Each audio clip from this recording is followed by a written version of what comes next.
Good morning. Good morning, everybody. Welcome back. Yesterday was a really exciting, thrilling day. I hope there were many conversations that went on into the night about tribalism, cosmopolitanism, and living amongst a plurality. Today we have a second wonderful day planned for you. There'll be 3 lectures this morning, and then we'll have a lunch break along with some breakout sessions, and then an afternoon session that goes until our wine and cheese reception at 5 o'clock. There will also be an optional walking tour, seeing some of Hannah Arendt's grave, and also her library exhibition at 2:15, led by Jana Mater, if you'd like to join us for that. Lindsay Stonebridge and Jana Mater. Right now, I'm thrilled to begin to welcome to the stage to open the second day of the Hannah Arendt Center conference, Leon Botstein, the president of Bard College, and someone who has been a friend of Hannah Arendt's, a supporter of the center, and always loved to hear his opening remarks at the conference every year. So please welcome Leon Botstein.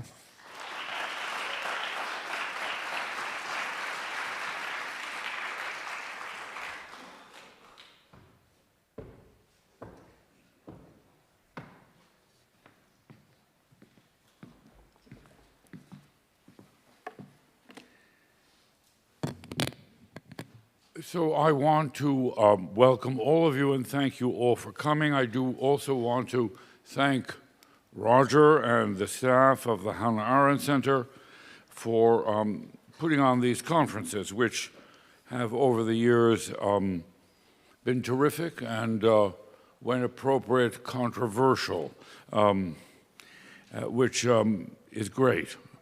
And it would have...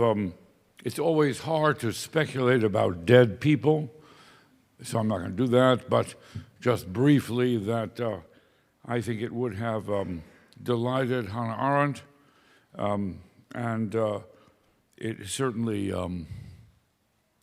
the activities of the center and the publications and this thing I see every Sunday, this Amor Mundi, you know, I get so much of this mail, but it's actually readable and absolutely interesting, and so I look forward to it, and I think Roger and his colleagues have done a terrific job, and we look forward to many more years of activity and conferences. So on behalf of the college, the dean yesterday welcomed everyone, and I'm doing the same. I can't resist making some offhand comments on the subject, as I understand it, of this conference. So I'm not an expert, so I provide you my apologies ahead of time. And in this case, I'm a little baffled because I'm not sure I understand the words that are involved. So that allows me to think freely because I try to figure out what is this really all about. So I'm going to start with the word cosmopolitanism, which is the Greek and the English usage. So when I was thinking about Hannah Arendt, I thought about imagining her conception of this idea of the cosmopolitan, which is not in the English language, but in the German language, the word Weltbürger, world citizen, you might say. That's the way it translates. And it's a very particular concept in German thought in the 19th century and 18th century. And a couple of years after she was born, a very famous book was written by the German historian Friedrich Meinecke called Weltbürgertum und Nationalstaat. So it was a study of the idea of the cosmopolitan, a cosmopolitan society, and the nation state. A very influential book. Meinecke trained generations of German historians. But the actual use of the word Weltbürger really comes about in the German language in the 18th century. So you find it in Wieland, in Schiller, in Goethe, and even in Herder. And it describes a person whose loyalty is universal and rational, based on the assumption of the civic or moral or ethic equality of all human beings. And it's contrasted with patriotism, interestingly, and also sometimes contrasted with a more primitive idea of what a nation or Vaterland might be. It's distinctly urban, but it's also distinctly detached from the practical circumstances of existence, place, family. And it has a kind of attractive theoretical character. In 1953, the German press reported on an incident that took place outside of Buckingham Palace, in which an American, 31-year-old American, publicly demonstrated to give up his American citizenship in order to become a cosmopolitan. The way it was reported in the German press was he wanted to become a Weltbürger. And in the 19th century, beginning with a very famous but overlooked German political critic, Wilhelm Riehl, the idea of being a cosmopolitan shifted from its essentially attractive 18th century roots in Weimar classicism. It became a negative, the idea that it was something that was detached from the real life of people. And that criticism bled into the most famous sociological distinction that many of you know between community and society. For Ferdinand Tönnies, the idea of Gemeinschaft, which is the community, and Gesellschaft, which is the society. But from Hannah Arendt's point of view, as I read her, not that that's entirely relevant, she had a very ambivalent relationship to the idea of being a cosmopolitan. The most famous text in which she goes slightly off the rails is her review of Stefan Zweig's autobiography, The World of Yesterday, where she excoriates him for imagining a world that is completely theoretical and doesn't exist, in which this theoretical world, international world of cosmopolitan people. And the sort of criticism of it as being a kind of self-imposed snobbery and unattractive.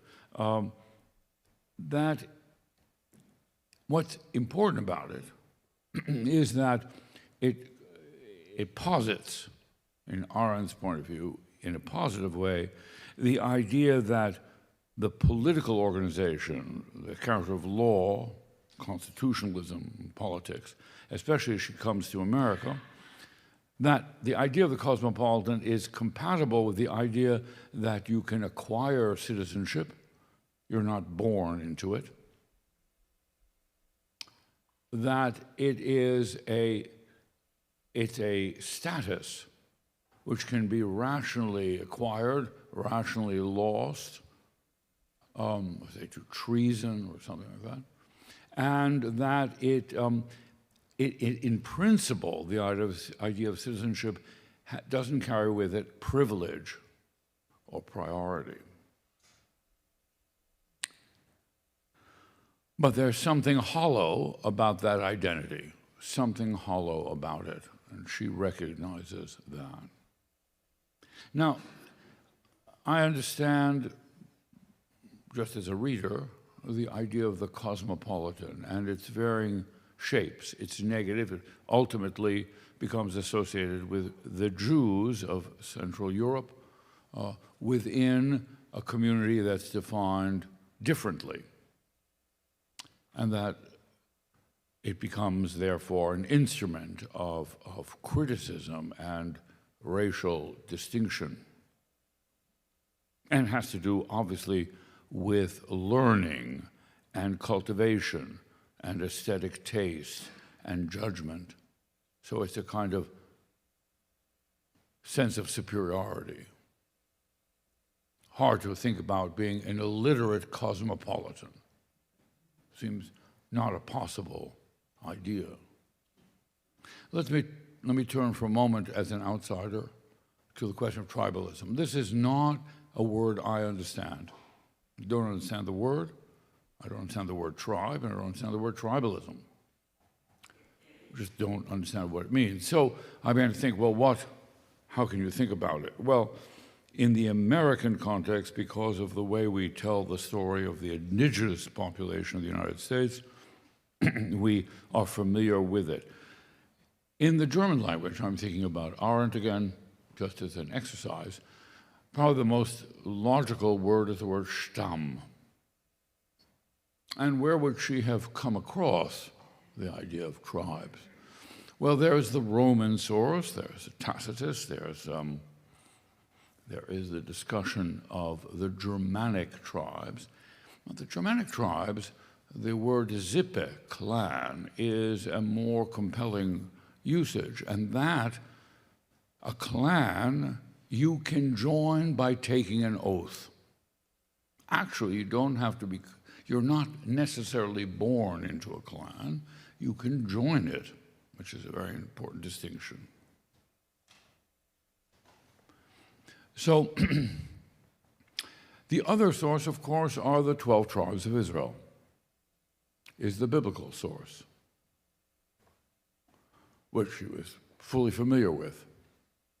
And that is the most common usage in the 18th century, 19th century of the idea of Stamm, the 12, then the 10 lost tribes. And what it suggests, the word also means trunk. It has a biological characterization, has a multiple use. It's a very tricky word, which tribe isn't in English. Tribe doesn't describe a natural phenomenon. Stamm is a biological origin word, trunk of a tree.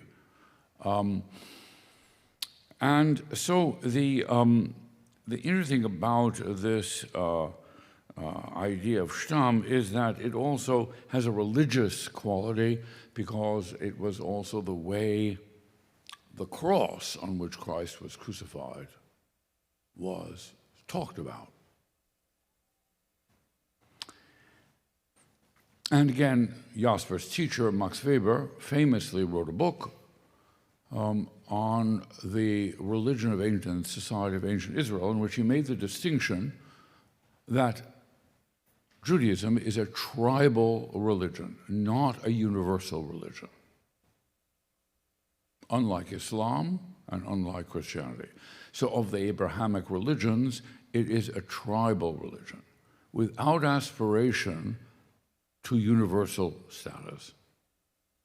Membership in it cannot easily be acquired. It can be acquired, but it's extremely difficult. And it's not necessarily lasting. In contrast to baptism, for example, which some people argue is indelible. So I began to think, well, what's the significance of this?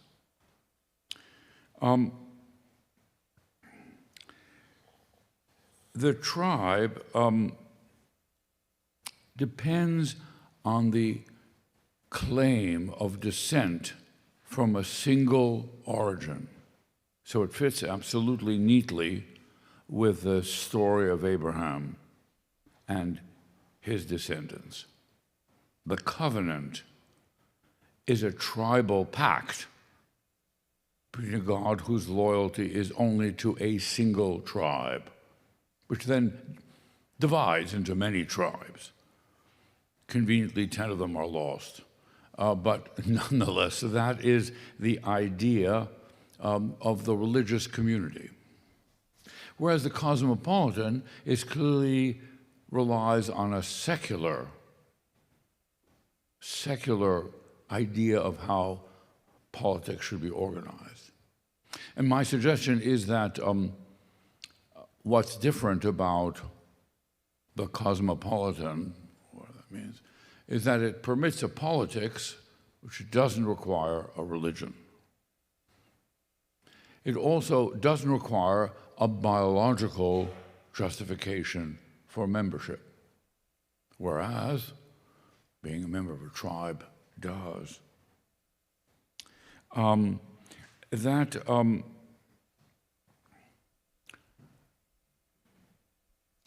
the German usage, it becomes the kernel of later pseudoscientific theories of racism.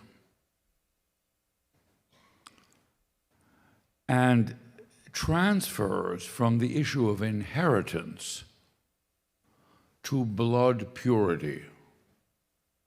And that's its transformation in 19th century German racist thought.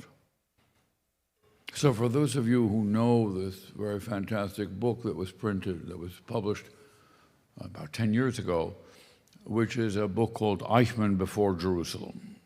This is the major work done to show that Arendt got the character of Adolf Eichmann wrong. In other words, she had the right theory, but the wrong guy.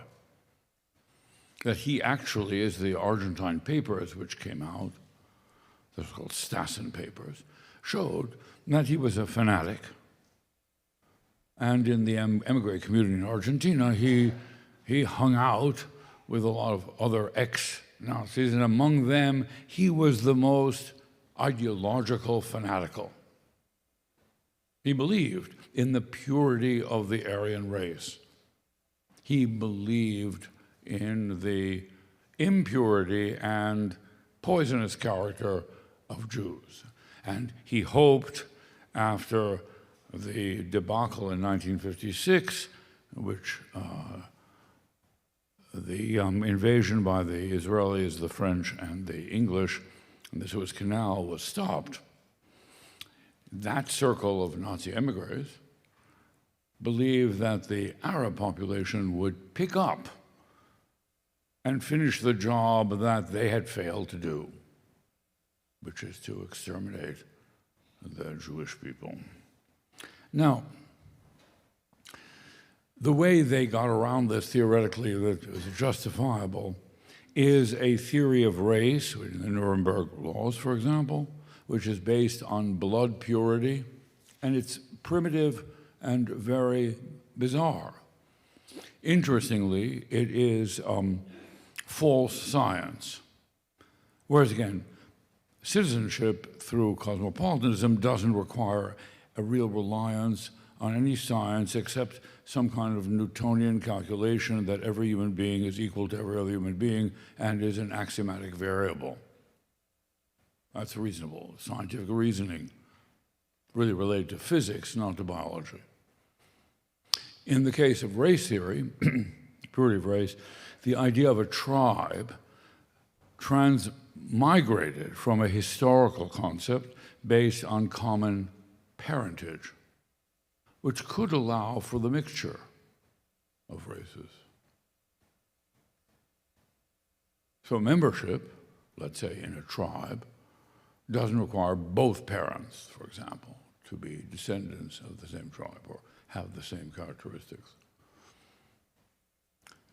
So the tribal organization becomes a complex idea. I am not sure myself that we live in an age in which there are tribes.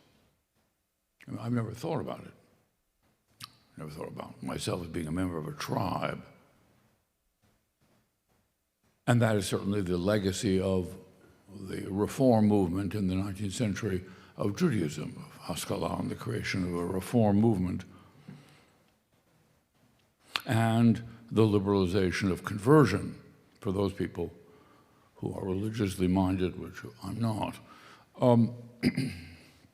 But I'm not sure that we live in a world of tribes. The last thing I want to say is that what's interesting about the tribe is that it is also it's a flexible word that is inventable.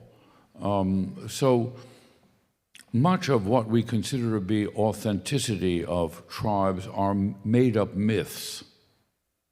Scottish clans, their symbols, they're a 19th century invention.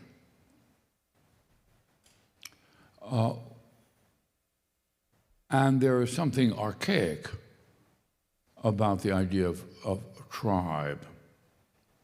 And finally, also has the one important thing that the cosmopolitan lacks, which is the capacity to forge an emotional, irrational attachment to it.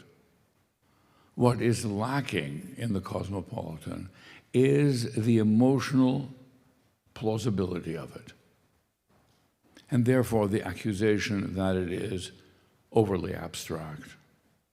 Whereas tribal membership, even more than racial purity, is something I can feel attached to. So in the German usage, a person who comes to the same place to eat or drink or in a hotel is a Stammgast. It's using the word in a new and different way. And the analogy to nature, which doesn't exist in the cosmopolitan. So I want to say thank you to the Hannah Arendt Center for forcing me to think about something I ordinarily would have never thought about. And because, in fact, English is not my first language, so the word tribe, for example, is, it's interesting in Hannah Arendt's case also to think about it, not that I think it's entirely revealing, but the differences between the languages suggest ways of thinking about this question which are not evident in the English usage. I don't think the word Stamm, because of its multiple uses, has ever acquired the archaic character that the word tribe does in the English usage. I clearly am a fan of the political implications of the cosmopolitan, the acquisition of equal citizenship without reference to history and biology. And that explains Hannah Arendt's enormous attachment to the potential, not the reality, of American politics. So I want to welcome you again and thank Roger and his staff, all the members of staff, and I think it is my duty to introduce Joseph O'Neill, who is going, where is he? So I'm going to ask him to come forward, a colleague here on the faculty. And I think you're the moderator, is that right? Good, and he will take it from here. Ladies and gentlemen, thank you very much.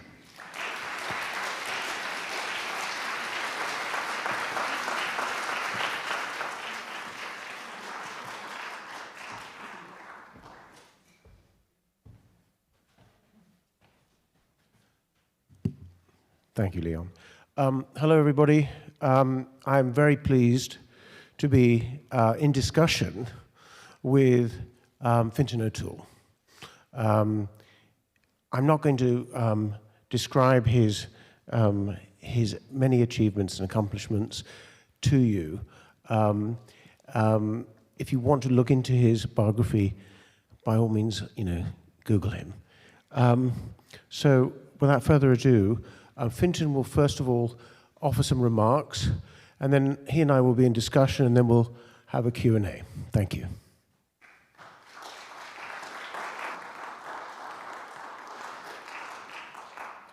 Good morning, friends. What a delight it is to be here with you. And I'm deeply grateful for the invitation to this beautiful part of the world and this enormously important center, which carries on the spirit and the work of, to me, one of the exemplary figures of the 20th century. And I'd just like to thank everybody involved in organizing the conference and the staff for that. I'd also particularly like to thank Joe for agreeing to engage in this conversation. I have enormous admiration for Joe's work as an artist and as a thinker. So I feel very privileged to be in dialogue with him. Just before I really set off on my 3-hour discourse, I might just say that I'm going to use the word tribalization, but I'm not using it really in any of the senses that Leo has so beautifully elucidated, or necessarily in a lot of the ways that we heard yesterday. Niobe's idea, which I think is beautiful, of a tribal instinct as being the love of people that we know. I'm not really using it in any of those senses. I'm talking about a particular process of political tribalization, which is a process that can happen in a democracy where instead of identifying primarily with a larger entity, like the state or the nation, people identify with one or other of two mutually opposed political identities. Right?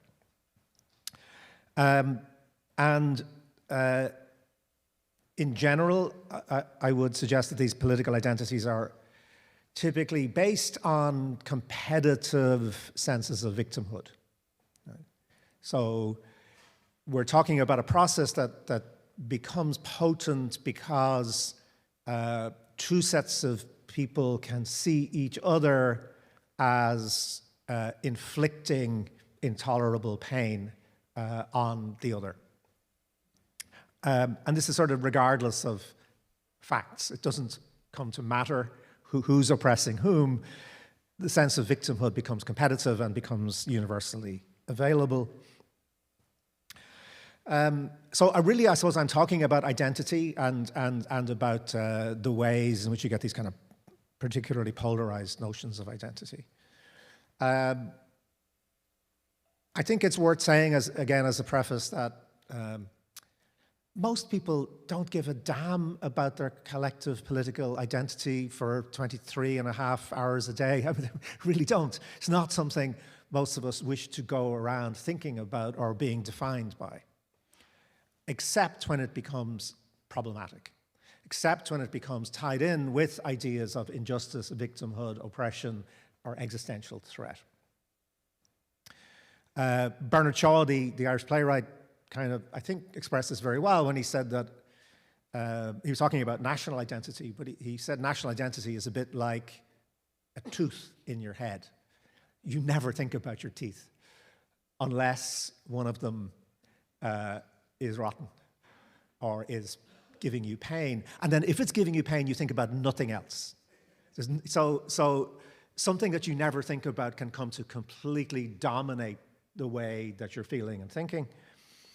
And Shaw suggested that this will continue until you remove the tooth, right? Or you fix it, you know, that it then has to be addressed.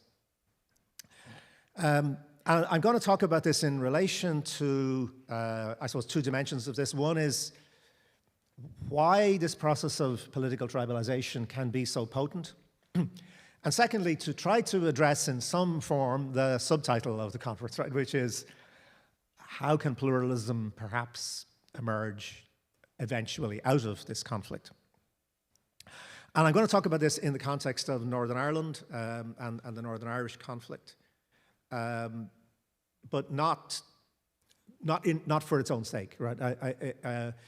The reason I want to talk about it is not just because we're in Ulster County, I think, are we? Is it Ulster County? Which is, so Ulster, of course, is another underlying older name for the place that became Northern Ireland. But rather because it sort of has a microcosmic dimension, I think, here, right? Where this is a very small place where something extraordinary happened, which is that two communities, for want of a better word, of white Christians, right, who had very, very little difference in terms of their daily lives, nonetheless managed to sustain a vicious conflict for 30 years in ways that were completely unpredicted even a year before this conflict started. Right? So nobody thought it was going to happen, and nobody thought when it did happen that it could possibly last for 30 years. Right? So, and what's interesting about it from our perspective now, I think I don't need to belabor the fact that I'm suggesting some parallels with the American situation now, right? But what's interesting about it is that at the time, you know, and I lived through that conflict. I'm from the Republic of Ireland, but the Republic of Ireland is, so I'll explain a little bit about the geography, but the Republic of Ireland is, well, I'm from Dublin. Dublin is 60 miles away from Northern Ireland, right? So it's a small place, right? So it's not distance from my own experience. But at the time, we and everybody else who commented on the Northern Ireland conflict framed it around the idea of anachronism. Right? The thing that everybody thought about this was, this is weird. It's a sort of rent in the fabric of time. It's as if the European wars of religion of the 16th and 17th centuries, you know, were long ago solved. Europe got lots of other problems, but the wars that between Catholics and Protestants, right, that one has somehow continued on this fringe place. And the standard joke, it wasn't a particularly good joke, but it was kind of common, was if you landed in Belfast, the pilot would say, "Welcome to Belfast, put your watch back an hour and 300 years." You know, there was that sense of anachronism. And what's now kind of haunting is that perhaps it doesn't look anachronistic anymore, right? Perhaps it looks more predictive. Maybe it looks like a possible future rather than a weird return to the past. So it's in that context that I just want to give you some sense of what we can extract from this conflict, and perhaps also somewhat more optimistically extract from the ways in which it was dealt with.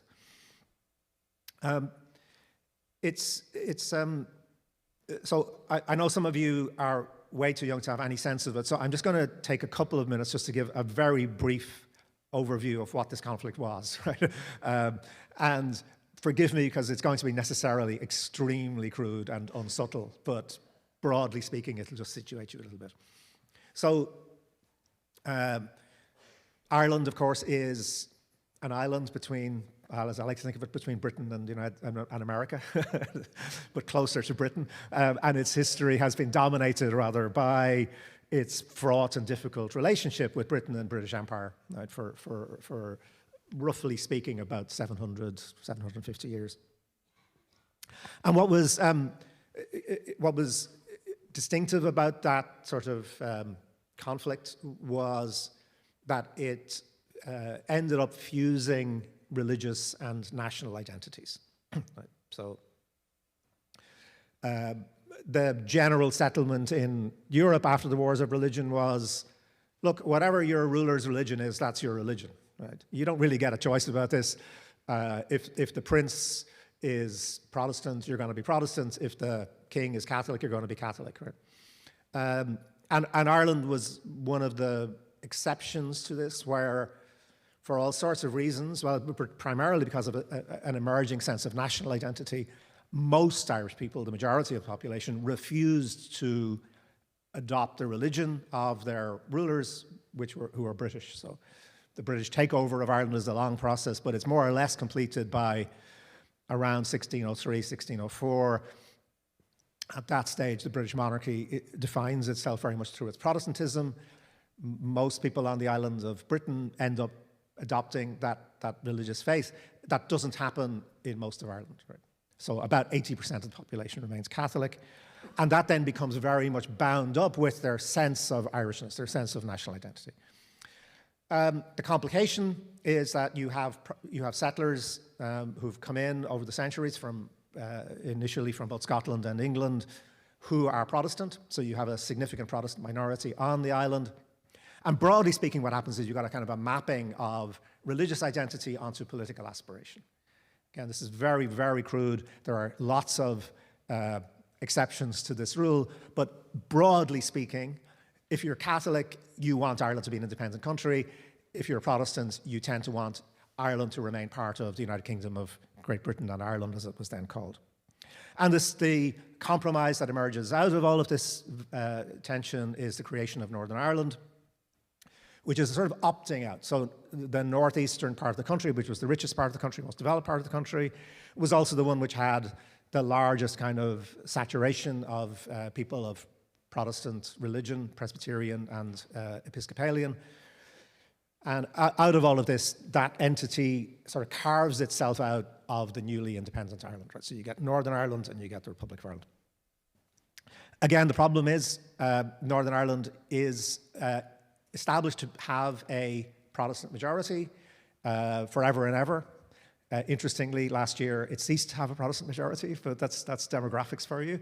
But at the time, that's the way it's set up. But it has a significant Catholic minority. About 30% of the population is Catholic and nationalist. So you get an oppression of that minority, right? It's seen as traitorous, it's seen as disloyal. And there are significant structures of discrimination, right? These are not, although some people, everybody, there's an acronym which came out of Northern Ireland during the conflict, MOPE syndrome, M-O-P-E, which stands for most oppressed people ever. And there's a lot of self-pity involved in this, right? That, it's the worst thing ever happened to anybody. It's terrible. It's not as bad as being a black person in the southern states of the United States. I mean, under Jim Crow. It's not as bad as being a black person in South Africa, although those analogies are sometimes used. But it's pretty bad, and it's unacceptable, and it's unjust. And it explodes in the 1960s then actually inspired by the American Civil Rights Movement. You get the human rights, the civil rights movement as it's called, in Northern Ireland, demanding full equality for Catholics, demanding the dismantling of this structure of majority rule. And this is a peaceful movement. It's, as I said, it's very much would take its inspiration from Martin Luther King. But Irish nationalism has a violent tradition, a conspiratorial tradition. And so as things evolve, this conflict, which starts out really as a demand for civil rights and a reactionary government which opposes those demands, ends up having this violent element to it. So paramilitarism becomes key to what happens. So you have a kind of political argument about identity, about nationality, about the future, but you also have armed terror groups on both sides. And you also have a British government which becomes a kind of party to the conflict. Right? So instead of actually behaving and sticking with the rule of law and the principles of democracy, it effectively becomes a party to the conflict by introducing, for example, internment without trial, by setting aside a lot of its own presumed principles of how to behave, and indeed unleashing the British Army onto the streets of Irish cities. Notoriously, one massacre, the so-called Bloody Sunday massacre, where British soldiers opened fire on unarmed protesters. And these are all parts of the conflict, right? So that's, broadly speaking, what we're talking about. And this roughly runs from 1968 until 1998. So it runs for 30 years. Right? Now, what can we extract from it about what political tribalization looks like? Right? So an important thing to say is that I believe the general view of identity and conflict, right, is that incompatible identities create conflict. And while there's obviously a large element of truth in that. I think the Northern Ireland situation also tells us one thing, which is that the opposite's also true. That actually conflict creates incompatible identities. Conflict itself reinforces and in some ways redefines divisions between people. So in Northern Ireland, in the 1960s leading up to 1968, actually the process was one socially of integration. Most ordinary people were getting on together perfectly fine. There were more mixed neighborhoods, more mixed marriages. If I can name drop for a moment, I remember talking to Van Morrison about this, for example, who came from East Belfast, Protestant from East Belfast, playing in clubs, playing, music. I mean, you wouldn't even be conscious at all of young people as to whether they were Protestant or Catholic. It wasn't an issue. They were just trying to get off with each other and do all the usual things that young people are doing, right? Listening to music. It wasn't an issue. So what happens, of course, is conflict enforces geographical separation and then increasingly mental separation. The other thing that's kind of worth saying about this is that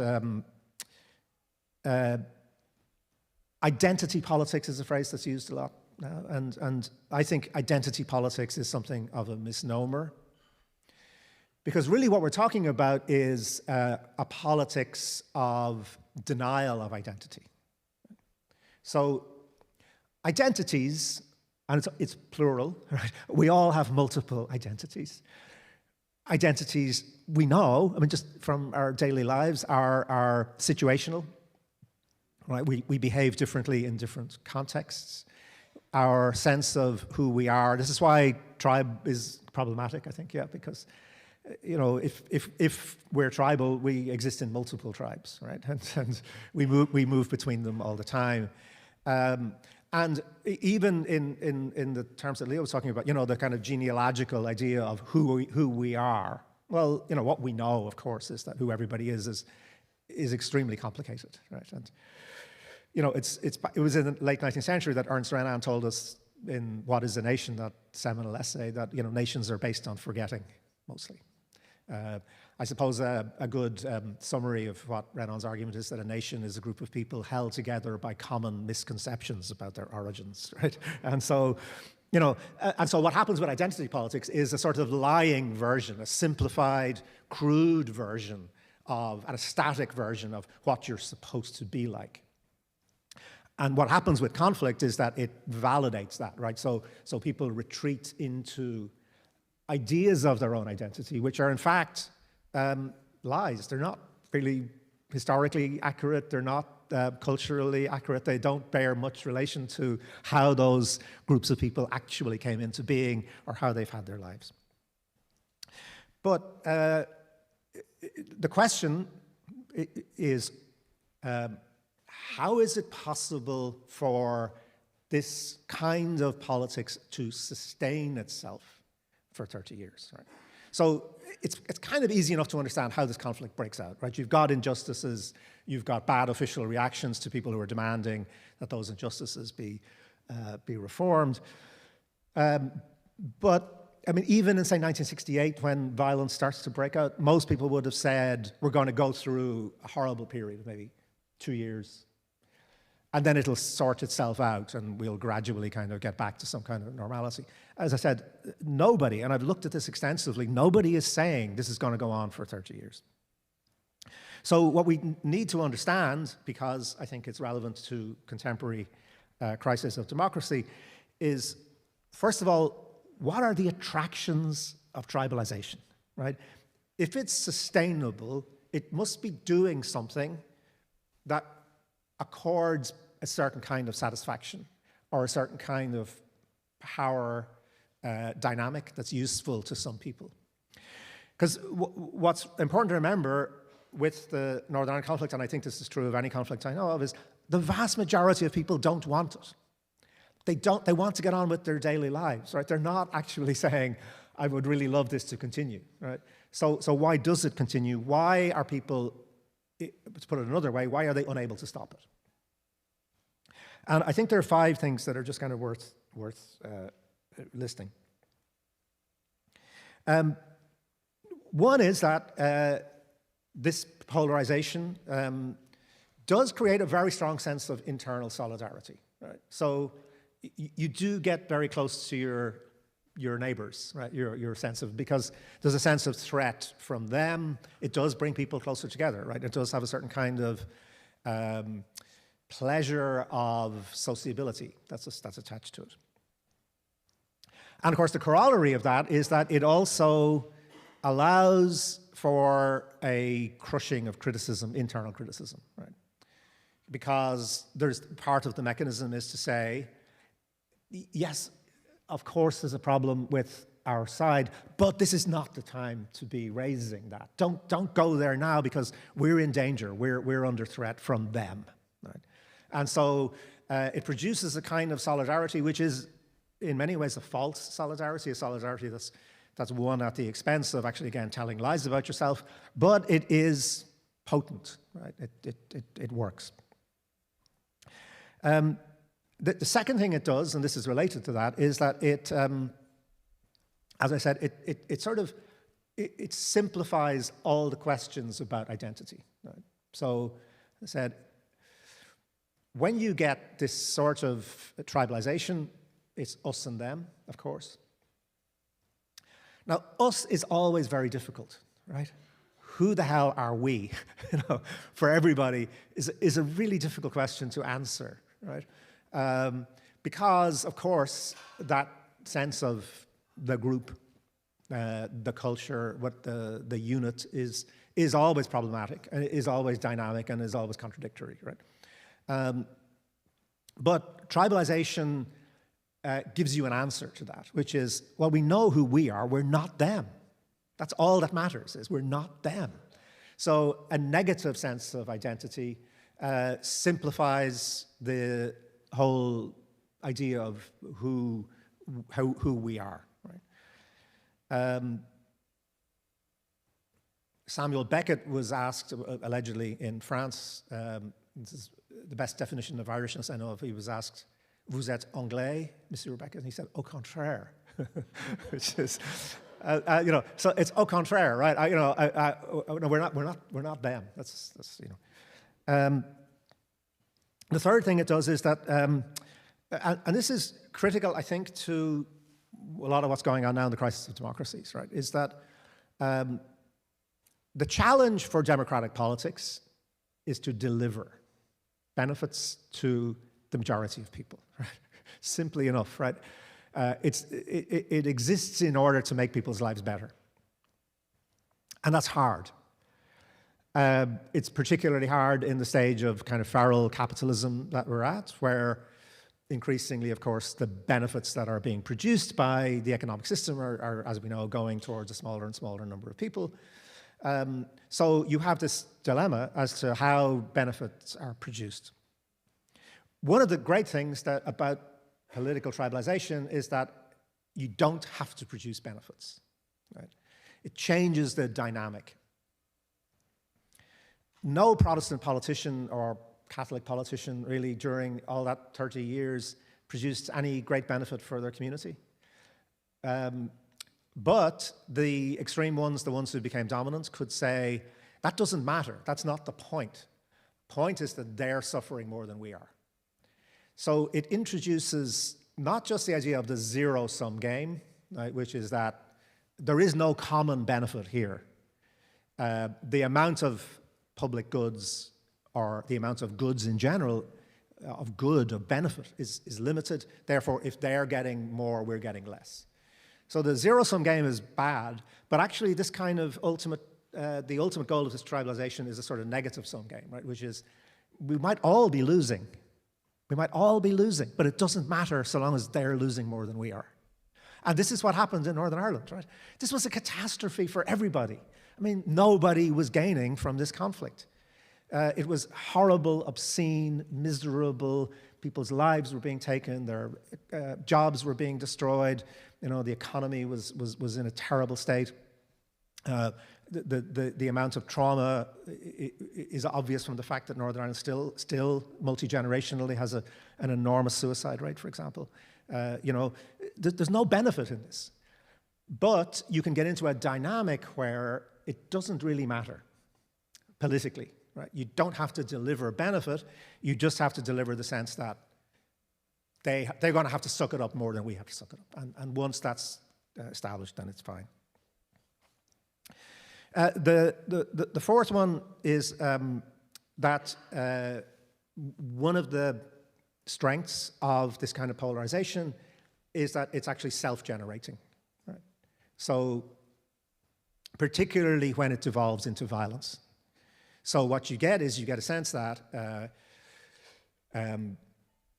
the logic of a conflict like this is a kind of retaliatory logic, right? So they did this to us, so we're going to do it to them. They, in turn, will experience this as another atrocity against themselves, and so on and so on. So it has this kind of perpetual motion machine. This is one of the reasons why it can last so long, right? Which is that everybody in principle wants it to stop, but you don't want it to stop until we get them back for the last thing they did to us. Right? So, and therefore the sense of victimhood in particular, which, as I said, I think drives this polarization, is sort of endlessly renewable because, in fact, people are being victimized. Right? People are suffering atrocities. And the fifth and final thing I just want to mention is that there's a sense here of the hard work of ethical thinking. I mean, thinking about what's right and wrong in a situation of conflict is quite hard. But that hard work is actually, the burden of that is taken off people, right? So remember, in a conflict like this, the vast majority of people, vast majority of the time, are appalled by acts of violence and injustice. They don't want to see this happening. But the mechanism that kicks in is one of the contributions of the Northern conflict to the English language. I don't know if you've heard this word, but a word emerged called whataboutery. And whataboutery is, yeah, but what about what they did to us? Right?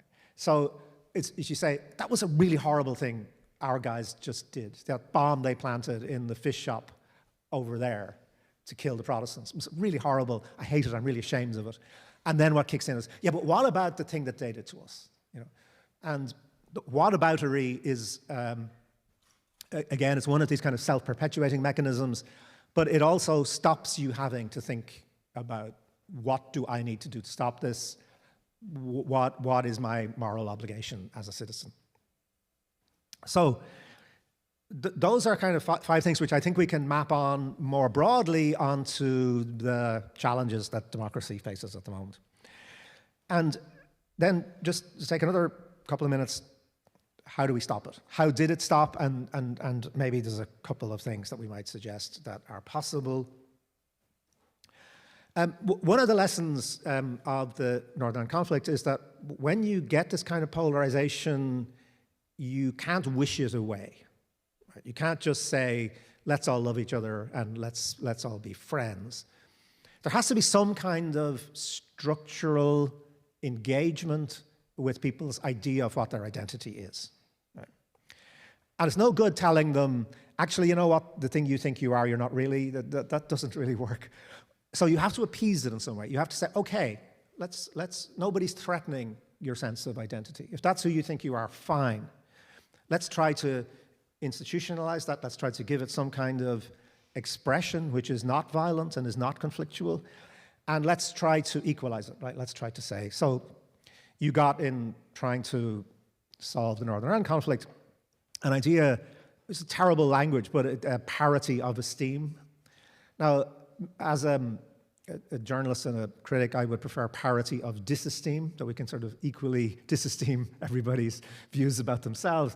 But in conflict resolution, you've got to say, okay, you know, your view of yourself is legitimate. Right? We're not going to try to delegitimize it. The second thing, and this is where I profoundly disagree with Sebastian Junger's view of the tribe yesterday, right? I mean, Sebastian was talking very, very eloquently and brilliantly, and it was a wonderful talk, but he was talking about essentially defining the good as what are you prepared to die for, right? I mean, the unspoken clause in what are you prepared to die for is what are you prepared to kill for. If you're prepared to die, you're also prepared to kill. And the disarming of the Northern Ireland conflict was actually about changing that question. Actually, people are quite prepared to die for all sorts of mad shit, to be quite honest. I mean, they will die for the most appalling, mistaken views about themselves and about the other. What you have to ask them is, what can you live with? And actually, if you pose those questions properly, people can live with quite a lot, actually. I mean, most of the times we get on with complexity, we get on with ambiguity, we get on with not necessarily knowing what this is all going to look like in 50 years' time. Right? So if you remove the sort of apocalyptic trajectory out of things and you say, what will enable you to get on with your life? It's a very different question, and I think a very effective one. The third thing is that you have to give people a sense that the future is open-ended and negotiable. Right? So a lot of the reason why you get this polarization is different views about where is it all going. Very often this polarization is really not so much about the present as about a view of the long-term future. Some people begin to think, if we don't have this conflict now, we're finished. We can see a future coming in which we will no longer exist. And you have to disable that by creating a sense that actually the future is negotiable and is a, yes, it's difficult, yes, it's uncertain, yes, there are anxieties about it, but here's a way in which those anxieties will be negotiated, right? A set of structures. And finally, you have to offer pluralism not as a sort of a monetary pointing of the finger at people and saying, you tribalists must all become pluralists. You have to offer pluralism as a choice, right? And as actually a choice which is in some ways kind of pleasurable. The final formula that came out in the peace process in Northern Ireland was, and this is written into the international treaty, it is the birthright of everyone in Northern Ireland to be Irish or British or both, as they may so choose. Right? And it's a redefinition of identity, right? So what it says is, actually, yeah, you can absolutely, if you want to have a single monolithic identity, you have the right to do that. But also you got the right to have two identities or more than two identities, and you can choose them. It's your choice. It's up to you to choose who you want to identify yourself with and as. And because it's a matter of choice, it's also implied that it can change, right? It's open-ended. And so those 5 things, I think, have not led to a paradise of pluralism in Northern Ireland. Polarization continues to exist. But extraordinary progress has been made in the 26 years now since the Belfast Agreement of 1998. It's a very different kind of society, and things have got immensely better for ordinary people. So the offer of pluralism is possible. The trick might be to try to make it before things get so bad that it's 30 years on by the time you actually manage to make it. Thank you very much.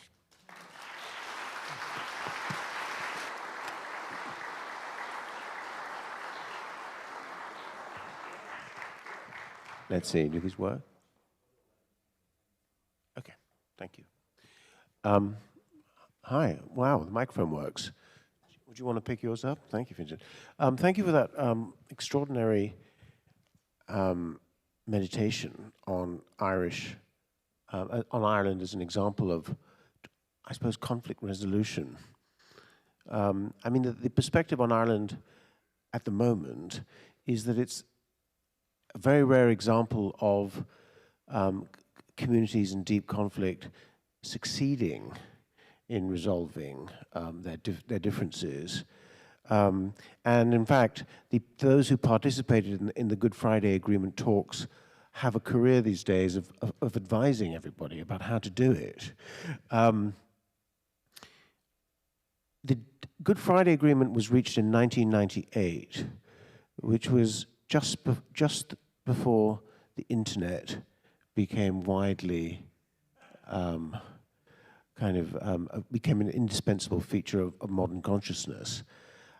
I suppose my question for you now is, how would the process have gone differently if it had continued for another 10 years, the conflict that is, and entered the age of Facebook and Instagram and all the social media influences that we now contend with? Thank you. Great question. So one thing to say is, of course, the conflict could have continued for another 30 years. The ending of the conflict was also generational. I would be up there a lot, and you would talk to people who were involved in violence, and they were getting old, and they had kids. It's a really important part of it, just a simple sense of, I don't want my kids to go through it. And I mean, going back to what Naomi was talking about yesterday, the boy culture, the idea that at 17 or 18, the idea of violence can be very attractive, right? And once you get sucked into it, then it can last for another 20 years. So it certainly could have gone on. How would it have worked out in the age of social media? Probably worse. I think, particularly if you look at where social media is now, the capacity for instant disinformation, in communities that are in conflict, of course, and we're seeing this now with rioting, anti-immigrant rioting across Europe, for example. You've got this capacity to so-called, news that can spread, where you can invent incidents, you can invent outrages. There's enough real outrages going on in this conflict, but the idea that you would be able to identify supposed individuals as guilty, encourage people to go out and riot or attack them. We might have been very lucky, actually, to get out of it before those new capacities for stoking and sustaining conflict and violence really kicked in. I mean, it's an act of moral imagination, the Good Friday Agreement. I mean, I remember being a student in England in the 1983 or 84, and John Hume, an important figure in the agreement, was already discussing the framework. It was called, I think, the New Ireland Agreement, the New Ireland Forum, and he was already arguing for the concepts that would 15 years later become the Good Friday Agreement. And one of the concepts that was important at that time and became extremely important for international law was the idea of truth and reconciliation. And it wasn't just confined to Ireland, there were instances all around the world. And there seemed to be a space in the culture for truth and reconciliation. And I wonder if that idea is still feasible now. I mean, if you look at, for example, and whether tribalism, as it's currently constituted, in other words, which is groupings, antagonistic groupings in society, as you put it, based on a sense of competitive victimhood. I wonder if the kind of culture of truth and reconciliation, which Joe Biden sort of imagined for himself at the beginning of his presidency, he felt that he would bring the Americans together. How do we access that space? Yeah, I think it's a great question, and in fact, it's one of the great failures of the Northern Ireland process, in fact, that there has not been a proper truth and reconciliation process. The point about this kind of process is that it has to be universal, right? It has to be based on good old Enlightenment principles of universal human rights, right? Because otherwise, I want to know the truth about what you did to me. I don't want to have to talk about what I did to you, right? And so what you get, and it certainly has happened in Northern Ireland, right, is a kind of selective truth. And selective truth does not produce the reconciliation, right? So we have had some extraordinary public inquiries into, I mentioned the massacre in Derry in 1972, the Bloody Sunday massacre. British government set up a huge inquiry eventually into that, which exonerated all the people who were killed, and that's incredibly important to the families. This is living history for people. And there are lots of inquiries that go on and into individual atrocities or wrongdoing, particularly by the state, but you don't have any process of truth-telling really by the paramilitaries. So you very easily get into a situation whereby everybody demands, particular accounting for this atrocity or that atrocity. And so there has to be a framework for this. I think in terms of thinking about America now, and about the broader idea of healing, it has to be based on a genuine attempt to have a broad framework of what truth-telling might look like in terms of American history, in terms of American involvement in international conflicts, in terms of America's own conflicts. It does not seem feasible to imagine that there is such a kind of common consensus framework within which that can happen right now. And there's one slightly extraneous feature to the Irish situation, which was the Europe. And I wanted to ask you about that. This is, by the way, I'm holding, just in case you're interested, We Don't Know Ourselves, which Fintan published last year? This year? 2 or 3 years 2 years, oh really? 2 or 3 years ago. It's a personal history by Fintan of kind of it's kind of an autobiography and at the same simultaneously a story of Ireland, a political autobiography. And because his life corresponds to a very important episode in Irish history. And one of the chapters, you talk about Europe.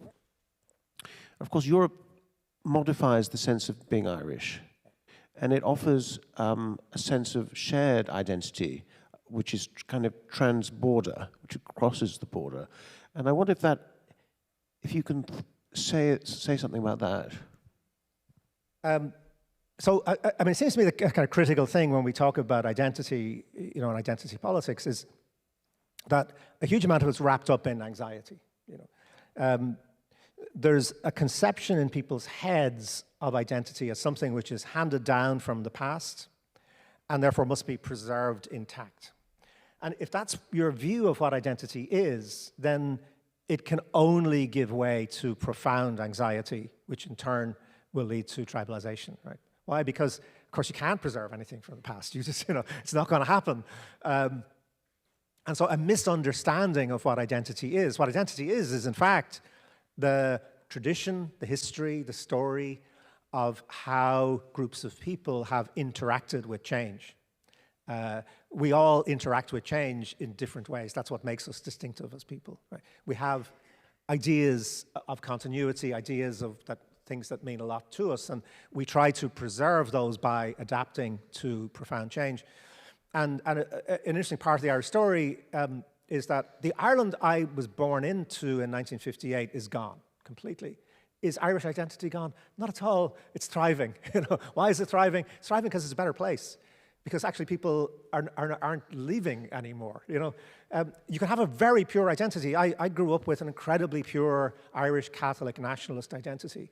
It was perfect. It was fully embedded in the state, in the law, no contraception, no divorce, no abortion, women were controlled, everything was perfectly set up to be the perfect Catholic state, and it was bloody awful, and people didn't like it, actually. They didn't oppose it, but they opposed it by leaving. You all know the children or the grandchildren of Irish immigrants, as they left. And yet, so the Ireland that had this kind of very clear identity is just gone. But actually, it's a much more creative, playful, imaginative place, I think. People get to express themselves in vastly better ways than they used to. And one of these ways, as you said, is a sense of multiple identity, right? A sense that, actually, what does it mean to be Irish now? Well, it does mean to be European. A critical moment in our history was Britain leaving the European Union and us staying in, right? I mean, that's the vindication of your independence, right? We're not an appendage to Britain anymore.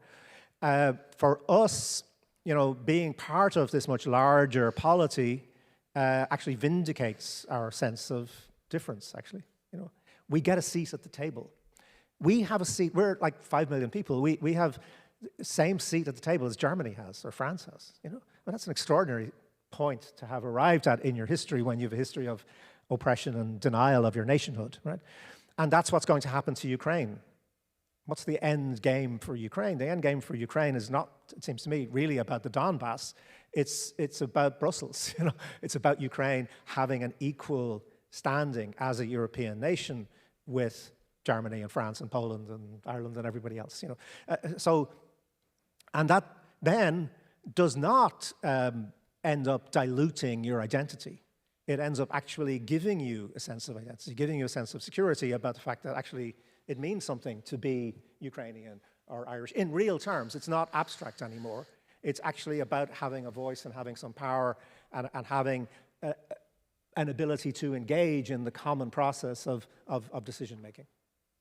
I mean, that's an electrifying thought that we just heard, that I heard there, which was that tribal identity is a source of by definition a source of chronic anxiety. Yeah. If that identity is constituted in a way that constantly looks back. Absolutely. It reminds me of if you go to Quebec in Canada, they have the province has its own license plate, and the license plate is "Je me souviens," I remember. Now, no one has explained what it is they're remembering. They may well have forgotten, but if that's your outlook, that you're always remembering. In the case of Quebec, who they are and what their origins are and what their story is, then you're in for a very anxious time of it. We have about 20 minutes, and I'd like to open up to some questions from the floor. Wonderful opportunity for people here. There's a hand raised at the back. Yeah, thank you so much.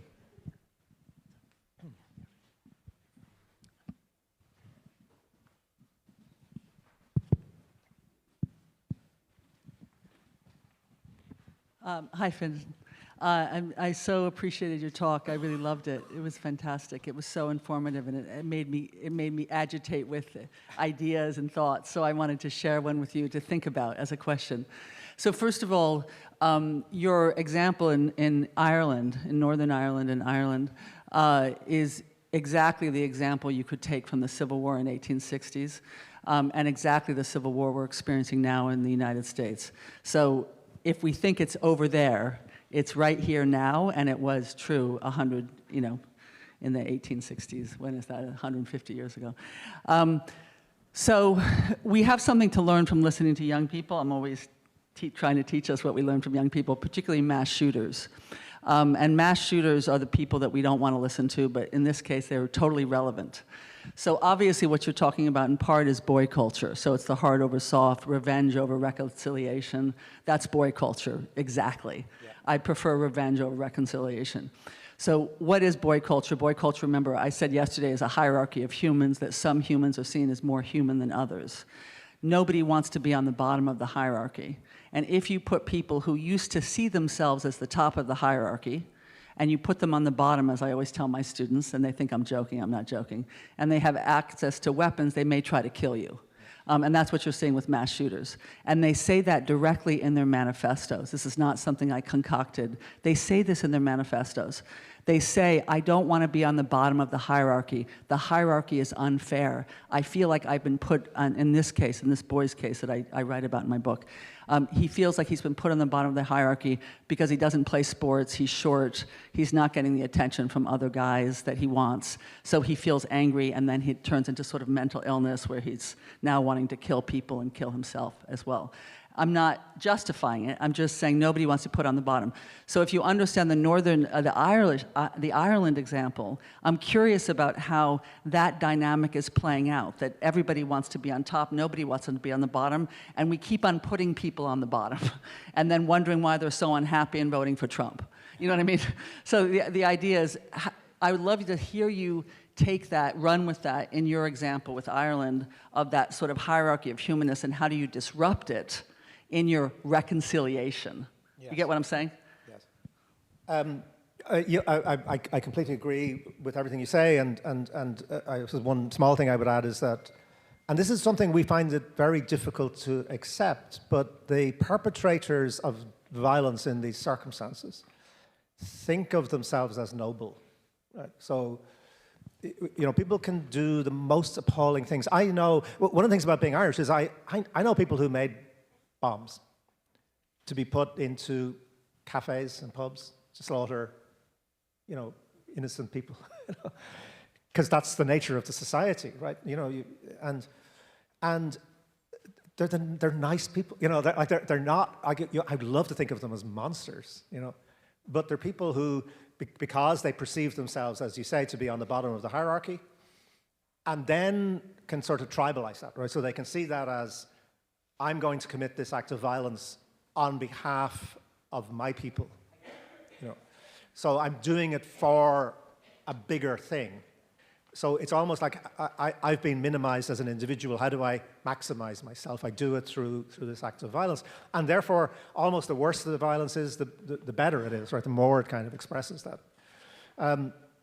The critical thing that's happened in Northern Ireland is that when you begin to decouple somewhat, when you start to get out of the extreme polarization, what happens, of course, is that you begin to get the emergence of a group of people in the middle who just don't want to be tribalized, don't want to be identified as one or the other. And so what's happened demographically in Northern Ireland is fascinating. This place was set up to always have a Protestant majority and a Catholic minority. It now has two minorities. So both Catholics and Protestants are minorities in Northern Ireland now. And you've got a group of people, maybe 20% of people in the middle, who are mostly young, who say, I'm not answering that question. If you ask in a census or whatever survey, are you Catholic nationalist, are you Protestant unionist? I'm not going there. None of those terms describe me as I think I am. Right? They might define themselves in feminist terms, they might describe themselves in queer terms, they might, environmentalists, loads, socialists, loads of other things they will think about. And what happens is then the dynamic becomes that for the other two minorities who want to get their way, the dynamic is that they have to persuade the people in the middle because they can't get a majority otherwise, right? And that actually has begun to change. Now, it takes a long time for this to start working, right? But what you've now got is, so the big existential question in Northern Ireland is still, will there be a united Ireland or will it remain part of Great Britain and the United Kingdom? And that will be put to a referendum, a vote at some point. That's part of the peace process. But the people who will now decide that vote are the people who currently don't care. I don't care, but that's not their priority, right? They're thinking about other things. And they're persuadable, but they want to be persuaded. And therefore, the process that's going to decide the future is going to be a process of persuasion and openness. And that does begin to somewhat diffuse the standoff that you get that sort of produces this boy culture and validates the boy culture that's already there. Now, there's still huge problems, right? So economic exclusion remains really potent. The economic cost of the conflict was huge. You still have large amounts of communities in which boys, in particular, are poorly educated, marginalized, have no voice. So the potential for violence is always there, and what form that violence might take is something we don't know. So there can be no complacency about this. But there is a kind of reconceptualization, I suppose, which Joe talked about, that. So we have, like you in America, we have a written constitution in the Republic of Ireland. We used to have a classic old tribal nationalist statement in our constitution. So the top of the constitution was, that's ours and we want it back. Right? Northern Ireland belongs to us. That's our national territory. We want it back. Classic 19th century. Lots of European states would have said the same thing. We changed that in 1998 to say, from memory, it says now something like, it is the aspiration of the Irish nation to unite in harmony and friendship all those who share the island of Ireland, who share the territory of the island of Ireland in all the diversity of their identities and traditions, right? And that's our nationalism. So I'm a proud nationalist in that sense, right? If that's our national aspiration, right, is about uniting in harmony and friendship the people who share a space, right? Accepting that there's multiple identities and traditions within that. And by the way, that there will also be new ones, right? So 20% of people who live in Ireland now were born somewhere else. It's become a magnet for inward migration, which is a wonderful thing for a society which has always bled people outwards. So these dynamics, I think, are intellectual, cultural, social, and they open up new kinds of spaces. And we can't be complacent at all about where we are with these things, particularly economically. But if you begin to get those ideas into people's heads, I think a virtuous circle can emerge to take the place of the vicious circle that was there. Yes. The red, and then maybe the person behind you. Thank you so much. Well, I'm going to go this way. So after this side, it's this side, and then we'll do that side. Thank you. Thank you. Hi, my name is Anissa. I'm here as a student with the Dalton School, and I was wondering how exactly we combat tribalism without promoting tribalism, or in other words, in our current political sphere in America, how does America combat MAGA tribalism without inherently creating an anti-MAGA or an anti-tribal tribe? Yes. Thank you for that question. It's a fantastic question, and I think it's probably the single most important one. What we know is that you don't persuade people by making them feel stupid, and you don't persuade people by making them feel inferior. Right? Those things will drive them even further, because, you know, as we've just been talking about now, you know, a lot of this is to do with a sense of humiliation, a sense of loss, a sense of anxiety. And there is a genuine dilemma here, right? So I'll just tell you what was done in Northern Ireland. What was done in Northern Ireland was, in a way, almost to kind of go with the tribalization for a while, to say, okay, there are two communities, and then we must construct political structures that represent those two communities. And this is sort of false, because there were never just two communities. There were always lots of people who didn't want to be, you know, defined in those terms. And so it's dangerous in one way, because it says, okay, we accept your terms, and we'll work with them, you know. And then you have to try to get out of that. What you have to hope is that by reducing the anxiety, by reducing the sense of fear and humiliation, you can then get people to engage in all sorts of different ways. I think I would say two things. One is you have to oppose ideas and toxic emotions without opposing the people who express them. And that's very difficult. Right? I think, as an outsider, I think there's an absolute duty for Americans to fight fascism, to fight racism, to fight the extraordinary misogyny of the current election campaign, which is staggering, to prevent the catastrophe that is being explicitly offered to many people, of the rounding up of millions of people and putting them into, you know, into camps before they're deported, all that kind of stuff. You have to fight. I mean, you can't just say, well, it's all, you know, nice and we'll just reconcile with it. You can't reconcile yourself to that kind of history. But you have to try to do that in a way which appeals to the better nature of people, in fact. Right? So it seems to me the only thing that sort of works is not to say, you people are really terrible. It's to say, you people are better than this. You're better than this. You know, you're not the sort of person who actually wants to see your neighbors rounded up and put in a camp. You're not the sort of person who's going to cheer when children are dragged away from their families. You're not the sort of person who wants to see a woman bleeding to death in a car park because she can't get medical care.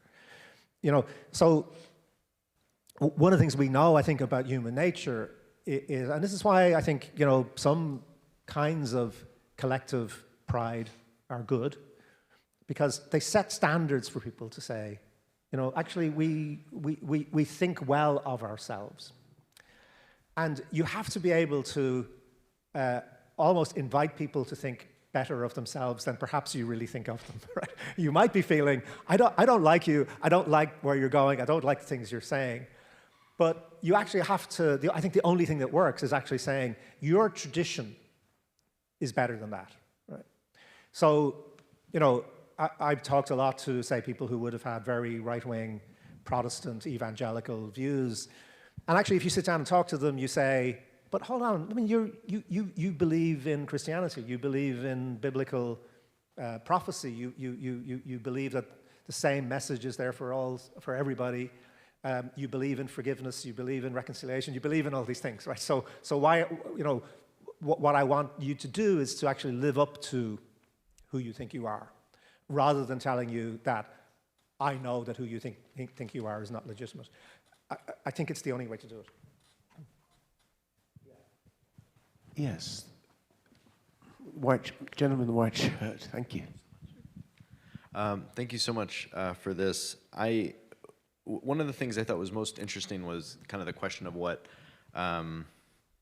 sustains tribalism. And it seems to me that one of the deep sadnesses that everybody must have experienced is the suppression of identity through negation, right? And this question of, for an entire generation, not having a sense of oneself beyond what you were not. And I don't know if you can speak to that, kind of how that manifests, or how you're seeing that play out, you know, 25, 27 years post. But yeah, I'd love to hear your thoughts on that. Yeah, it's again, thank you very much. It's a great question. I think you're absolutely right. You know, and I think this again is true for people in conflicts all over the world. You know, that if the purest expression of your culture or your identity or your history is somebody putting a bomb in a pub, right? It has a profoundly distorting effect on your own sense of who you are, right? And so this is where I think the role of culture, the arts, is absolutely critical. I don't think it's marginal at all. Right? So where do people find alternative expressions of a sense of meaning, a sense of collective belonging, a sense of there being arenas in which we can test out who we think we are without it becoming negative and inward-looking and potentially violent? I think in Northern Ireland, and this may seem a ridiculous thing to say, but I actually think the role of poetry was extremely important. And Seamus Heaney spoke about 1972 being in the studio, in the BBC studio in Belfast, recording some poems with a couple of other poets, and they can hear the bombs going off outside, you know, and thinking, what the hell are we doing? Like, what how futile is this? And then thinking, well, the only thing we can do is hold open a space, hold open an imaginative space in which language is not abused, in which cliches, because, you know, all of these conflicts and all this polarization and tribalization is driven by cliche. You get a cliched, stereotyped view of yourself and of your other, right? which is bad language. And it's our writers, our poets, our playwrights who put language under a different kind of pressure all the time, right? to try to say, okay, let's see how it can remain alive and supple and complex. And therefore, this might seem kind of ridiculous, but I genuinely think when you get something like the Belfast Agreement, which is a masterpiece of structured ambiguity, right? So the actual text of this international treaty is full of ambiguities and openness, and you can think, well, one person can see one thing and another person can see something else, and that's like a novel or a poem, isn't it? I mean, it's exactly the way that language works, those different possibilities. And I mean, Joe as a novelist, I'm sure would have a lot to say about this, but if we lose the capacity to enter into the artistic space, then I think we are completely gone, right? Because we don't have that alternative resource available. But so long as it is available, I think it does hold open spaces. It doesn't change the world, right? It doesn't cause, I mean, William Butler Yeats famously asked a question in one of his poems about, did that play of mine send out certain men the English shot? And Paul Muldoon, the contemporary Irish poet, said, well, if Willie Yeats had saved his pencil lead, would certain men have stayed in bed? Well, no, they wouldn't. You know, no, actually, that's not the way it works. It's not direct. It's not simple.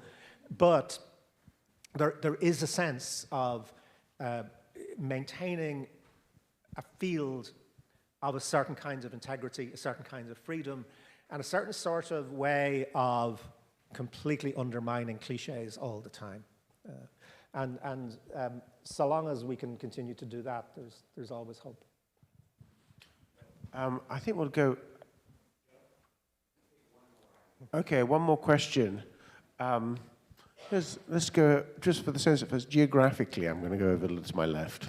Thank you. I'm Chase with the Dalton High School. And I just noticed in your speech so many parallels between the Northern Ireland conflict and the Gaza conflict, Yeah.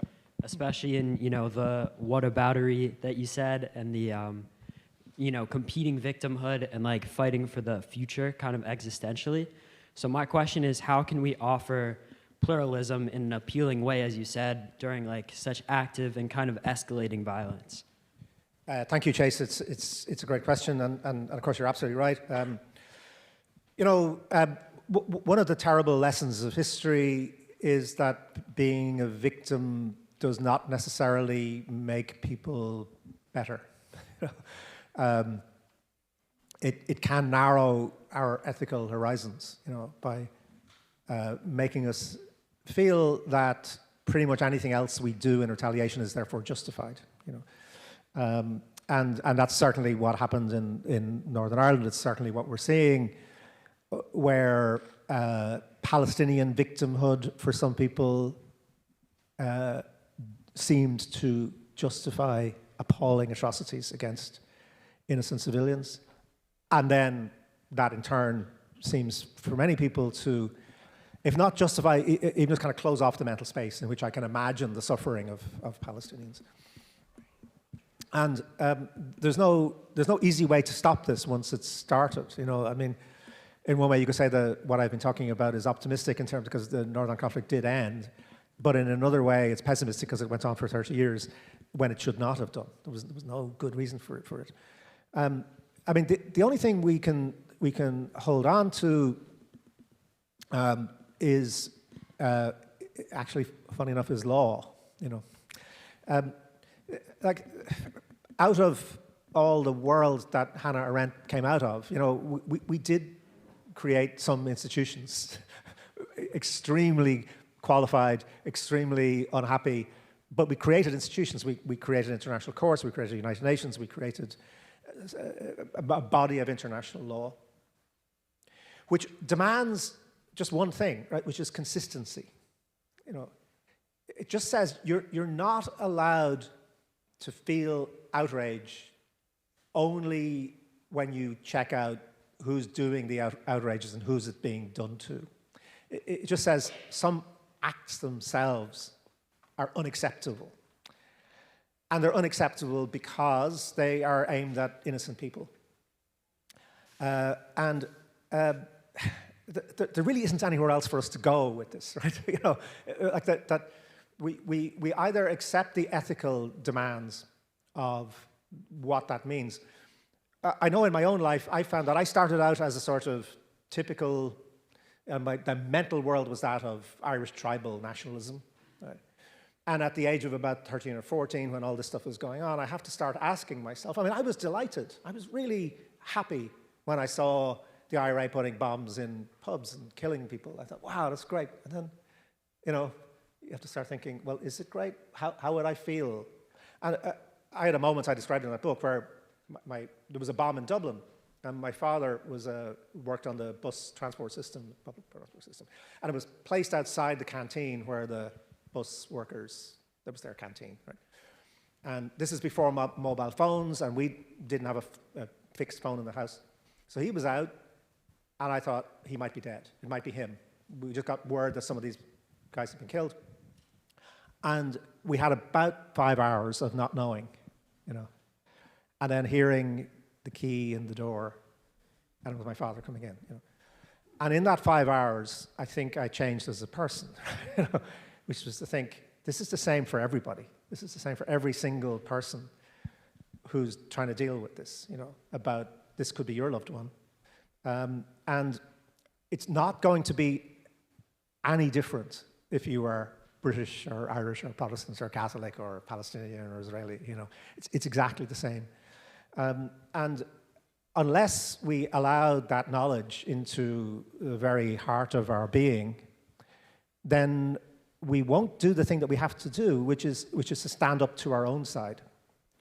It's very, very easy to be outraged by what they're doing.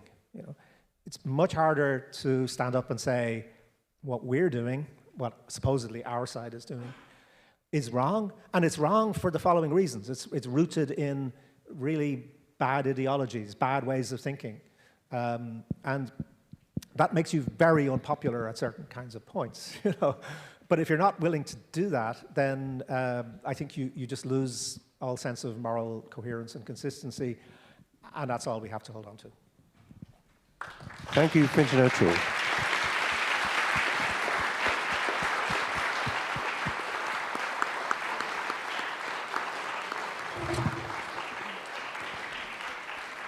And now it's my pleasure to welcome Thomas Bartschuer, who will introduce our next discussion. Thank you.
Good morning, everyone. My name, as you've just heard, is Thomas Bartschuer. I teach here at Bard College, and I'm a senior fellow at the Arendt Center. Roger asked me to let you know that we're starting now at 17 minutes after 11, so we'll start the next session at 17 minutes after 12, and we'll continue on that schedule until we get to lunch. I'd first like to thank everyone from the Arendt Center, particularly Tina and Jana and Hillary and Phil for their excellent work. In the, yes?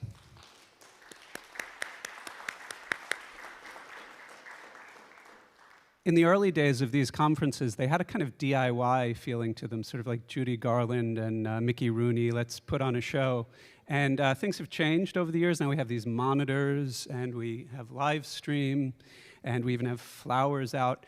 But what has remained the same is a kind of intellectual vitality and genuine collegiality. These events have always been provocative but never polemical, and they are never fashionable but always timely, and that's thanks to the imagination of Roger Berkowitz. So I'd like to thank you too, Roger.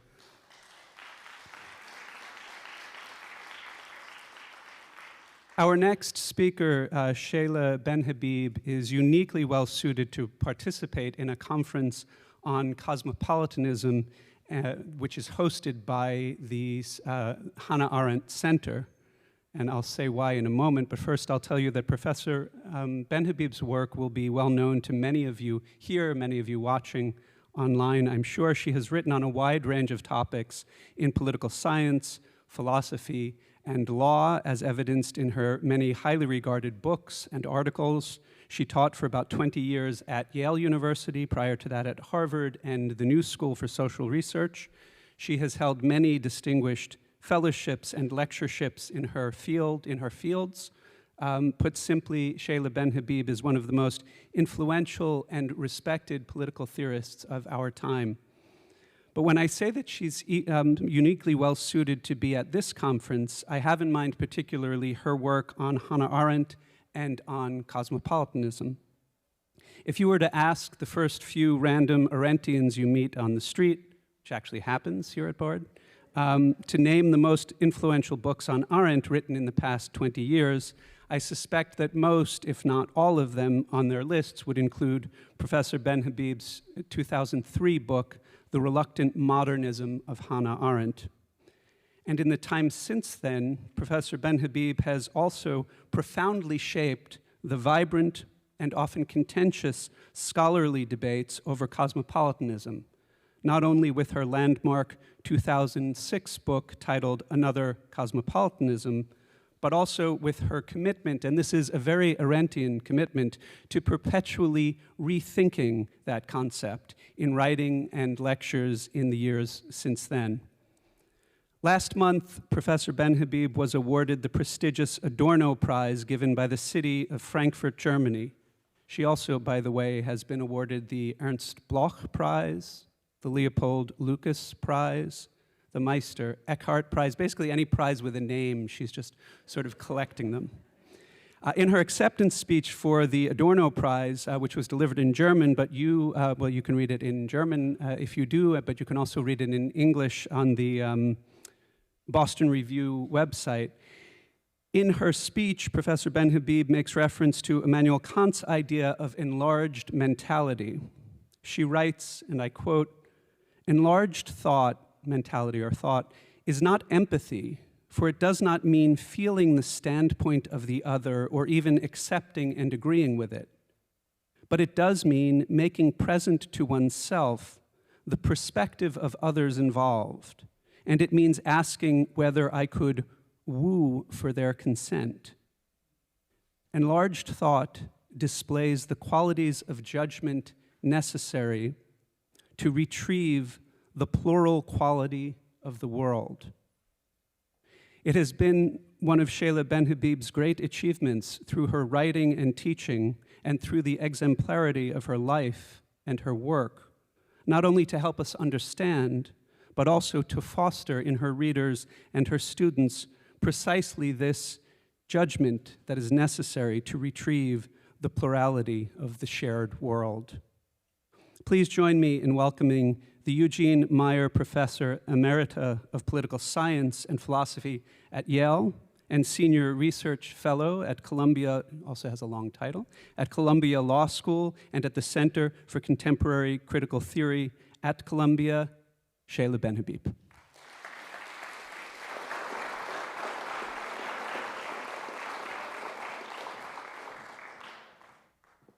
Thank you. This was a very generous introduction. I have been a friend of the Hannah Arendt Center for many years, and it's a pleasure to see the vitality and the intensity of the public conversation that the center has generated under Roger's leadership. It is absolutely unique.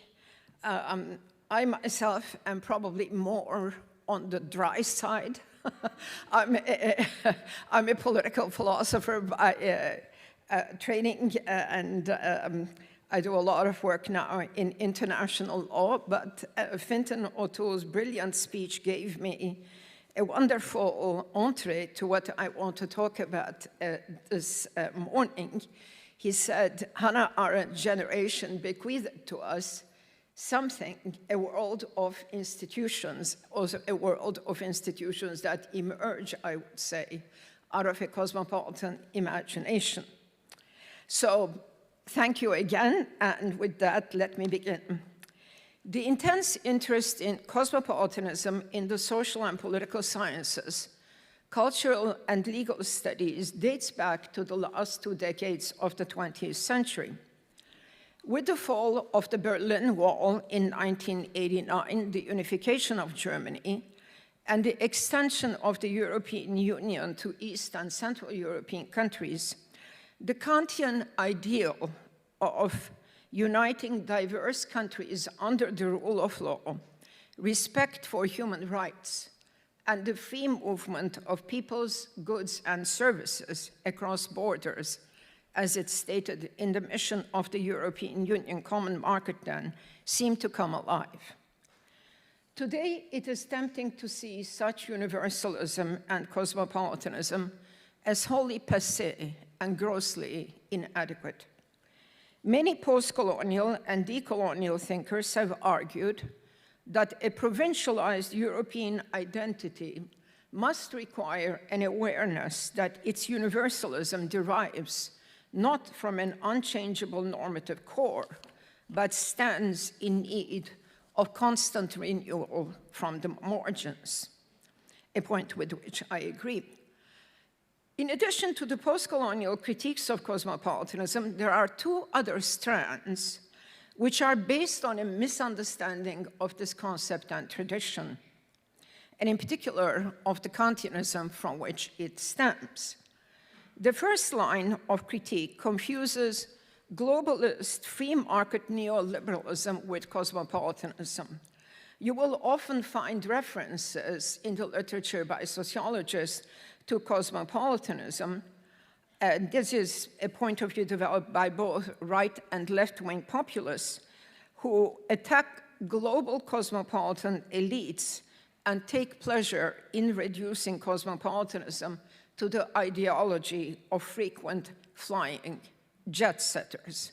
So this attack on cosmopolitan elites is a common point of reference in both left and right-wing populism, and I think, again, as I will argue, it is based on a grave misunderstanding of cosmopolitanism. The second strand of criticism, I think, is an anxiety voiced in this conference by the use of the term tribalism. Dr. Botstein gave a brilliant introduction to the many valences of this term, Stamm, stammförmig, etc., in German. But I want to raise or reformulate the question in the following terms. Does cosmopolitanism deny the importance of ethical bonds and affinities or associational obligations which result from our being embedded or situated in communities of language, ethnicity, religion, and history? So the question also has a moral, ethical dimension about affiliations and associational obligations to communities. My own answer, again, is that no, cosmopolitanism does not involve a denial of such obligations and affiliations, but it does require that these obligations and affiliations be subject or be considered in the light of universalist moral principles. It requires reflexivity. Historically, some ancient and Greek cosmopolitans, some ancient Greek and Roman cosmopolitans, such as, for example, Diogenes the Cynic, denied the pull of such special obligations upon us. In view of the realities of the ancient world, in which not to be a member of a polis and to accept its ethos was the equivalent of being a god or a beast, as Aristotle famously formulated it, it is understandable that those who wish to distance themselves from the polis and the practice of slavery would also deny the value of these primordial attachments upon us. But as Martha Nussbaum expresses it in her excellent study of this tradition, quote, just as we can defend the intrinsic and motivational importance of ties to family and friends, without denying what we owe, that we owe something to all our fellow citizens, we can also defend, she says, a type of patriotism that builds ties of recognition and concern with people outside our national borders. I'm less sanguine than Nussbaum is about the term patriotism.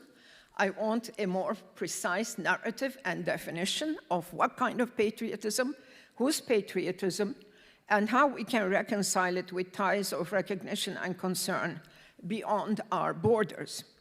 But I accept Nussbaum's insight that we need to develop a moral psychology that reconciles particularistic attachments with universalizing circles of sympathy, or what Arendt called, again borrowing from Kant, enlarged mentality, die erweiterte Denkungsart. In contemporary societies, the question is whether any ethical bonds and obligations resulting from these elective and non-elective affinities and affiliations can survive the dissolving asset forces of the market and of consumer and social media cultures. I believe this is part of the anxiety lurking behind the term cosmopolitanism, tribalism. It is an anxiety that I understand, but which I believe can be situated in a Kantian cosmopolitan tradition, which focuses also on institutions without precluding these affiliations and associations. So, in true Germanic fashion, I'm going to begin with a brief excursus into Kant's work. And then I want to turn to Hannah Arendt's essay on Karl Jaspers called Karl Jaspers, Citizen of the World. Arendt had delivered the Laudatio for Jaspers when he received the Peace Prize of the German book trade in 1958 after the publication of his book, The Atom Bomb and the Future of Mankind. Arendt, in this essay, embraces much in the Kantian cosmopolitan tradition, as well as voicing some skepticism about its claims upon us. But this, I will argue, by no means leads her to endorse tribalism and reject universalism. So let me give you now a brief excursus into Kantian cosmopolitanism, which was not mentioned by Dr. Botstein, but is very much part of the tradition that he discussed.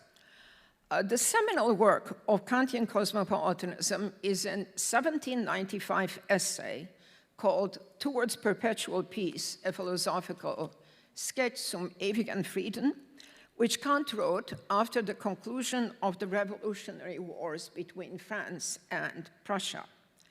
Now, this essay begins with a well-known joke, and since there are very few jokes in the history of philosophy, I'm going to read this joke to you. Kant writes, "We can leave open the question whether this satirical caption and what he means to the picture of a graveyard, which was painted on the sign of a Dutch innkeeper." So Kant is referring to a picture of a graveyard below which is the satirical caption, Zum ewigen Frieden, which in German is what one puts on graveyards, which means eternal peace, right? And Kant says, well, whether this notion of eternal peace applies to human beings in general, or specifically to the heads of state, who can never get enough of war, or even just to philosophers who dream the sweet dream of perpetual peace, is moot. The point is that one can enjoy the sweet dream of perpetual peace, not in life, but only in death. Now, of course, Kant, who proceeds to propose preliminary and definitive articles of peace among states, is himself aware of the irony that accompanies his philosophical proposal, which he therefore names ein Entwurf, a proposal or a sketch. Yet he is not deterred from trying to make perpetual peace among nations possible. So, what are the definitive articles of perpetual peace? The first article states, the civil constitution of every state shall be republican, in small r sense. That is, in a republic, the principles of freedom for all members of society, dependence upon a common legislation as subject, and legal equality as citizens will be respected. Such a republican constitution, claims Kant, would serve peace because if the consent of the citizens were consulted, and a republican constitution demands this, it is unlikely, he writes, that they would call upon themselves all the miseries of war. Now, this claim has subsequently become known in political science as the theorem of democratic peace, namely that democracies do not make war against each other, and as you can imagine, there's a whole literature, I see Roger laughing this one, on this. Now, for Kant, respect for the autonomous person within a republican constitution has to be embedded in peace among nations. And this is why the second definitive article requires that international law, Völkerrecht, and I should say that the German term Recht is ambiguous in English between right and law. So Kant says Völkerrecht. We translate it in English as international law. International law shall be based on a federalism of free states. This kind of federalism is unique because it is a Pacific federation, which is different than a peace treaty. In a peace treaty, you can reserve some conditions under which the treaty may be abrogated. But in this kind of Pacific Federation treaty, the claim is to end not merely one war, but to end all wars. There's been a discussion of over 200 years whether Kant envisaged a world state or whether he meant a world republic, and how we can even conceive of this proposal. Kant himself definitely rejected the idea of a world state, calling it a soulless despotism. He was attached to the idea of our attachment to our individual republics, but nonetheless, he thought that something like a world federated republic was possible. The third proposition is what Kant calls cosmopolitan right. And this is a bit surprising. He says, cosmopolitan right shall be limited to the conditions of universal hospitality. Now, this is very puzzling. And here, what is meant by universal hospitality? By universal hospitality, he means, quote, the right of a stranger not to be treated in a hostile manner upon his arrival on the other's territory, if it can be done without causing his death, the stranger can be turned away. In the passages in which Kant defends this cosmopolitan right, he is very concerned to defend the Enlightenment notion of us trying to learn from each other, to go towards each other, while also criticizing European imperialism. There are explicit references in these passages in Perpetual Peace and the metaphysical elements of justice, where Kant definitely criticizes and repudiates the colonial practices of European states, both in seeking forced access to Japan and China and to the sugar, to the sugar colonies in particular. Needless to say, some scholars argue that Kant left the door open, but the door nonetheless for Western expansion to other continents was left open despite his equivocation. For me, what is important is that in this 1795 essay, Kant formulated a model of relations among peoples based upon respect for the equality of sovereign polities and the human rights of their citizens. With his concept of cosmopolitan right, Kant went even further than international law and envisaged a world civil society which would be governed by certain laws and norms, both in culture and in economics, and of course in our days in communication. Kant formulated the essence of a tradition which we refer to now as liberal internationalism. This tradition includes Hans Kelsen, as well as Ronald Dworkin, Harold Coe, as well as Anne-Marie Slaughter and Samantha Power. Liberal internationalists argue that it is wrong to think of sovereignty as a unilateral prerogative to be wielded against other sovereigns. Rather, states exist within regimes of sovereignty that change over time. The Westphalian model, the 1648, which is a misnomer historically, by the way, the Westphalian model of the idea of the absolute jurisdiction of a central authority over all that is living and dead on its myth is a territory, or over its territory is a myth, and if it was ever historical reality is doubtful. For liberal internationalists, sovereignty must be exercised within a system of international law, and in the post-war period was regulated by institutions such as the United Nations Charter, Universal Declarations of Human Rights, and the entire multilateral regime of human rights that has been created in the post-war period. Today, this model of international relations, the post-World War II utopia, is in a shambles. It is threatened by conflicts extending from the Ukraine to Palestine, from Sudan to Venezuela. But debunking this tradition in the name of a realism of power relations is quite different than reconstructing it.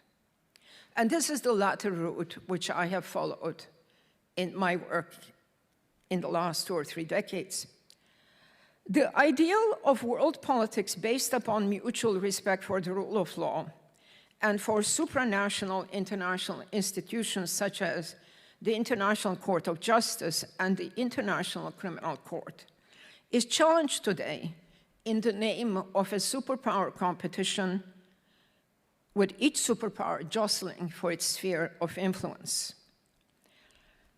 Carl Schmitt's concept of the Lebensraum, which is the concept with which he justified the Nazi expansion, meaning, space for living, right, Lebensraum, has found new fans in Putin's Russia through the work of a philosopher who combines Hegel and Schmitt called Alexander Dugin, as well as in Xi Jinping, China.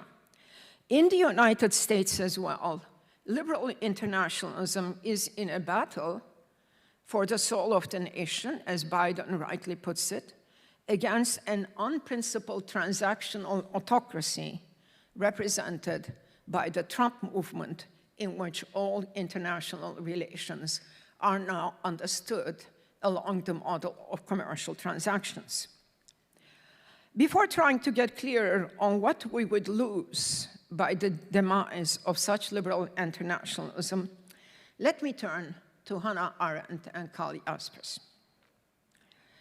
In Karl Jaspers' Citizen of the World, Arendt begins by rejecting world government and world citizenship, but she concedes to Kant's cosmopolitanism the following insight. I'm quoting, "Mankind, which for all preceding generations was no more than a concept or an ideal, has become something of an urgent reality." And she continues, "For the first time in history," remember, this is 1958, For the first time in history, all peoples on earth have a common present. No event of any importance in the history of one country can remain a marginal accident in the history of any other. Every country has become, she says, the almost immediate neighbor of every other country, and every man feels the shock of events which take place at the other side of the globe, end of quote. This common present does not emerge from a common past, she notes, nor does it guarantee a common future. It is technology which has united the world, and it can easily destroy it. And just think about 1958, which technology of communication are she and Jasper is really talking about? You know, telephones and TV. It's a completely different world technologically than ours, but they anticipate something. Whereas the technology of communication has enabled the unity of mankind, the technology of mastering the forces of the universe through the splitting of the atom, nuclear, the atom bomb, presages a destructive force which can end human life on Earth. Arendt writes, again, this negative solidarity based on the fear of global destruction has its correspondence in a less articulate, no less potent apprehension that the solidarity of mankind can be meaningful in a positive sense if it is coupled with political responsibility, end of quote. How can negative solidarity, a solidarity that is imposed on mankind through technologies of weapons of mass destruction, etc., become a sense of shared political responsibility? And here is, you know, again, Arendt's absolute brilliance about political events and relations. She says, how is such political responsibility possible beyond political apathy, isolationist nationalism, or desperate rebellion? Okay?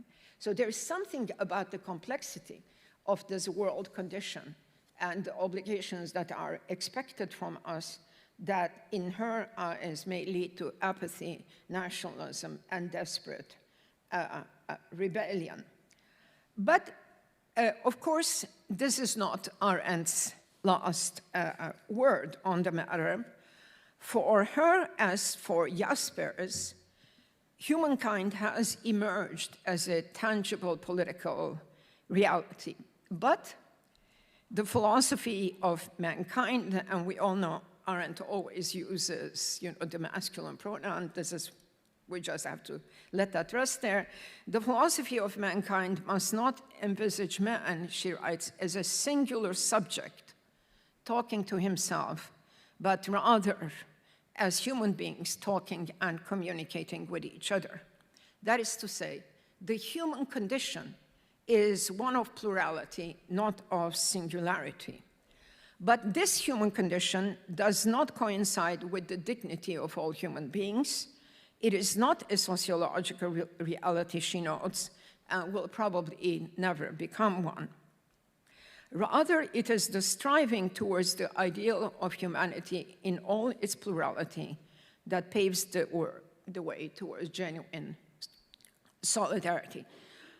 So Arendt concludes, politically, she says, the new fragile unity brought about by technical mastery over the earth can be guaranteed only within a framework of universal mutual agreements which eventually would lead into a world federated structure.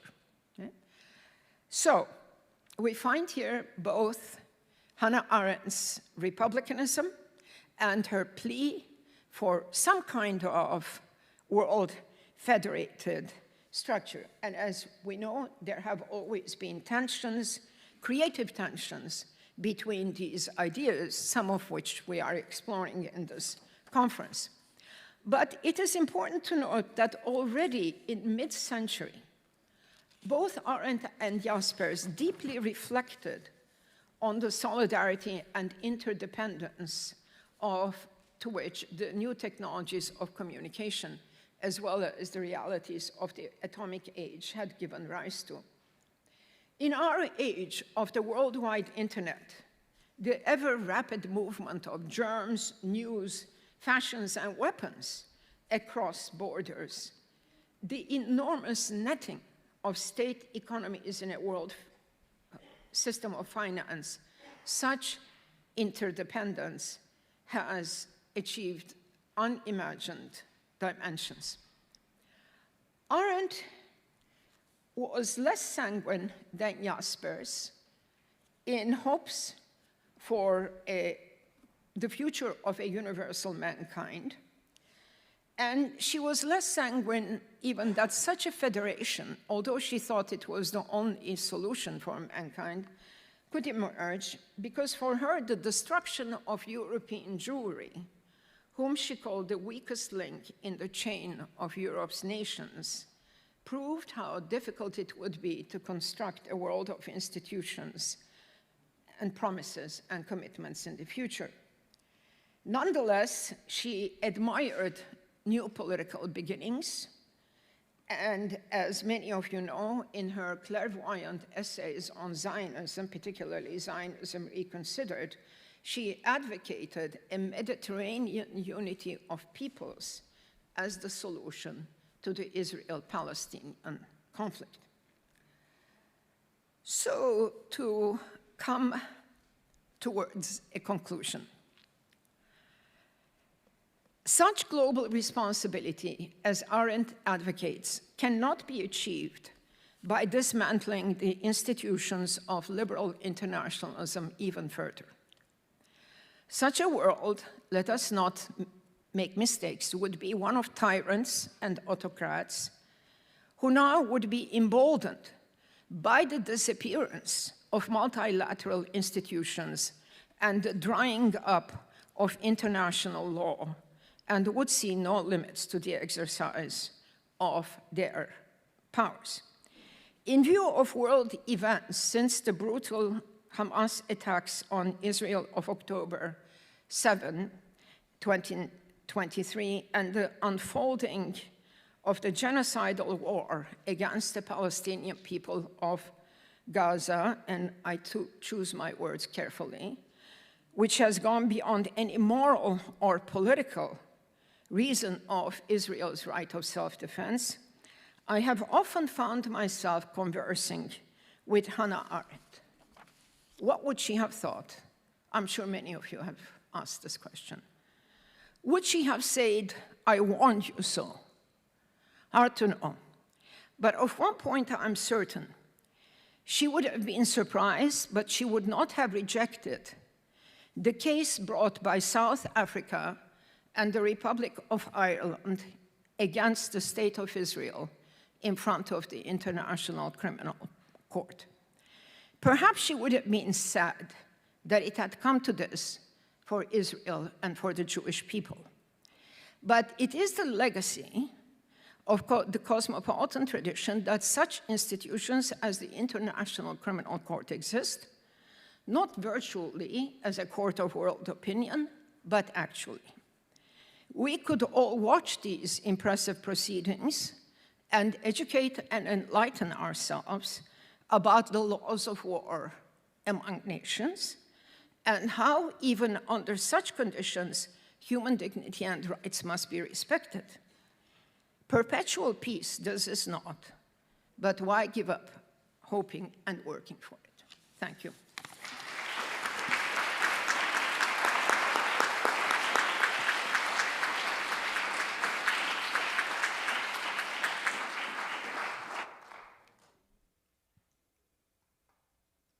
Is this on? Yes. Shayla, thank you so much. There's so much really I'd love to talk with you about, but my charge from our host is to keep the dialogue between us relatively short and open up to the room. And I should say that's also my desire, because I'm pretty confident that the questions that come from the room, especially from the high school students who have been asking consistently the best questions will be better than the ones I come up with. So what I want to do is adumbrate a few things that, had we but whirled enough in time, we might talk about, and then focus on one particular question at a little more length, and then open for the room. So a few of the questions that are on my mind, one is, and this is the one I'll return to, is about the nature of our commitment or the nature or character of our commitment to cosmopolitan ideals, as you understand that. Second is about the political legitimacy. It's only the first one I'm going to ask you about, so you don't have to worry about the rest. The second, though, if I had time, would be about the political legitimacy of cosmopolitan ideals. And what I'm thinking about there particularly is potential tensions between the legitimizing power of self-governance or popular sovereignty and the tension between that and cosmopolitan ideals that might not have the mandate of a self-governed society. There's also a question about the grounds for the rejection of a world state, which you share with Kant and Nussbaum and it seems everybody. And I think exploring that might lead to thinking both about the nature of plurality and potentially about the limits of the political. There's also a question about your really interesting exploration of theorization of a Kantian cosmopolitanism that embraces non-European sources. And lastly, I'm very interested in your own path, the path of your own commitment to these ideals over time and the way in which that has changed or not changed, and what that says about the nature of those commitments. But all of that to one side, the question that I do want to ask about is, and I think this is the best way to link what you were talking about to things that came up yesterday and actually today as well. I'm thinking particularly about the term tribe. And how that might get us to talking about the nature of commitments to cosmopolitan ideals. So you express some skepticism about the term. I share that skepticism, others have mentioned it. And you say specifically that you think the anxiety lurking behind the term tribalism has to do with concerns about the dissolving acid forces, here I'm quoting you, of the market and of consumer culture, and the question of whether any ethical bonds and obligations can survive that acid. And that seems right to me, but I think there's also another aspect of the term tribe that Roger was trying to get at and was identifying Sebastian Junger's talk and his book as a source for this. And I know that you had to teach yesterday, so I'll just summarize a couple of things that came up in that conversation as a way of posing the question.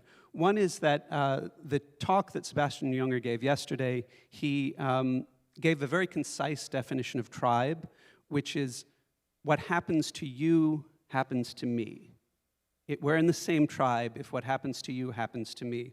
And it struck me that there's a resonance, interesting and complex to think about, with what you said just now about Kant's refusal to give up on the ideal of world citizenship. And you quoted from the Metaphysics of Morals, I think, or cited it, in which you said that what Kant means by world citizenship is a sense of shared responsibility in that the injustice done in one part of the world would be seen to affect all others. So, and that was your gloss on Kant's conception of world citizenship. Second thing that came up in Junger's talk was about the something like the limit case of tribalism. For him, the limit case of tribalism is illustrated in the willingness to die for one's commitment.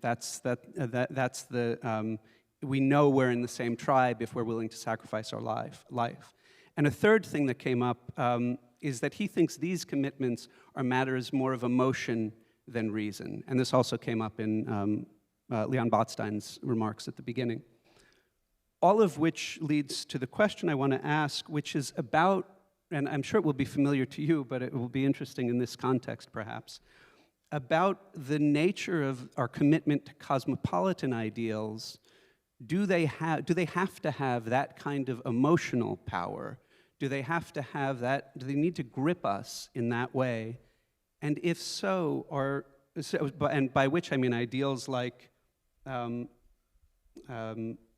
equal dignity for all, or the free movement of all, or bodily autonomy for all, not just for my tribe, not just for the people I feel closest to, but for all of humanity. Are my commitment, do we, in order for another cosmopolitanism to work, does it require that kind of passionate commitment? And if so, do international institutions, can they inspire that kind of commitment?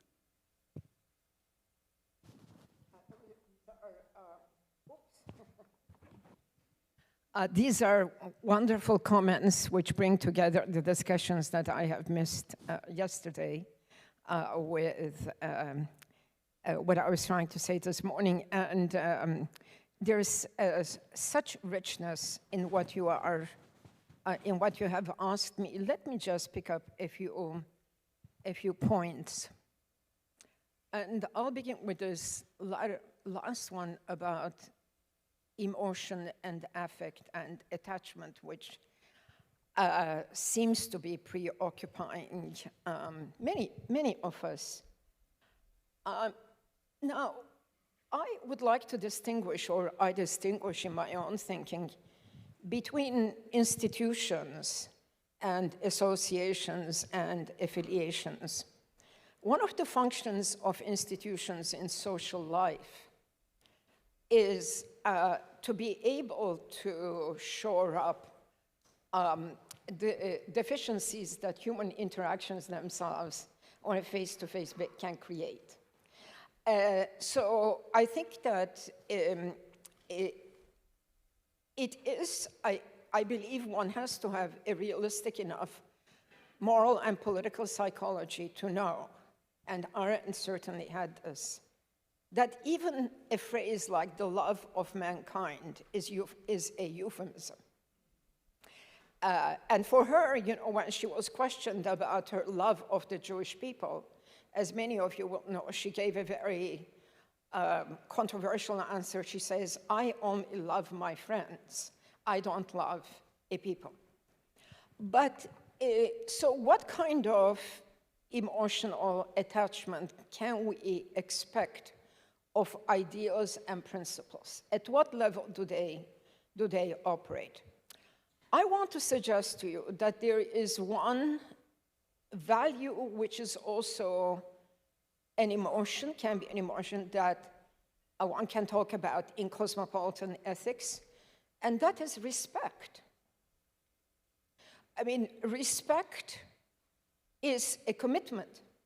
It requires a certain kind of behavior from me. It demands some kind of behavior from me.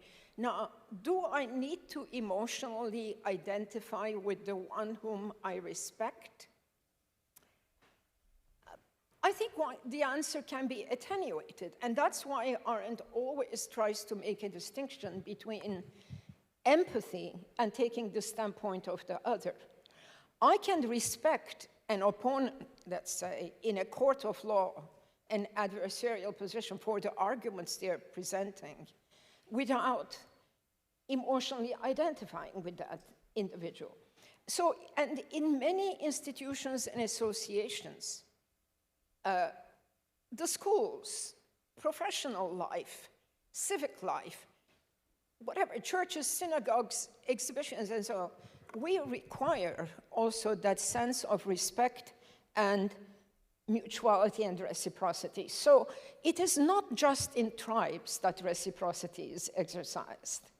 There is maybe generalized reciprocity and more specific forms of reciprocity, but I feel that these are on a scala.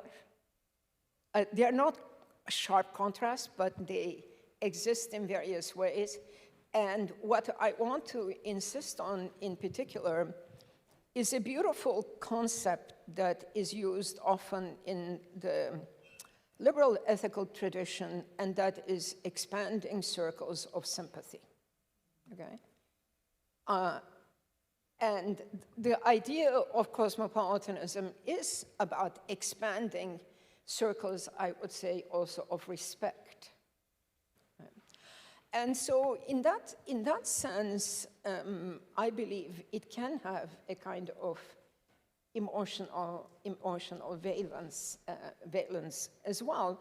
But I want to insist on this institutional dimension, because when institutions begin to rot, and when they no longer can realize the ethical principles for which they have been instituted, it is individuals who start bearing the burden, and it is individuals whose lives begin to fray at the edges. So I think we have maybe a kind of, sometimes, you know, we tend to emphasize maybe the face-to-face, the immediacy of action, and certainly this is part of the Arendtian tradition.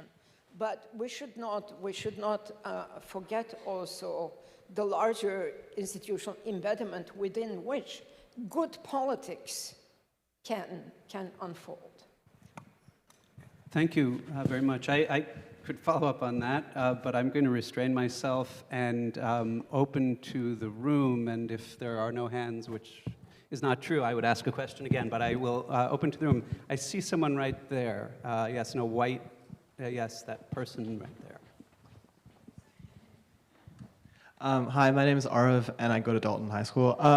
So I guess my question is, for me, I think I'm pretty confident that a lot of these international institutions have created some kind of value, whether it's like the ICC or the ICJ.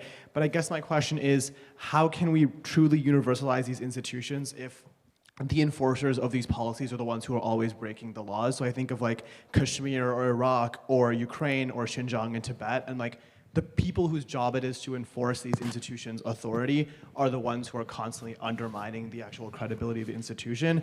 And I kind of wonder, can we realistically develop an international, like a group of international institutions that can actually create a universalized like international law in a multipolar geopolitical landscape? And if these institutions are not actually universal, are they really creating the value that we sought to like have them create in the first place? And I think of like the P5, for example, in that scenario. Like, does the UN truly create the value that we set out to do if the 5 most powerful countries whose job it is to enforce the UN policy are the ones who have the authority to also break the UN's policy? Thank you. Right, a very good, very important question. Look, these institutions, obviously, not only are they not perfect, but these are also crucial moments right now when you mentioned the Security Council structure, which is obviously a remnant of the Cold War, right? Like many also multilateral treaties of that period. I teach a course on refugee rights at Columbia. The 1951 Convention on the Rights of on the Status of Refugees is definitely a Cold War text in some ways.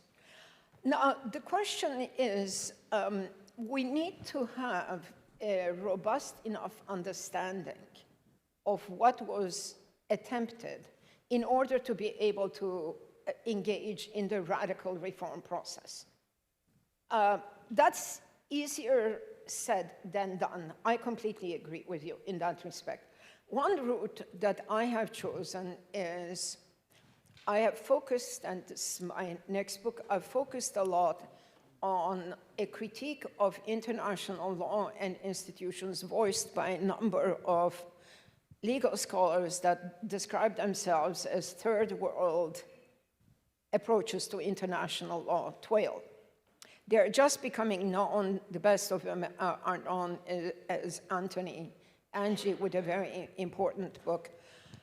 Now, if we read their writings and if we engage with them, we can begin also some peaceful reform processes. one of the big issues that comes up in reading this literature is the struggle right now over resources. The resources of land, the resources of water. For example, the way in which the Republic of China is buying so much natural resources in Africa in anticipation of scarcity and population growth, etc. So we can enter it that way. We can begin that. The more global question about the conflict between power and normativity, the right of the stronger, this is fundamental to human politics. I mean, yes, express the criticism as strongly as you can, as, you know, Arendt cites, you know, history it often seems to be written by the stronger, but our moral obligation is to side with the weaker.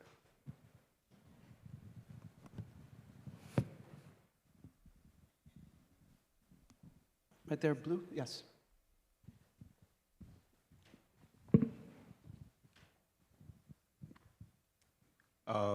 Hi, thank you for your talk.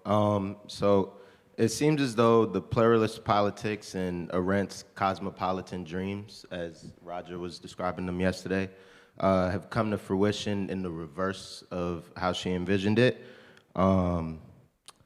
She seems to have envisioned international institutions and World Federation and international law as a cosmopolitan system of managing the plurality of the several tribes of the world. When you describe the international relations inspired by Trumpism, premised on commercial transaction and the position of international institutions as an arena for superpower competition, the world and nations seem quite cosmopolitan. But in the sense that their cosmopolitanism is tribal, and that it's unconcerned with or ignorant to the plurality of the tribes amongst them. Do you think that in this way, this tribal cosmopolitanism has trended toward a world state that soulless despotism, or that nations are headed there intentionally? And do you view cosmopolitanism negatively in this sense? Well, obviously, you know, I try to make differentiations.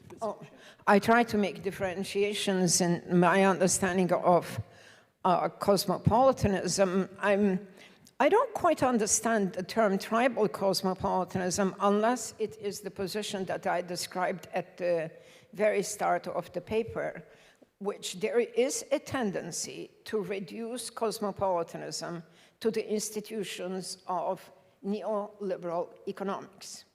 And I think this is inadequate. I don't think this is correct.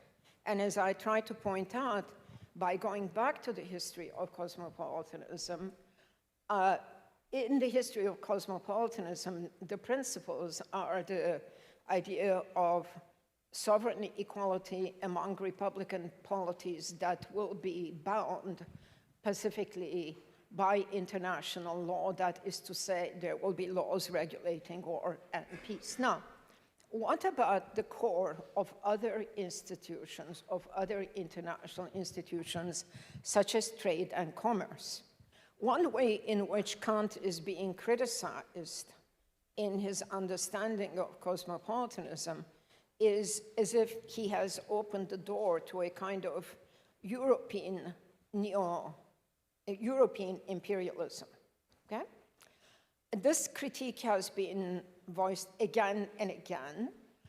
I don't believe it is, I don't believe it sticks to all of Kant's writings, and I don't want to get very scholarly wonky on you, but there is an evolution in his understanding of world society from the early 1780s to the later writings.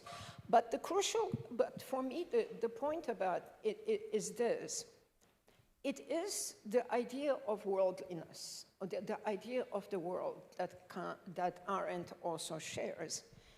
Liberalism begins also, it's part, this idea of reaching out and creating a world together that is bound up with European imperialism, with colonization, etc.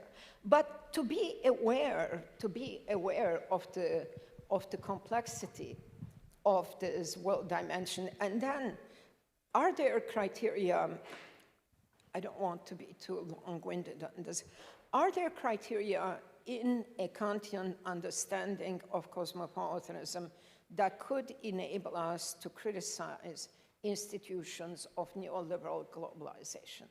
My answer to that question is yes, but I owe you the argument. I haven't been able to give it in this paper. I hope maybe, forthcoming, I'll be able to do something about it. There was a patient person here. Yes. Thank you. I just want to thank you, before I get into my question, for coming here. It's been a pleasure and an honor to hear from you and learn from you. I have a somewhat ignorant question, but it's okay. I'm young and passionate.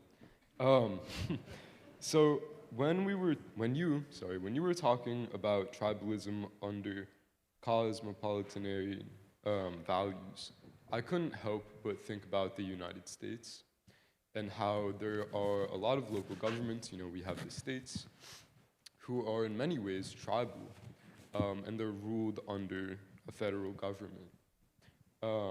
And some people would think that works and some people doesn't, but what I think it allows us to do is, so we have a president who has, a lot of power. The power is centralized in the president in many ways. And when we elect the president, that allows us to mobilize and do things as a country. And I'm wondering, I guess, what is your take on using this United States structure as a model for cosmopolitanism? Because I think it is dangerous, I think that we've seen in the past election how, I'm talking about with Trump, how one bad election can lead to a major abuse of power. This can be seen in, international affairs where Trump ordered drone strikes on Iranian scientists, which I think is a crime against humanity. And I'm curious about your opinion on American democracy. Can I just ask you, because we're short on time, just Yes. put a point and a question mark on it at the end. What did you say? If you can just summarize the question, we're short on time. Yeah. Oh, I'm so sorry.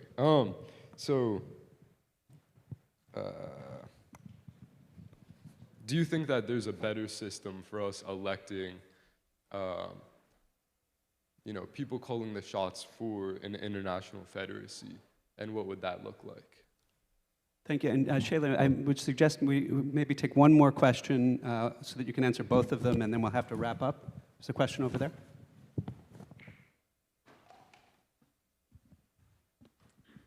Thank you both for this beautiful discussion. Professor Benhabib, in your work, Another Cosmopolitanism, you mentioned how all empirical studies of genocide and ethnic cleansing point to the paradox that it is often neighbors rather than distant strangers who massacre one another. So my question is, how are we to imagine a universal mankind when we're unable to recognize the humanness of our closest neighboring communities because of our own tribalism, and possibly not even call it tribalism, but rather a toxic, counterproductive form of patriotism, considering the ineffectiveness of international bodies compared to domestic practices? And Shayla, I have to ask you to be relatively brief. I think that to the second question, and I'll get to the first, I believe that Fintan O'Toole has actually given much better answers at this point than I could about how victims, how conflict emerges out of a sense of victimhood, but the competition of victimhood, etc. I think there is a lot there that explains, for example, instances like Bosnia, Herzegovina, etc. Is it quite applicable to the Israel-Palestine conflict, which is also a national conflict? I hear this question coming up, and what I'm going to propose is that I talk with some of you at lunch, that we sit together at a table and discuss, because I don't want to exploit the schedule. To come back to your question, and I would like to talk to you at length.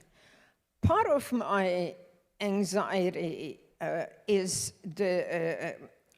are trends that have developed also in the US Supreme Court for the last 20 years that have made this country increasingly isolationist, that has made this country turn its own back upon the institutions and laws it has promulgated. I think Roger also knows the story very well. There is a story of American isolationism that begins with Justice Scalia. The Federalist Society, my old institution, Yale, caught like fire in the law school.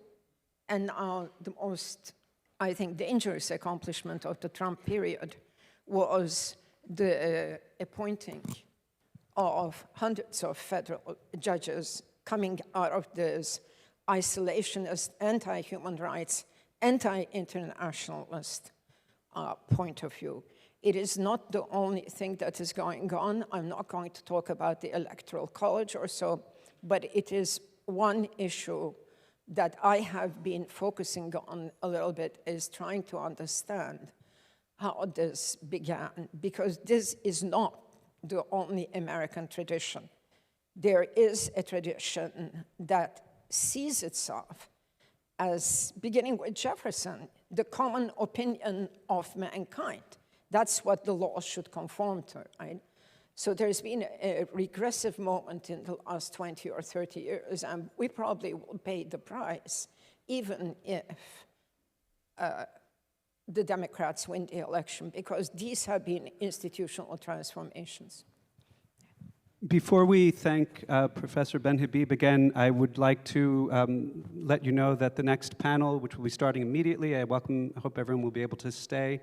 We will welcome Mandar Apt, Philip Rock Lester, Gilbert Johnson, and the discussant will be Niobe Way. That panel is Bloods, Crips, and the Overcoming of Tribalism in Los Angeles. That will happen immediately now. And please join me in thanking Shayla Benhabib.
Yeah. No, I'm pronouncing your... Okay, I think how should we sit? Should I sit in between the two of them?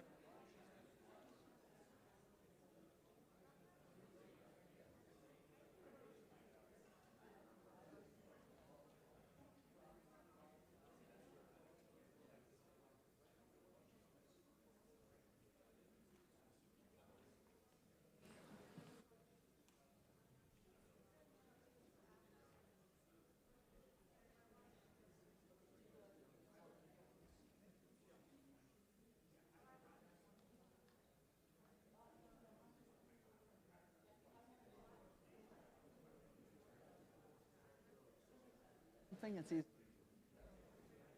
Yeah.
Does,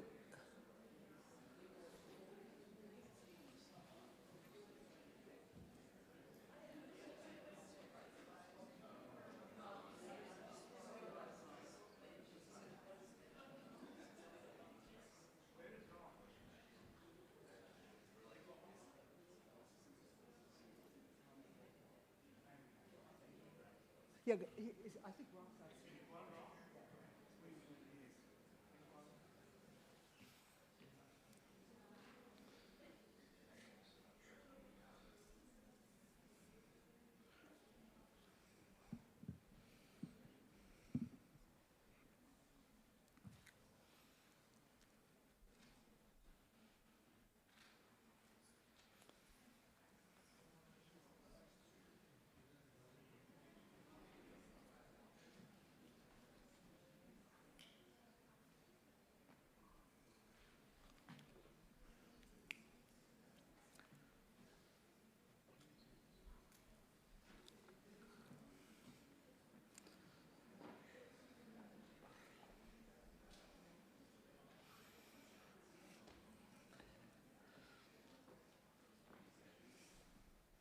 Welcome.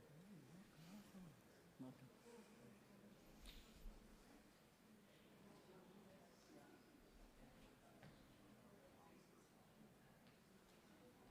Okay. Where's Roger? Phil, should we begin or? Yeah, begin? Okay. Okay, so we're going to begin. Everybody come in, settle down to our rock star panel. I am thrilled to be asked by Roger to moderate this panel. It was a true honor that he asked me. It puts me in the position that I've spent my lifetime doing, which is interviewing people, but in this case also interviewing men. So I'm thrilled to do it. We have spent the last couple days together. Actually, it's only been one day, but it's felt like it's felt good. And we've had a meal together, and we've talk this close, our faces are this close talking.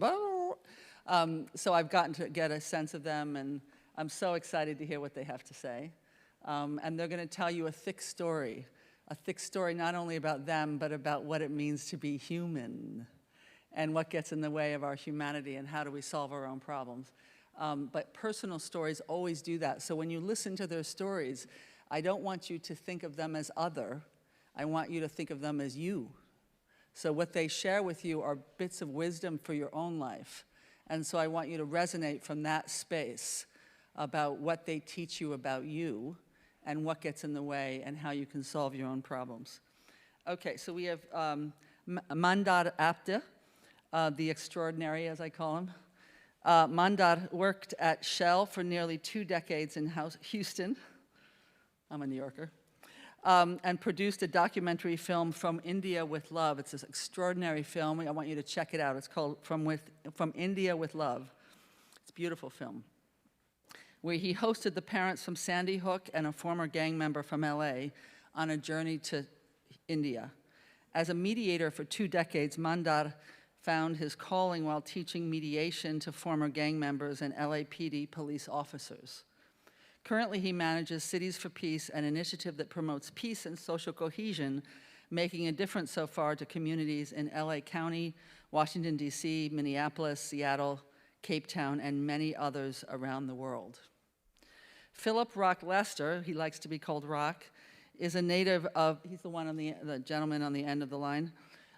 Rock is a native of South Central Los Angeles, as a community advocate and organizer with experience in entrepreneurial training, youth development, policy change, and community intervention. And I had the extraordinary experience this morning of hearing his wisdom in response to a conversation we were having, and it was mind-blowing, so I'm super excited to hear from Rock. Rock is the oldest of 9 children. He grew up in a single-headed household led by his mother on the west side in South Central LA. At the age of 14, Rock lost his uncle to gun violence and was a victim himself of that same gun violence. Battling with trauma and loss, Rock found himself making a series of bad decisions which resulted in him being tried as an adult at the age of 16 in a criminal court of law. Post his incarceration, Rock began reevaluating gang culture, poverty, the judicial system, his life experience, and the connection between all of them, and ended up becoming an advocate for survivors of crime, youth development, and system change. Working with organizations such as the Anti-Recidivism Coalition, the Reverence Project, Future IDs, Youth Justice Coalition, and Time Done, Lester has helped change the narrative and shift resources to programs that reflect the needs in underserved and traumatized communities. And change the narrative, I want you to hear that as a code phrase for telling a thicker story, okay? So changing the narrative is starting from a new place. Okay, Gilbert Johnson, he's the one closest to me. He's a native of South Central Los Angeles and has over a decade of experience in community organizing and engagement, policy change, and peace-building work. He was a foster youth who grew up in poverty with, as he says, a quote-unquote dysfunctional family, which led him toward a path of trouble, drug and alcohol addiction, gang involvement, homelessness, and incarceration. Gilbert was first put on probation at the age of 16 after expulsion from high school. He cycled in and out of jail until the age of 26, when he was introduced to a social justice nonprofit in the heart of South Central called Community Coalition. Sorry, I didn't read that sentence correctly. He cycled in and out of jail until the age of 26, when he was introduced to a social justice nonprofit in the heart of South Central. With coupled with his faith and determination, this organization changed and saved his life. And he wrote this last sentence because it's so important to him and it so reflects who he is as a person and as a man. He said, put in there that after that, I got married and had 6 beautiful children, Joshua, Josiah, Jacob, Jada, Jonathan, and Gianna. And he said, don't, and I said, do you want me to include all the kids? He's like, yeah, I got to get the kids in there because that's an important part of who I am, right? So his faith, so I'm going to rephrase the last sentence, okay? His faith, determination, and social justice work led him to love himself and thus love others. So I'm super thrilled for this conversation.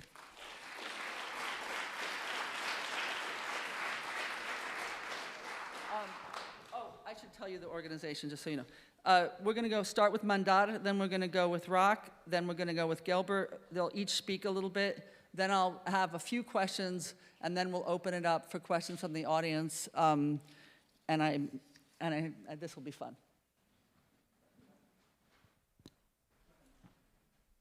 Can you hear me? So like she said, I spent nearly 2 decades in a small oil company called Shell. I used to live in Houston. My title at Shell was Game Changer. I used to manage a multi-million-dollar fund, travel 200 days a year, so cosmopolitan by design. I was attacked by a mob in Nigeria when I was on my first assignment as a petroleum engineer in the rural communities of Nigeria. And those experiences don't leave you. I had nothing to do with that Niger Delta issue. I was just a young petroleum engineer, and a whole village came after me with swords and sticks and stones, and I barely escaped. Fast forward, as a game changer, I started thinking, can companies like Shell invest in communities where there is violence and find a business case? So not just philanthropic donations. And when your heart is in a good place, when your intention is pure and clean, the universe helps you, has been my experience. So I actually found a business case. And I invested Shell Game Changer money in a technology called deliberative polling, deliberative democracy. That world of violence is where I found my calling. Because violence can happen anytime, it can happen anywhere. It can happen whether you live in a gated community or whether you live in the slums of Mumbai. It's something that happens at 3 levels, I feel. At the level of action, at the level of speech, and at the level of thoughts and feelings. So that is where I started applying my meditation practices. So I've been a meditation teacher. I've studied meditation, practiced, and taught for the last 21 years. I've never missed a single day. And I started thinking, where can I integrate this? And the best place to do it is places where there is a divide, where there is people who don't come seemingly to hang out with each other. And so that is where I made a film. It's called From India with Love. That took me on my own journey of finding my own roots in India. That we were a very colonized country. And we never decolonized our mind. So when I started learning about the ancient traditions and culture, I started seeing that it's socially still relevant. And so that work took me to South Central. And I landed in South Central LA when Nipsey Hussle was sadly murdered. That's the time when I entered South Central LA. And I met so many of these former gang members, community members, and I realized that there is a lot of trauma here. And that is where I applied myself. I actually found myself. Anybody I met there, I felt they are traumatized, whether it's a 6-year-old or an 80-year-old. So what I did was I brought all these diverse people, seemingly diverse people, but they had one thing in common, right? They were all traumatized. So I'm going to show you a 3-minute video of my work. Let the work speak for itself. The bottom line is, if I can do it, anybody can do it. If we can do it in South Central, we can do it anywhere in the world. You can play now, Philip. You breathe in, you go up. You breathe out, let go. Inside this room in South LA, the simple act of breathing is connecting an unlikely group of people in a way even they never thought possible. When it first started, I thought he was crazy. Day one, I got out of the car and I saw Chief Cato, and I'm like, oh snap, the police. A bit skeptical, something different. Officers, former gang members, LA residents who admit they had a negative view of police now look forward to these moments when they can get together to just breathe. We're all human, and we're all trying to walk this earth, trying to find answers and trying to live a better life. The man connecting this unlikely group, Mandar Apti, with Cities for Peace. It has to start somewhere. Apti and his program promote non-violence in a notoriously violent place, South LA. And that is why Apti picked this area to introduce deep breathing, meditation, and yoga. If LA can become the change, then it creates a ripple effect. At first, these people were skeptical, but eventually, all of that floated away, and they became believers. It helped me a lot with this exercise. We can come together as a community and, God, make it better. It works. It got me to live in the now. It's a peaceful place. These exercises arm everyone here with compassion, empathy, and self-control. The breathing was good because it taught me how to relax and how to be with one within my body, mind, and soul. If I can control my breathing, I can control my thoughts, therefore I can control my actions. That includes officers out on calls. We've seen the good, the bad, and the ugly. Who have to arrest people. We're a little bit more understanding in terms of how they feel. This group quickly realized not only did breathing connect them, but so did their passion, commitment, and desire to make Los Angeles a safer place. The connection, the understanding, how we're all human, and how if we think peace, we can be peace. Something so simple, creating bonds, forging friendships. I was able to see past the uniform and see them as human beings, and I would like to think from the experience that they were able to see me in the same light. Everybody was comfortable, we were hugging, and I will continue to do it. The mastermind giving all the credit to the people who are willing to try. He calls this a beautiful experiment and says this is just the beginning. An avalanche of peace and love. Because non-violence is simply love. Adrian Arambulo for Life Connected. This group has also done yoga and painted murals together as forms of practicing nonviolence. The program Cities for Peace hopes this will have a ripple effect on other cities, and they're willing to try. Question. Why don't you just tell us about, it says here on our notes, speak from your heart. Oh, sorry.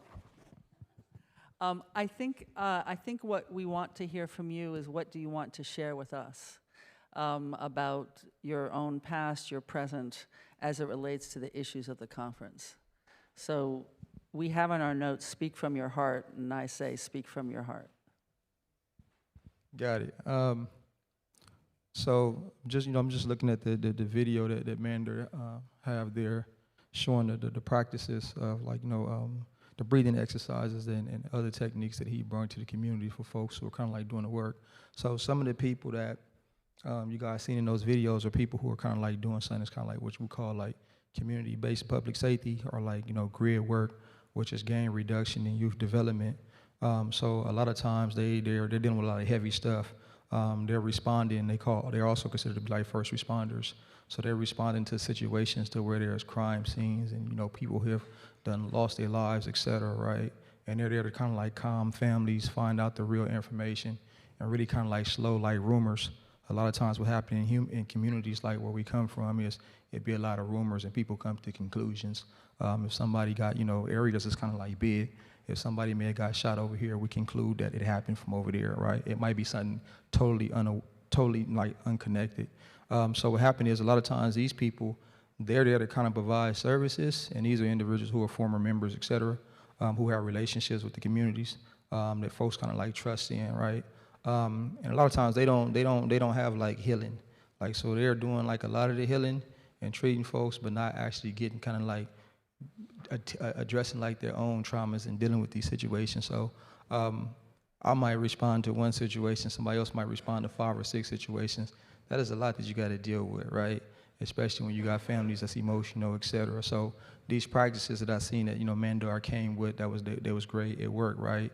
But we was also in the process of doing things that was happening already in South Central LA, which is like our SLACSI, which is like South LA Healing Circle Initiative, to where we kind of like a lot of times around the summer times we get an uptick in kind of like violence, crime. A lot of people come out.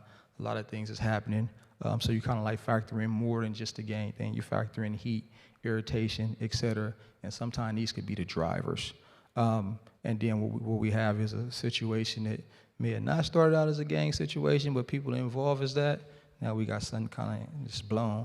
So most of the work that, we do or that I kind of like do, so just to be honest with y'all, I do less of kind of like the law enforcement work. That's like not my lane. I let them folks kind of like do their thing. So we all working towards one agenda, but I work towards kind of like focusing more or less on the youth and folks who are kind of like system impacted is getting out, reentry folks who kind of like need resources and services to prevent them to being a part of the recidivism rate, perpetuating mass incarceration and stopping young folks or preventing young folks from going inside. So you have folks who do prevention, and then you have folks who do intervention. So a lot of times we're just trying to prevent, right? And what we use to kind of like prevent is tools.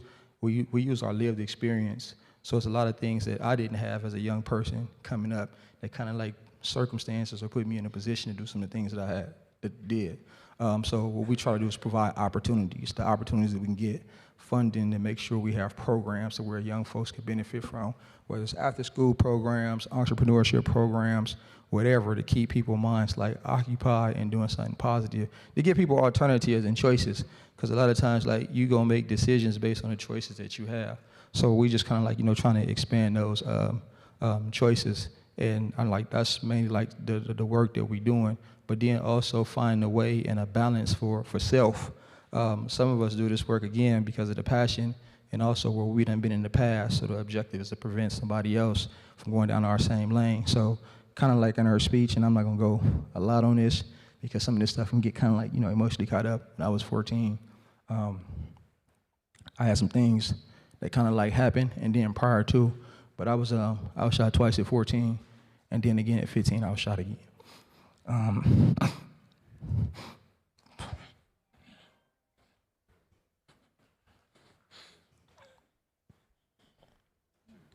Yeah, so one of the situations, like, my mama and them was there. So anyway, fast forward, it's just like the work that we do is kind of like preventing young folks to being where we at. We still in South Central LA. We come from that. At one time, we was, we wouldn't be sitting on the stage together, you know what I'm saying, based on the fact that we was opposing areas that's 5 minutes away. It's just like a lot of trauma. So that's the kind of like the stuff that we're gonna kind of like continue to talk on later. I'm gonna let her get into the questions. Yeah. But kind of like when we here telling our stories, a lot of times it's like we're not telling it from a third party, it's first party. And we gotta relive those situations, you know what I'm saying? So that's where I get caught up. Okay, thank you very much.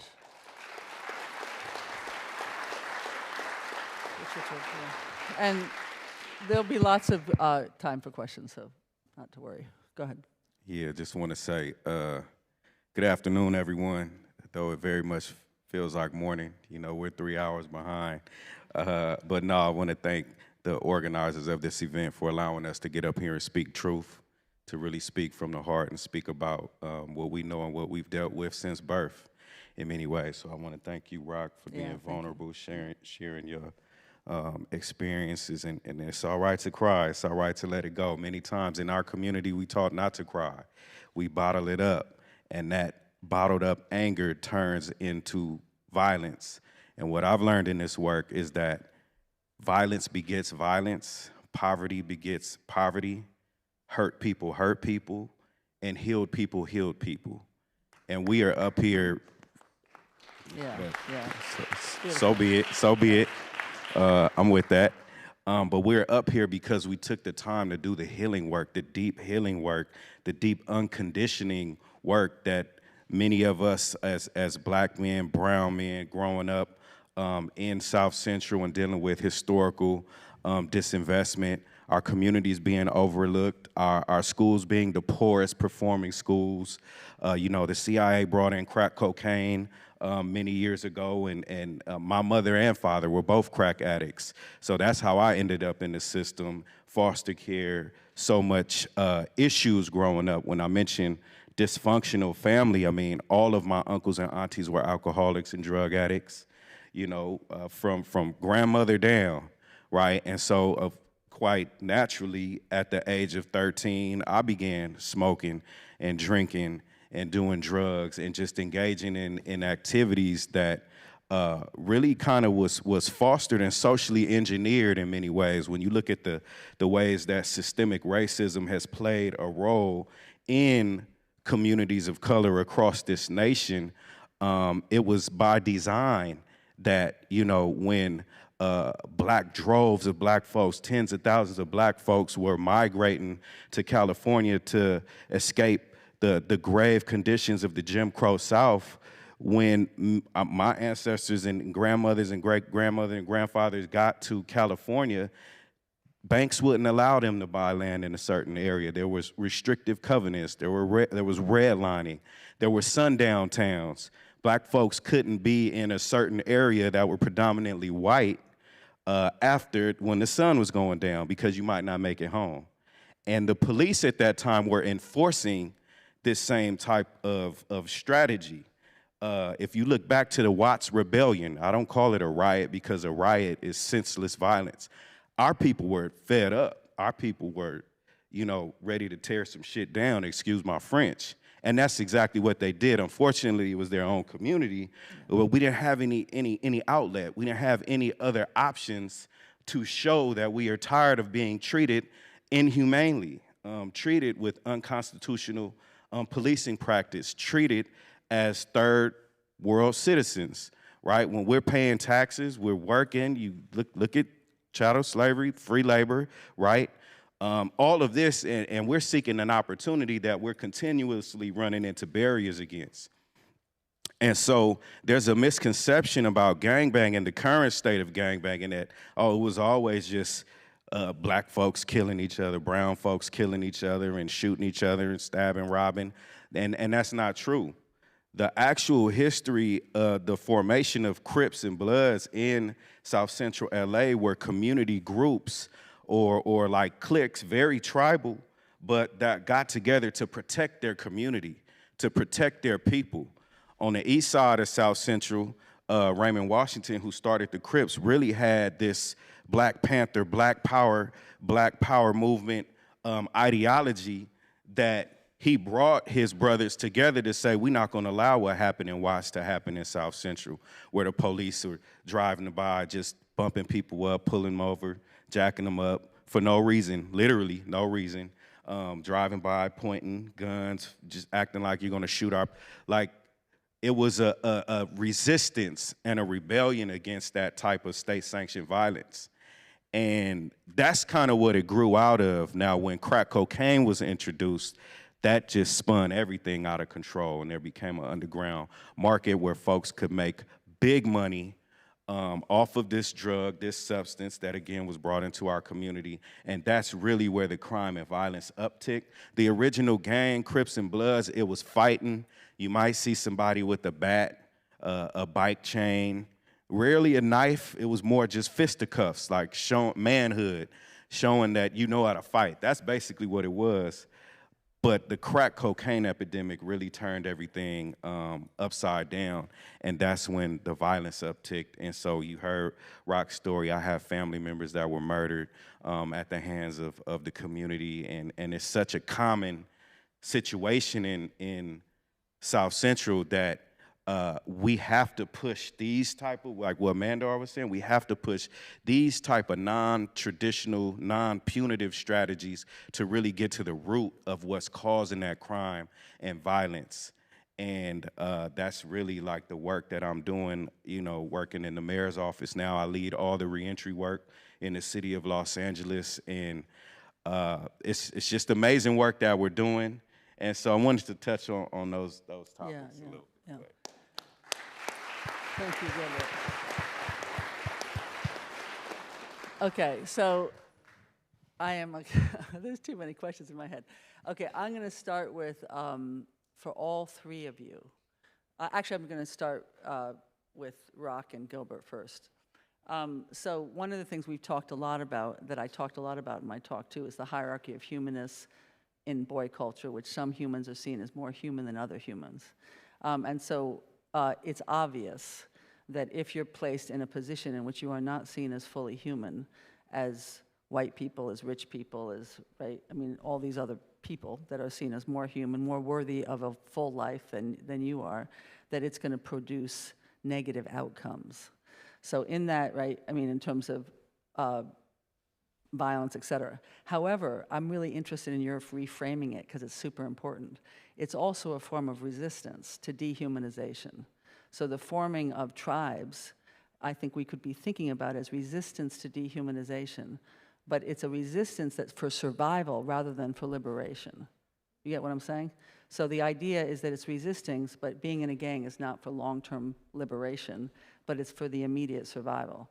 So I'm curious about how you resonate with that idea, but the notion of resistance in gangs, so we can, it's definitely a negative thing, right? You're engaging in violence, et cetera. I'm not trying to do anything with making it a positive thing. What I'm saying is you said resistance, so that's interesting to me. Gangs is a form of resistance to dehumanization, but then the limitations of it. You get what I mean, Rock? The limitations of it, of resistance as forming a gang and committing violence. So I'm just curious, just riff off of whatever you want to riff off of what I said. It doesn't matter if you exactly answer what's in my head.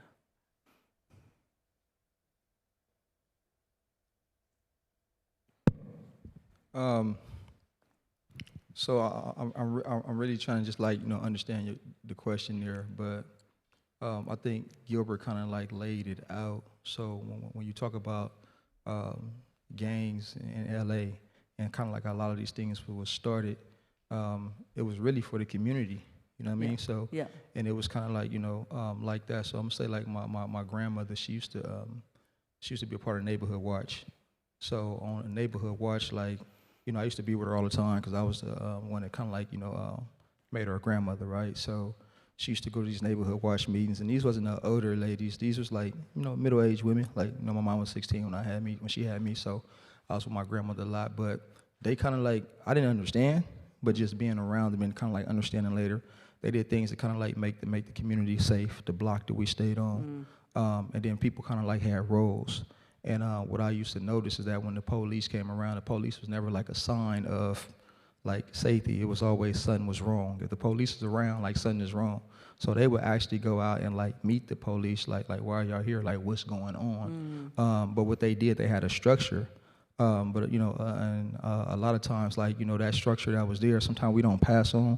I heard somebody mention tradition yesterday, right? And cultures. Sometimes we don't pass those traditions on. So my grandmother had to, go back to work and doing what she was doing, and she worked at General Hospital, and she wound up retiring after 43 years. But when she went back to work, it wasn't the torchlight was passed on to her kids and other individuals up under them. Yeah. So things started happening in the community, and things formed. You know what I'm saying? And people started now being as what we call gangs. Yeah. And sometimes I see the word gang is being used to kind of criminalize people who are part of the community.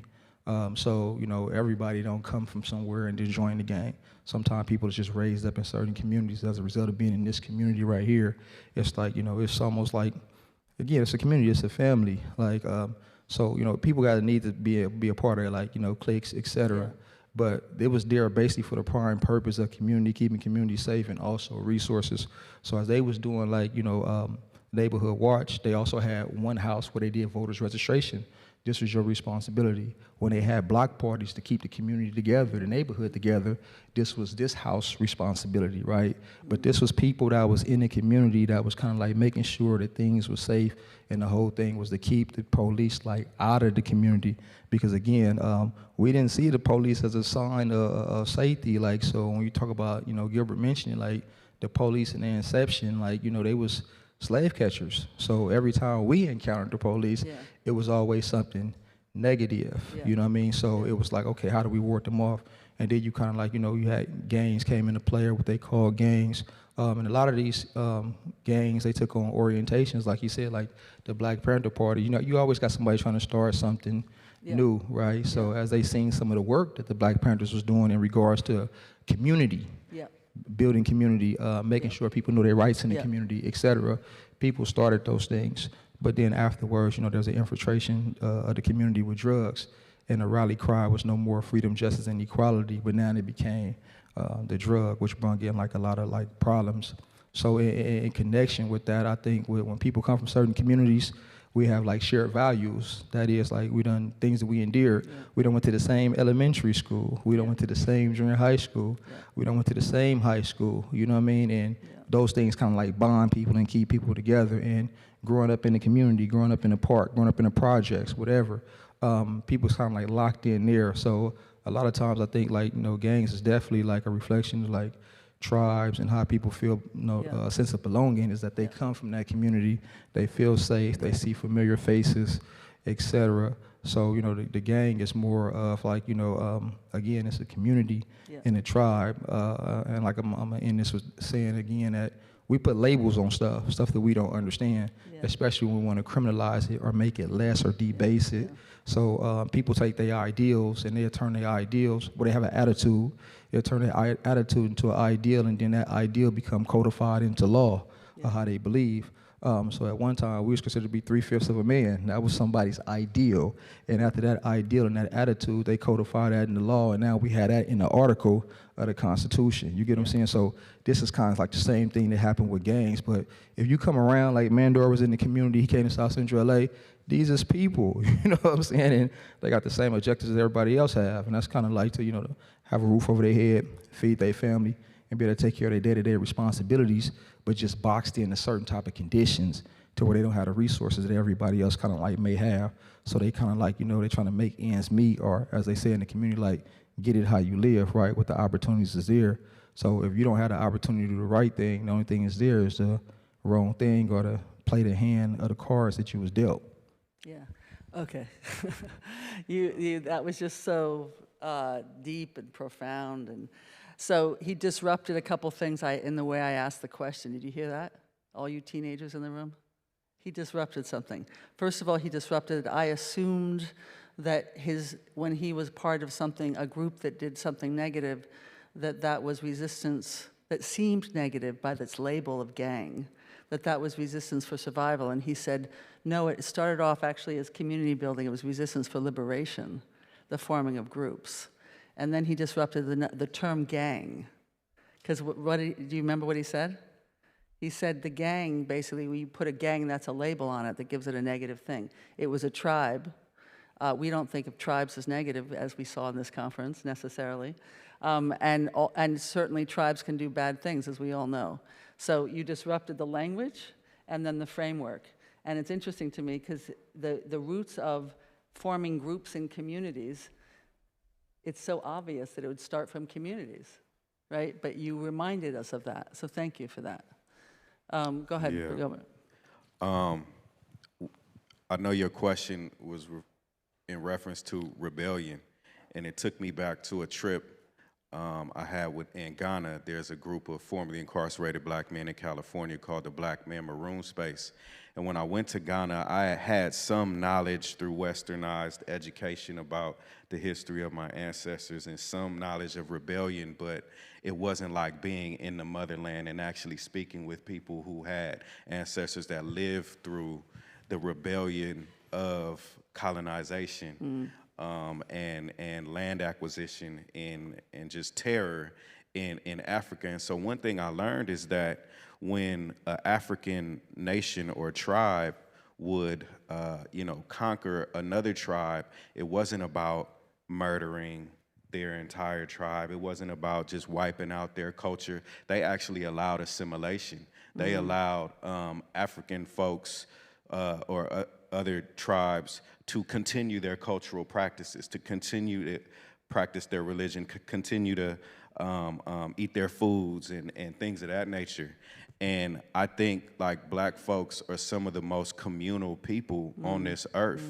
In South Central, we don't ostracize anybody. Like in many ways, black and brown folks get along greatly.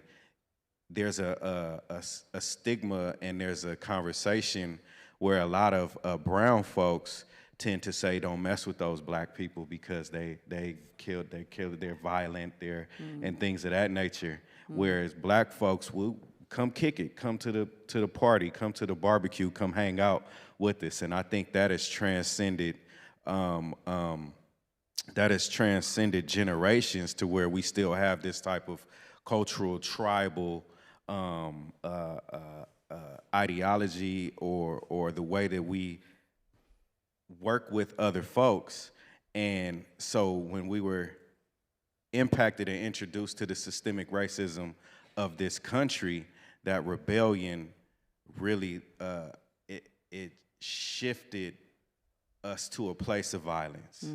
and the once communal type, just we kind of kumbaya type feel really did change into a violent atmosphere and a culture of violence. And again, much of that is attributed to the powers that be and the social and economic conditions that we had to grow up in. We were almost forced in many ways to be violent because we had to eat, we had to protect our family, and there was deindustrialization. All of the good jobs that were employing black families that came to California were being shipped overseas. Again, there was mental health facilities were defunded under Reagan, and people were let out in the community, and people were having, crisis became crime. And instead of addressing some of the social strategies that were implemented at that time through a community-driven lens, it was addressed with force and repression and militarization of law enforcement. And so I was really trying to connect the origins of what I learned in Africa to South Central and that rebellious state. But the rebellion and the violence in many ways came through response to systemic violence. Yeah, exactly. You want to say that? Go ahead, Mutad. So, put yourself in my shoe. I have had this career at Shell, and I have been welcomed by the community of South Central. 21 people attended my workshop, the first workshop I taught, which you saw. 7 former gang members, 7 LAPD officers, and 7, you can say, regular people like teachers, nurses. So 21 people come to this workshop. They're not forced. That means I must have at least spoken to 200 people. And these 21 people took the risk, right? As my friend Andre said, right? He's a crazy guy. He has come here to teach meditation. And they are with their opposites of sorts. So through this workshop and these workshops that I taught in 2018, 2019, 2020, what I learned is only 2 people invited me to their home, not the people of Indian origin, not the privileged people, but a leader of the Bloods gang and a leader of the MS-13. And they invited me for the best hot chocolate they made for me. I will never forget those experiences. So what it teaches me is, yes, I am a cosmopolitan of sorts, but I also need to be a human. And I think that is the middle ground that we all have to find.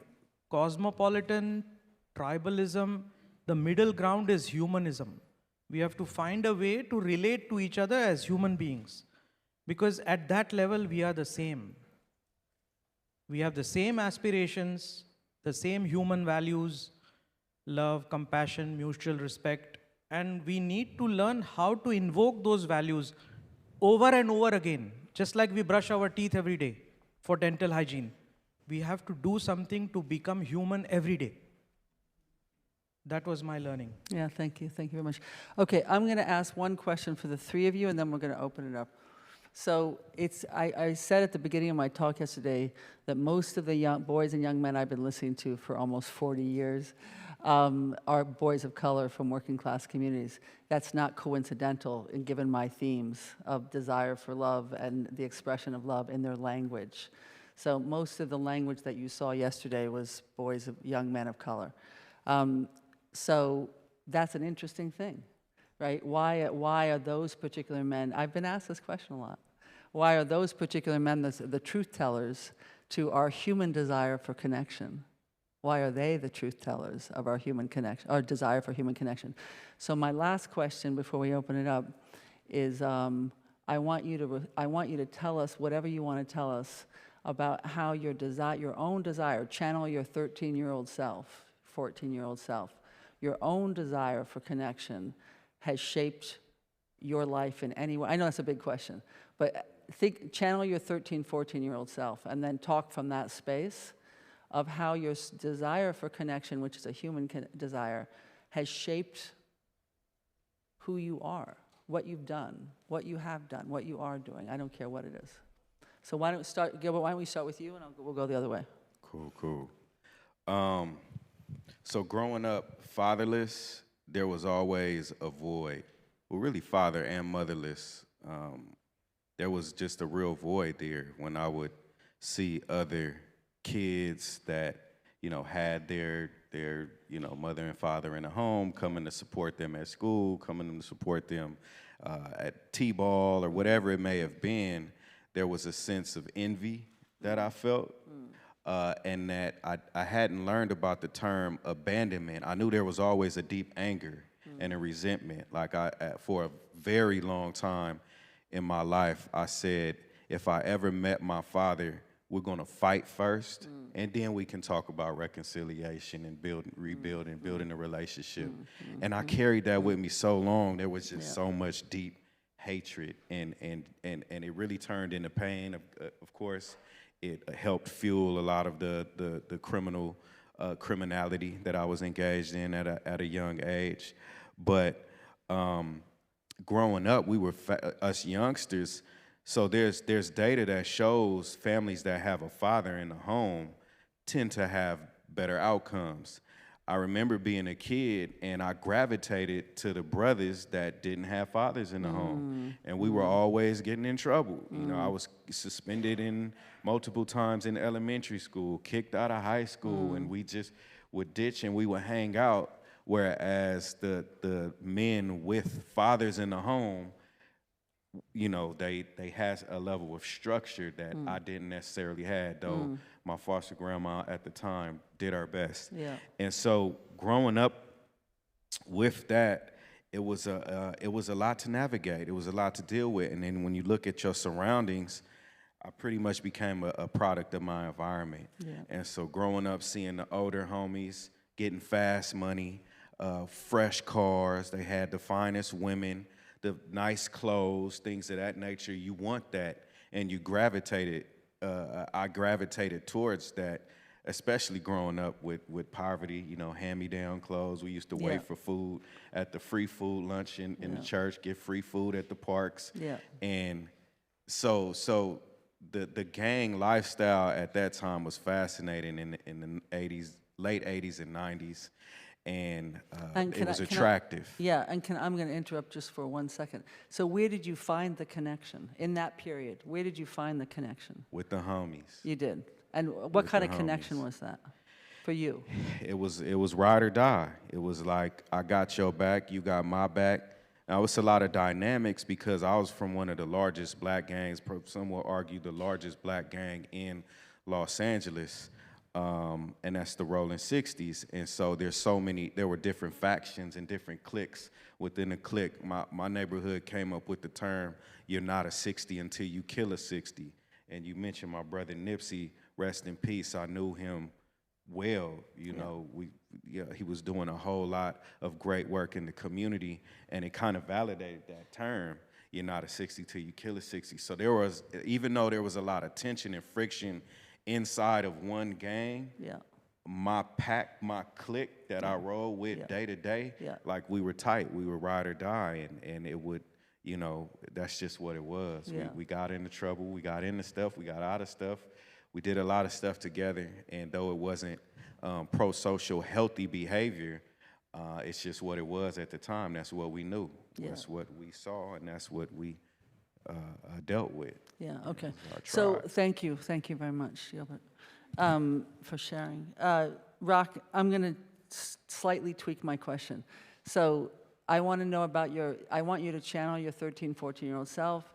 I want you to think about your desire for connection, but I also want you to share a story, if you can think of one on the spot, of a connection that allowed you to so-called see the light. Right, and what that connection was about for you. You understand what I'm asking? So something that brought you out of the sort of what I would call a more problematic connection, right? Because it was about doing bad things or whatever. And I'm interested in the connection that has driven you, that's gotten you to love yourself. Right. So I'm gonna say I don't think I ever kind of like had an absence of time where I didn't kind of like feel that I didn't love myself. And I don't think people kind of like out there in the society that's been a part of gangs, cliques, or tribes, or the community is that. Actually, it's because they love where they come from. And that's usually where the connection come from. So in working with like a lot of the individuals that's gang members or had a potential, or we call like, at risk. We don't change that term to being like at potential, right? So it's just like a juncture. If they don't get an opportunity to do something different, then this is what it might be.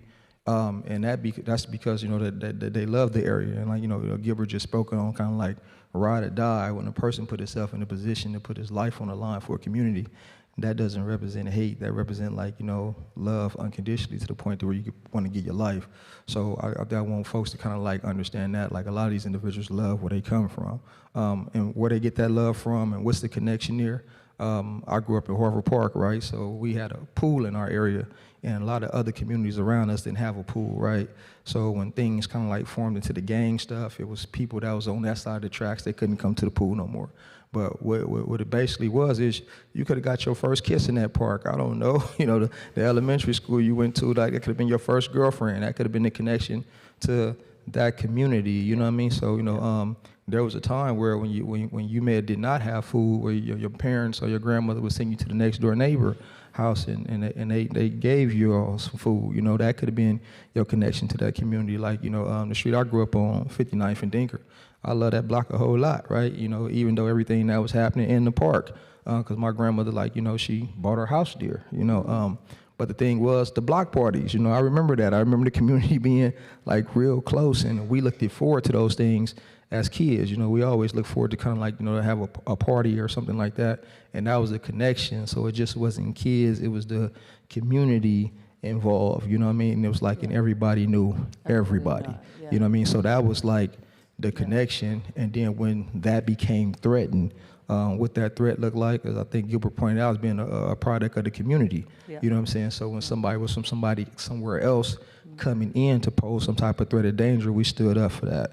And that led to, individuals being classified, rebels, gangs, et cetera. And this is how some of these things formed. But I think a lot of it was based on the love for the area in which they was kind of like raised. I'm gonna say transitioning out as things kind of like, once you started seeing things more than for what it was for, it wasn't just sport and play, because we started to lose people, a lot of people. So there was a time that when you expected somebody to probably pass in the family, it was your great uncle, your grandmother, or somebody like that, like somebody who didn't live their life. But it got to the point where now mothers was concerned is that if their 16-year-old kid or a 14-year-old child went to school, they might not return back home. That started to become a reality. So we have not just in South Central LA, but all over the country, we have like elderly folks outliving our youth, and these is kids getting gunned down like in the street. That is the biggest threat. That's the biggest like concern right now. Is my son gonna make it? Especially with women who have sons in South Central LA who are black, et cetera. Brown folks too. It's like, is my son gonna make it through? You know what I mean? Because of the community conflict. So that's an issue. So that's what we kind of like work the curve. But I think for me, it's like it's the situation where I had to wind up going to the system. And inside the system, having an experience, like seeing something different, as we talk about Bloods and Crips or whatever have you, like inside there, you kind of forced into a race-like type of situation, right? So it's times where, we talking about South Central LA, there's more Crips there than Bloods, and I grew up on the red side, again, at Harvard Park, right? So going inside the system, there was some times where I was on the yard where it may have been 3 Bloods and like 60 Crips. You know what I'm saying? So this wasn't no time to be playing the red and blue game when the opposition now is on a race thing. Like they forced that. That's not even what you choose. I didn't grow up like that. Like, we grew up we was fighting each other. So I didn't understand getting into it with the Hispanics. I didn't understand getting into it with the whites. Like in my community, that didn't exist. So inside here was a different get down. So individuals that I was opposed to yesterday that I thought that was totally against me, situations is happening. They run to put their life on the line to secure mine. Individuals I thought were supposed to have been enemies, and then kind of like vice versa.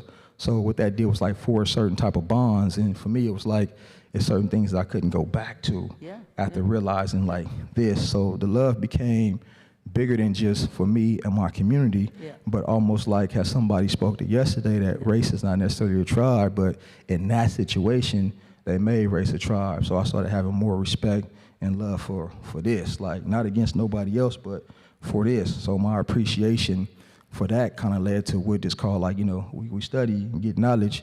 And I learned that, you know, some of the things that we did to other people that looked like us was, you know, self-hate. And I think Nipsey made a good quote when he said, when you out there and you active, you're not looking for the person that's not active. You're looking for the person that's like you. You know what I'm saying? That's the one you want to get because you know who you are. So that's like self-hate right there. And I had to realize that that's 100% true. We pass people up that's not as active, but the one that poses a threat like we do, that's kind of like who you're looking for, but that's self-hate. So getting knowledge of self and then being able to extend that to people that look just like me as an extension, it was like, okay, now I'm on a pathway to where I'm at, and I'm in this, but along that pathway, it's like there's levels to growth, there's levels to development, there's levels to understanding. Where I'm at now, 100% this, but I'm a humanitarian, you know what I'm saying? I love people, like straight up. Like, so if I hear like, hey, a kid got ran over by a car, I'm not saying, was that a black kid, a Mexican kid, or a white kid? Hey, that's a kid. That's a sensitive appeal right there to the humanity itself. So that's what my knowledge then took me, and that's why I done transitioned out to now to where it's about finding resources for people and bringing people out of this condition because of the main situation for a lot of us that is in like situations of violence, etc. Those are like byproducts of the root cause, which is like poverty. And that's what we kind of like working to kind of like pull people up out of their economic pitfall to put them on a pathway to where they don't have the needs or they're not without, right? And we can do better. So that's primarily where I'm at. Yeah, yeah.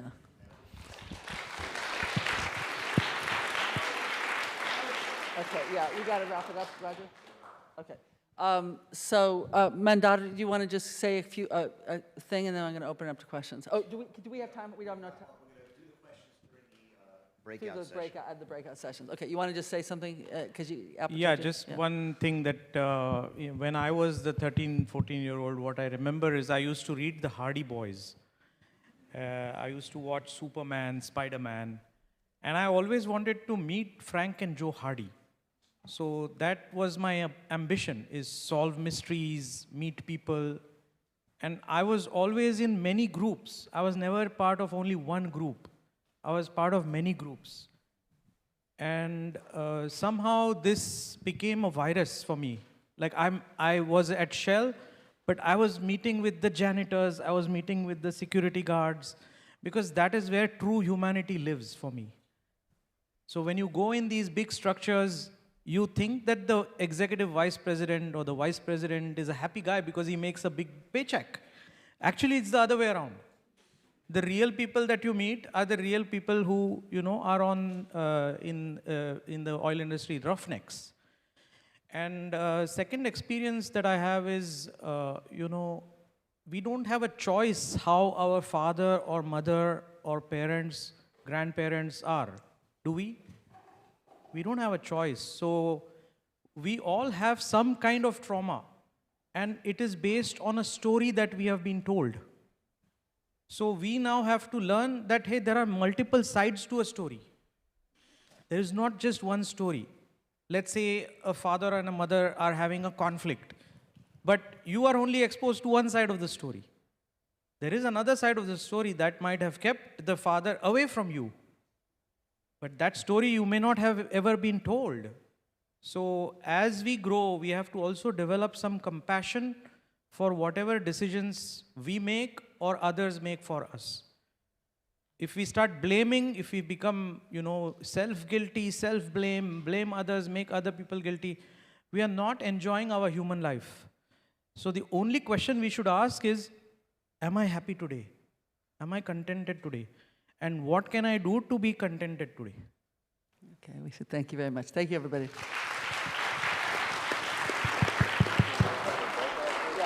So let me thank you very much. We've had a great morning. Just a quick note, we're running a little behind. So we're going to have lunch. Lunch is ready. Mondaire, Gilbert, and Rock will be back in here for a breakout session starting around 1:40, and you can come back in here and have a breakout session and continue talking with them. There will also be a breakout session upstairs in room 202 with Shayla V and Khalid Farani about tribalism and cosmopolitanism in Israel and Palestine. And then at 2:15, you can leave one of those breakout sessions and meet in the auditorium if you want, in the atrium outside, and do a Hannah Arendt walking tour to see her grave and the library exhibition with Jana Mater and Lindsay Stonebridge. Enjoy your lunch, and we'll be back here at 2:45. Bye-bye.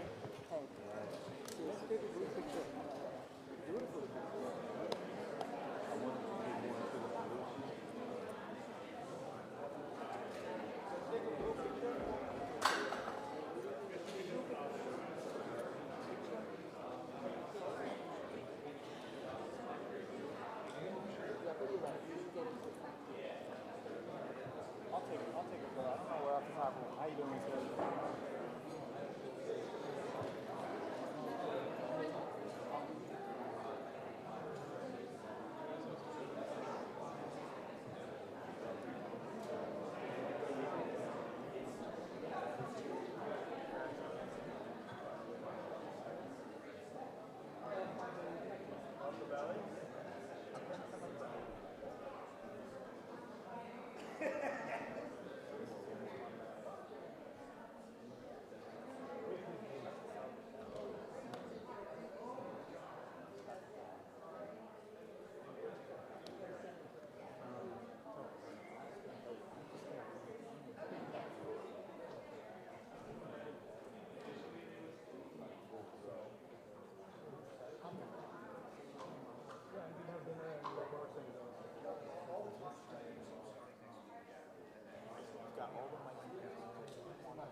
children. There are 27 victims.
You know, a couple years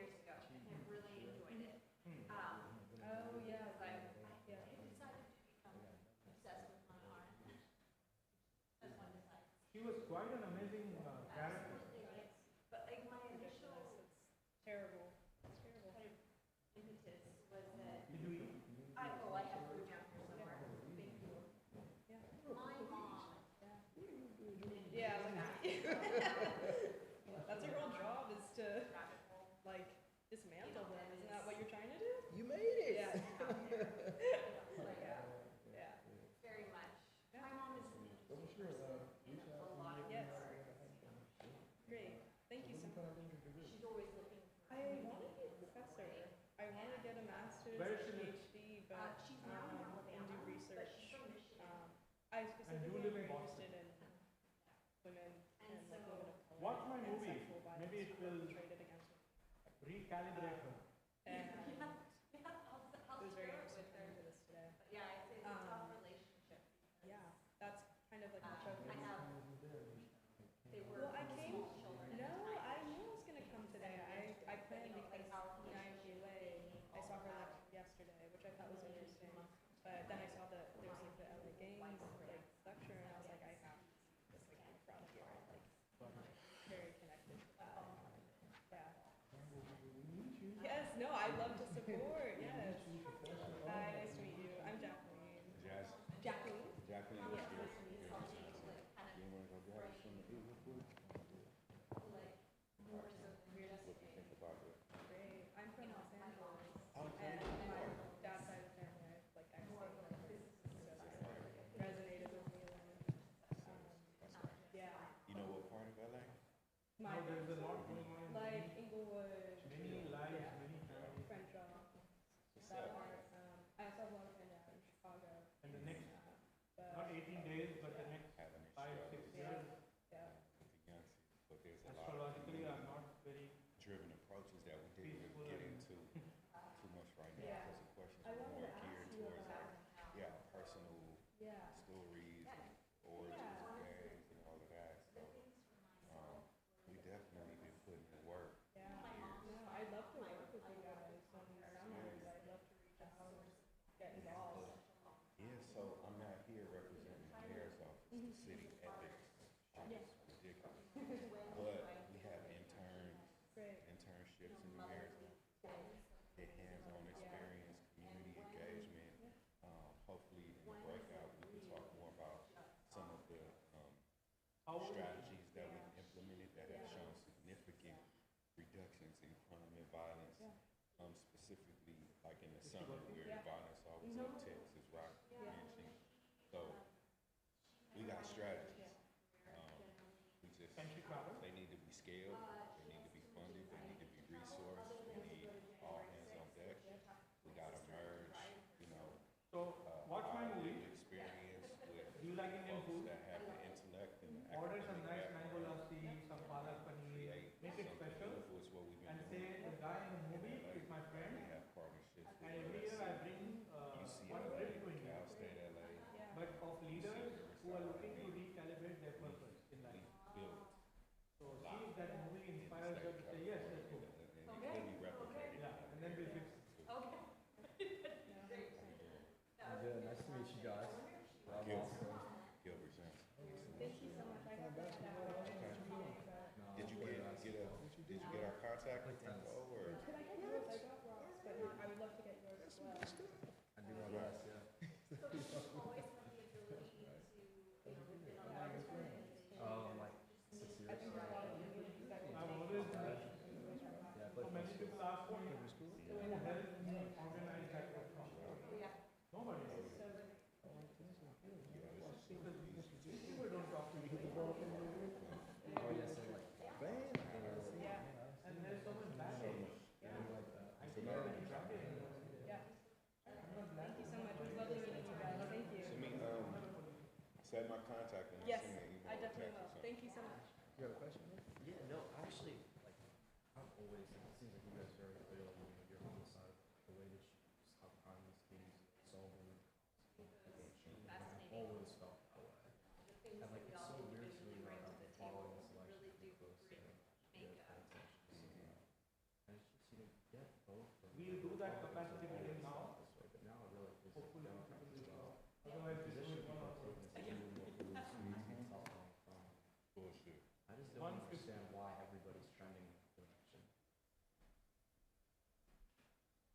nobody wants to be seen as the soft on crime politician.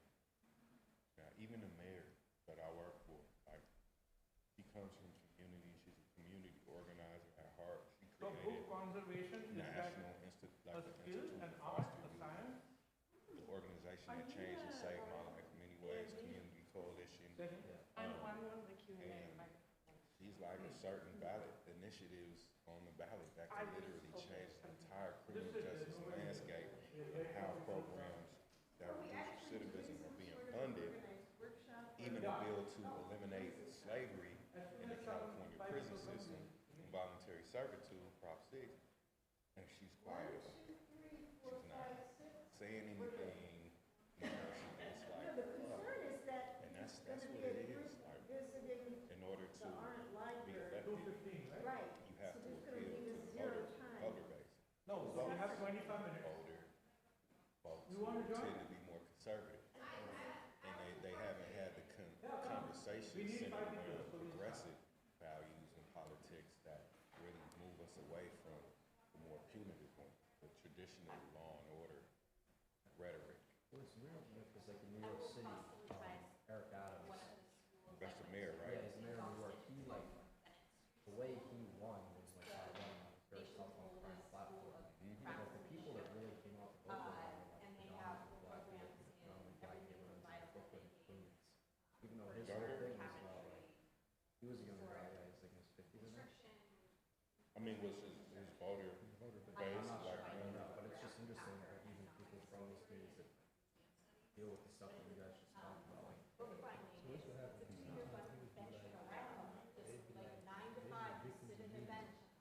Propaganda.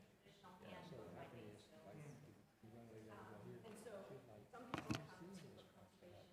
So you hear it, you experience it, you like, where's it coming from? But they show movies, snippets, or like take one situation, 20, so you have people who are on the streets every day like you. Come home, just to do it, turn the news.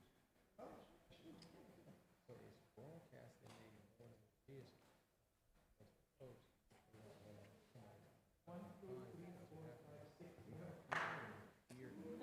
So in less than 1 minute, you have to tell your very little and what's your passion?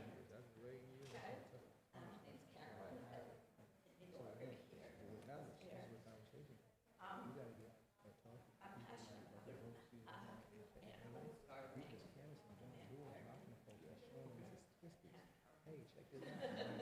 I'm in the weekly group. Okay.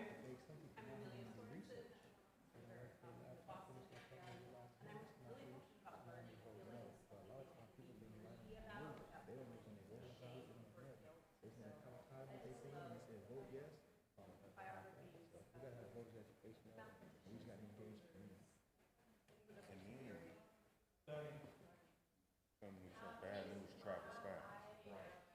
So that's what you're gonna see in the media. You don't see me and Rock doing a healing circle with a bunch of kids at a park and no shootings happening around that park. You don't see us going into youth camps, youth probation camps, and doing healing work directly with kids. So once they leave, they have a plan, they have a resource connection, they've been challenged in the way that they're thinking. And leave, you know, you don't see the good. Like, it's, I would say the scales are way less. click on it, it's bad. That's what people want to see. That shit is you know, the crime, the violence. People like agitation, you know, like controversy. Whereas something positive that's working, the work I do in the men's office, Rock mentioned the grid, open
for me, there is no higher purpose than peace. Man, take our info if you ever have questions. Yeah, no, I love to follow up. I'm from New York. I actually, I'm from the city, yeah. I have So here is an exercise that I usually start my workshops with. Oh yeah, you ever go down Look there at and somebody visit? in their eyes.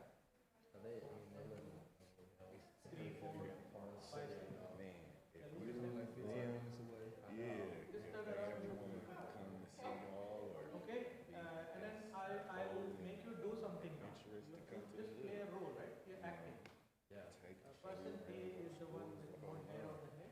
Because I feel like when people see it and feel it and live it, then it changes perception. It can, Person A is going to tell person B. seeing it Not see any of that TV. stuff. Yeah. And oh, there's just that. Oh my God, there's just criminals and super predators everywhere. Like, And person B really is not going it. to respond It's a lot of joy. and say, It's a "I'm lot of gonna kill love. you." It's a lot of passion, Go and for it. feeling, and pride. Go. Yeah, like one of the guys that was speaking today, I forget, it was like something like you got tribalism and cosmopolitanism, but it's about humanism. I think I was Okay, thinking, you did it? That's such You did a it? real Not thing. yet. I feel like so many people miss that. Humanitarians. Yeah. So, this is my experience. When I give this exercise, I guess Mandor started what you call it. Thank you guys for coming out here. I'm gonna go see what's going on in the other room, but I really appreciate it. Thank you. that's what I heard. Okay, that's what you also did. So my question is, this is a hurdle. So my question is, why outside when somebody says I hate you?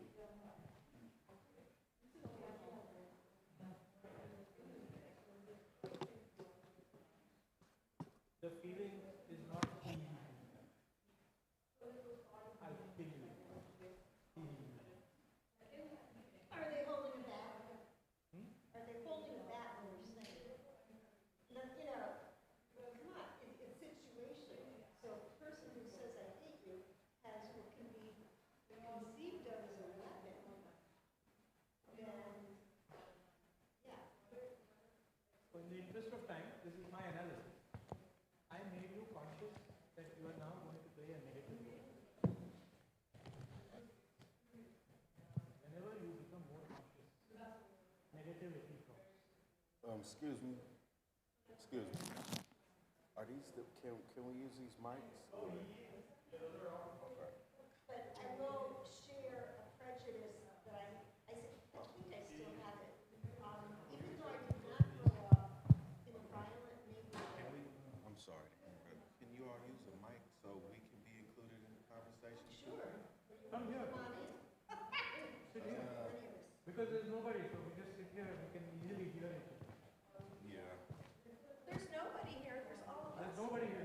Yeah, we're not nobody. Be part of the conversation.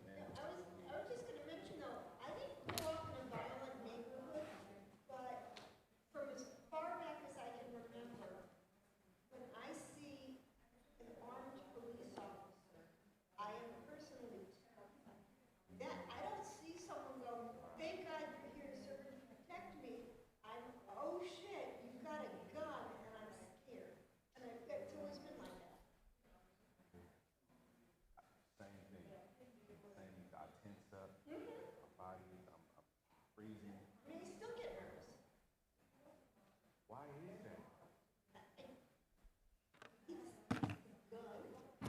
And it's whether or not you feel secure in the knowledge that the person who possesses that gun knows what they're doing or not.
this is why, like, for me, when I see the police, I'm like, oh shit, this, you know, like, and this is a common thing in Los Angeles. That all of us deal with this. So that's why I asked, like, well, why do you have that they got this, you know, hometown frequency of voting? I'm glad we're having this conversation. It opens up my mind. I'm just curious, like, because as both of you were talking, it comes up in my mind, and I've taught cops how to meditate and breathe and stuff, but I'm going back to this primordial response. And I'm 55, and I grew up in Atlanta, and when I'm honest with what that urge is, it's very much that adrenal tendency. Like, put on a smile, don't hurt me, I'm non-aggressive, my voice goes higher, right? And that's an adrenal survival response that I myself haven't traceably experienced. So then you go to the epigenetics, what the programming, right, is in our heads about the sociology.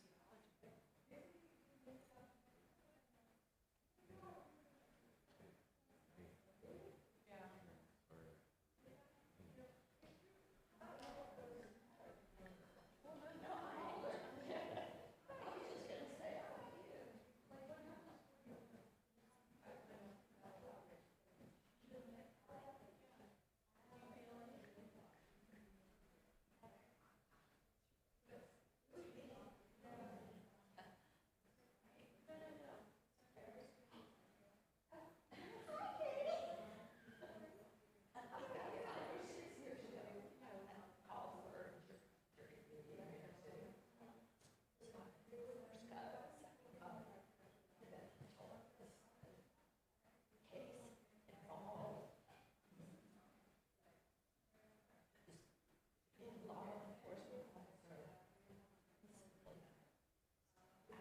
How do you define trauma? Yeah. It would be an experience that continues to have negative repercussions, way out of proportion, and for very long, enduring time. So someone else listening to the trauma may not choose that to be the thing that they think they would be traumatized by. It's a personal response. You can't justify it by what the thing is that's causing trigger. So my experience as a yoga meditation teacher for 21 years, trauma is your mind is not in the present moment. Your mind is stuck with what happened a day ago, 10 days ago, 15 years ago. And it's like a blackboard, a whiteboard. You've written something on the whiteboard. I'm just texting somebody. I got some. He's better than me. I'm a fool. Whatever that impression is, you're not able to remove it. So, you take a wet piece of cloth and you wipe that whiteboard or blackboard. But if the trauma is deep, it still stays. So one wet cloth is not enough. You have to do it over and over and over. And that is the process of meditation. Meditation helps you to release the impression of the past.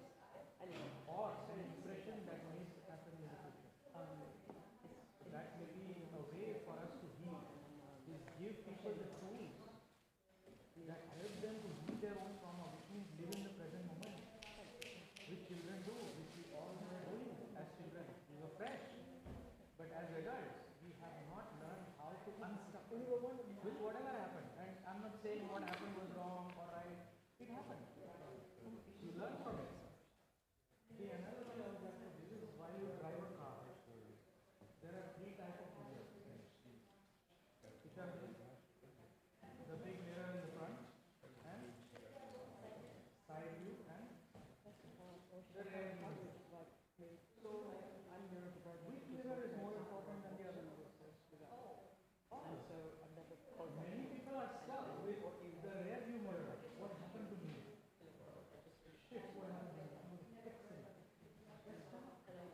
Many people are stuck on the side view mirror. Look, he has a BMW. I just have a Toyota. He has iPhone 16. I don't have iPhone. Right? So our attention should be on the front view. But we should also look at other people's mistakes and say, oh, and you also need to look at the rear view mirror. What happened to you? And learn from it. But your attention cannot be on that rear view.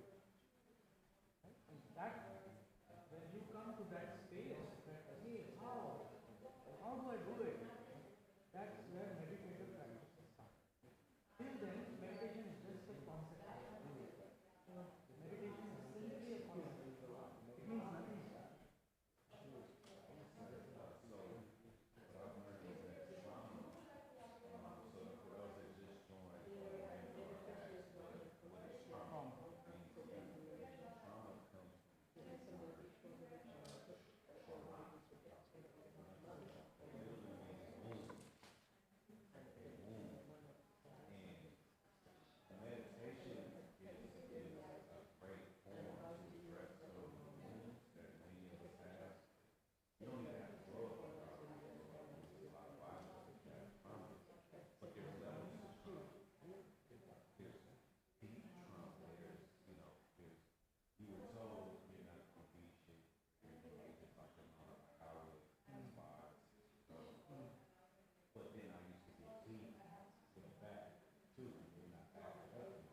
homicide happens in Chicago, LA, Baltimore, these big cities, inner cities, I wrote down, because my training is as an engineer, and in the first 2 weeks when I came to LA, I wrote down by interviewing people how much money is spent by the taxpayer.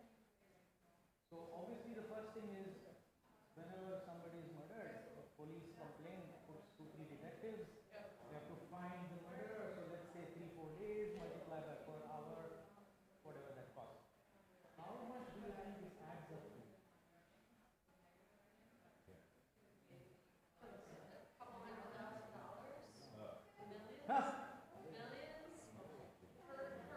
That number is 8 million per murder. 13 million if there is a police brutality, which means there is a lawsuit. That's the answer to it. So that's when I started thinking. That's when I started thinking that, you know. So 8 million for murder, 13 if there's police brutality. Yeah, higher if there is a lawsuit, right? And this is average number, so sometimes it's higher also.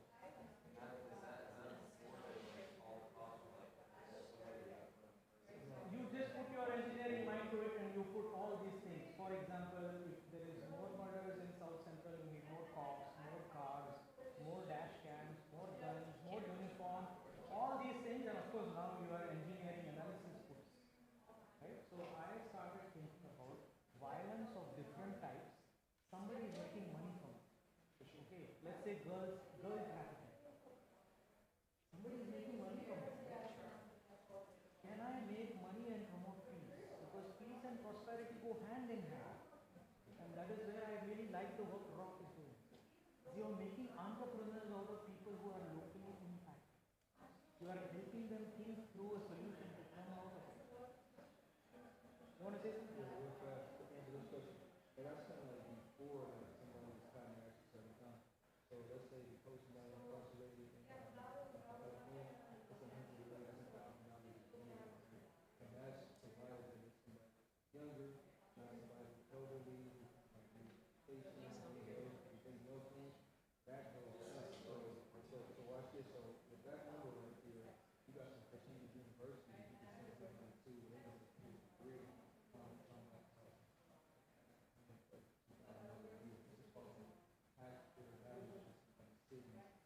So we don't see that it's not cost effective.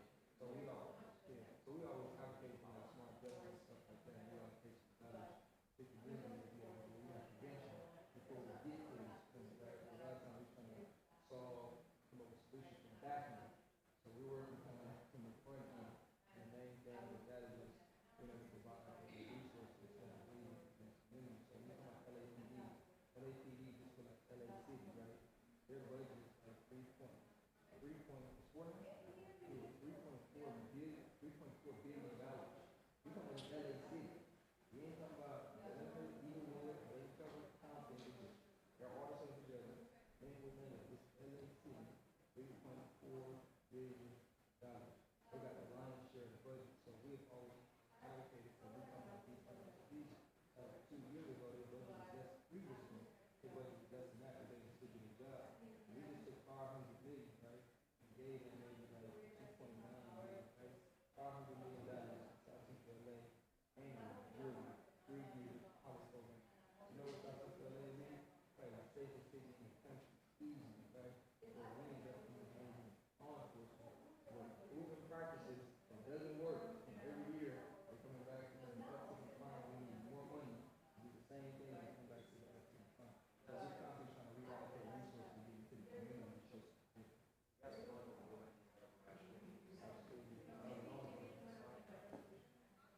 In my work, because I'm not black, I'm not white, I'm not even born here. So whenever I meet a police chief, this is what I ask. What do you do for helping the capacity building of your officer, not on technical, tactical training, but how do you build relationships? Because community policing is relationships. They don't learn that in the academy. So how are you training your officers on building heart-centered relationships? What if your officer has a mental health disorder, mental health problem? What are you doing about it? So many chiefs of police give the suicide prevention hotline 1-800. And I said, Chief, nobody is going to call this number because they are not trained to say, Chief, I have a mental breakdown. Right? So that is where I have empowered people in Minneapolis, Rochester, Washington, D.C. The community of color has a power today. You can go and ask the chief certain questions that we can help you, Madam Doctor. What does the community ask? Is, hey, tell me what you are doing to build the capacity of your officer that is policing my neighborhood. Show me he is capable of doing it. These questions are not being asked. That is how you can change the dynamics.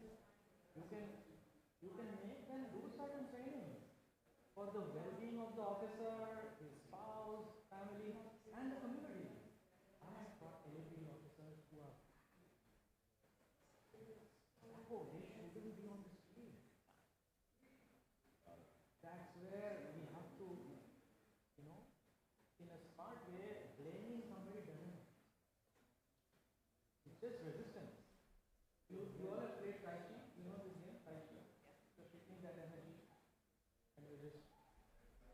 That's how we should gracefully change the conversation. But for that we need to train ourselves what to speak, when to speak. And yeah.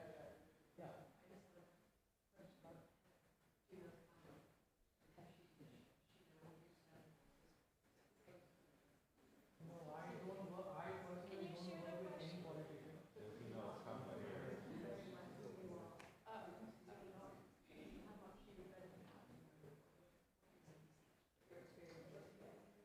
No, I think my work is not with the politicians. I realize that very quickly. My work is with people who are on the streets. No, let the community do it. My work is to build the ambassador of peace who is going to work for peace, bring people together. That is the same. Politicians don't have that interest. Their interest is to divide. What wasn't shared that many of us that grew up in our community, that we see the police as the biggest cancer. The way that we've been treated and traumatized historically, that is our view of law enforcement. Now, I've met some cool police officers. I've worked in the mayor's office. The mayor literally oversees LAPD. But the culture, widespread, that's going to go so far. The training. We've been doing training for 15 years with folks. Mediation training and all these different sensitivity trainings with de-escalation, the law enforcement, yet we still see. Now that has to happen. That strategy has to happen. But at the same time, what Rock was alluding to, and the movement that we're building, is that we have to allocate that $3.4 billion with LAPD and $54 billion with the Los Angeles County Sheriff's Department. We have to take pieces of that pie and redirect it into the work that we're doing on an everyday community level. 54 billion. That is the sheriff's. They patrol the unincorporated communities of Los Angeles County. There's 5 county supervisory districts in LA, and there's 15 city council districts in the city of LA. LAPD patrols the city of LA. The sheriffs patrol the county of Los Angeles. That's almost $50 billion in law enforcement money. When the mayor allocated $300 million to a program that we run that is doing gang intervention prevention. Look at the disparity. 300 million to 50 billion, right? And so that's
Here? sometimes.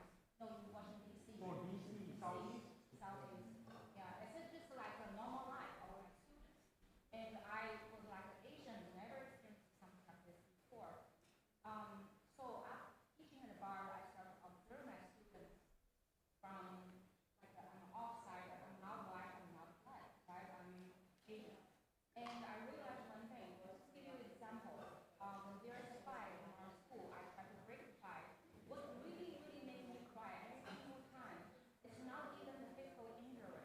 It's when I stop a girl, for example, from fighting, and you can tell, even I have pretty good relationship with the girl, but at that moment, the girl's eyes is completely gone. The world vanished, and the only thing left is the anger. She couldn't even recognize me anymore. And so this is just an analogy. I realized for my students, because of what happened in the the history in the United States, and they were pushed to a corner and form a tribe for themselves to protect themselves. And so this is exactly external oppression, right? That made the tribe happen. But what happened right now is they want to stay in the tribe. They don't want to go outside. And they don't know there are other ways to deal with anger. They also don't want to know. They only listen to rap music. They only watch African American movies. They don't want to watch anything white. I'm not talking about everybody, but the majority. And if I teach about the Pearl Harbor attack and said, look, this is what happened, and they say, oh, we don't know. I said, how do you not know? It's American history. And they would go, hey, Dr. Xu, that's white people's history, not my history. So they completely, how to say, stay in the tribe. They detached from the whole world, which I think the connection with outside world can expand their work will, and it's super important. So my question is, I understand how to solve the problem from external. We should soften, we should break down the white supremacy, we should break down the authority, the power, the oppression. But what can we do internally? Like I can't force them to go outside, but every single time, let's say, if I take them to a trip to Georgetown University, they're not interested at all. Why? Because it's white people's area, not my area, not my. They'd rather stay in their own world. So,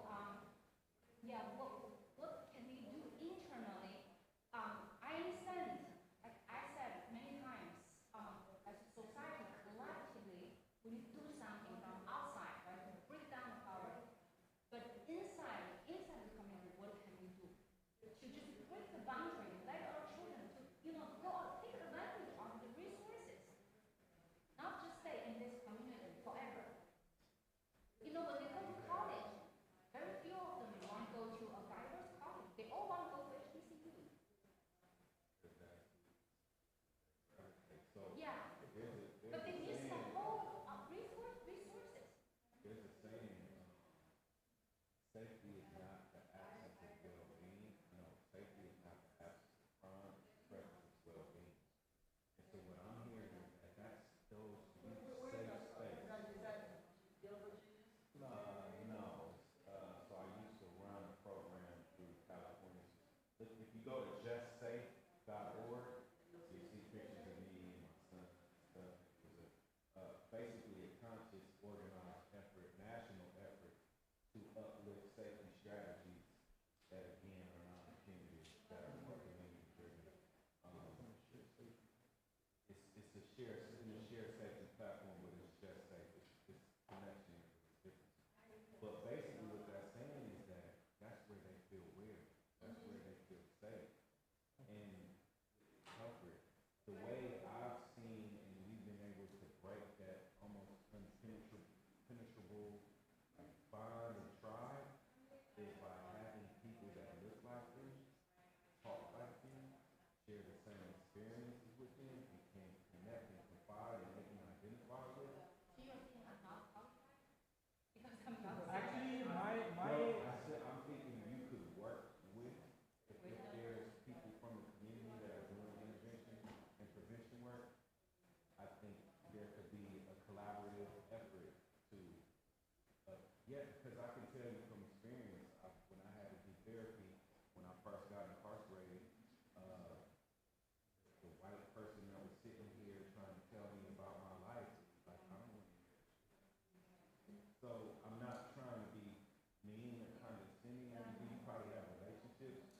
them, but I'm thinking you and utilizing those relationships coupled with somebody that's from their same community could be an alternative strategy to look into and explore. Because that's what's worked in LA. Hands down. Like me and Rock going into schools, former gang members, people that have done a bunch of time coming back to the hood and sitting down and hosting groups like the one I mentioned earlier. That work, that has stopped a lot of violence and the criminal behavior. I feel your pain. I really feel your pain because my life also changed 25 years ago when I came here. In 2009, when I was still working at Shell, I went to the third ward. It's the inner city ward in Houston. There is no white person. I went to meet the principal. I told her these are the living techniques I teach. She said, can you do an introductory class? Do what? Can you do an introductory session?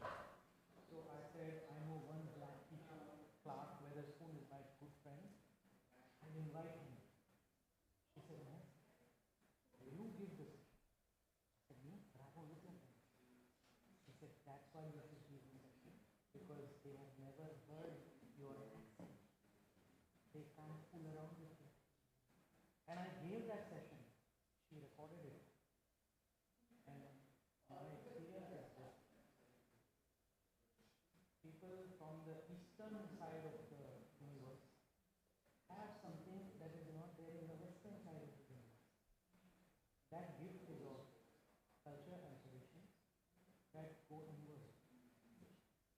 So having explored that inner world, we would love to share, because otherwise, I foreigner is not an answer, and I might also get into that violent act.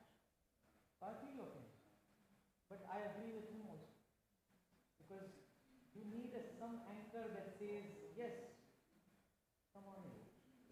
So it's a partnership. You complement each other. But honestly, I Find feel that partner. because I'm not white, that's giving me an advantage actually. They can trust me more because I don't represent white. Whenever I want to say, come on guys, let's go out and see plural, don't just stay in this neighborhood. They kind of listen because they don't feel, oh, you just want to whitewash us. They don't they don't have that idea. Yeah. I have trained hundreds of people in Southeast DC. Hundreds.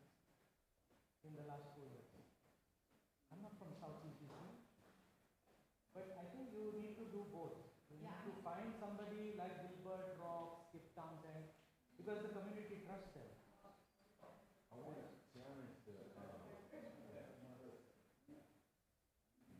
almost like you're insinuating we don't have a culture. Basically, you said we don't have the gift of being human. I didn't say that. No. No. You said the gift that we have is inward tradition. That's what you said. Okay, continue. Did I make that up? Continue. So, because we have tradition in Western culture, technically, that word,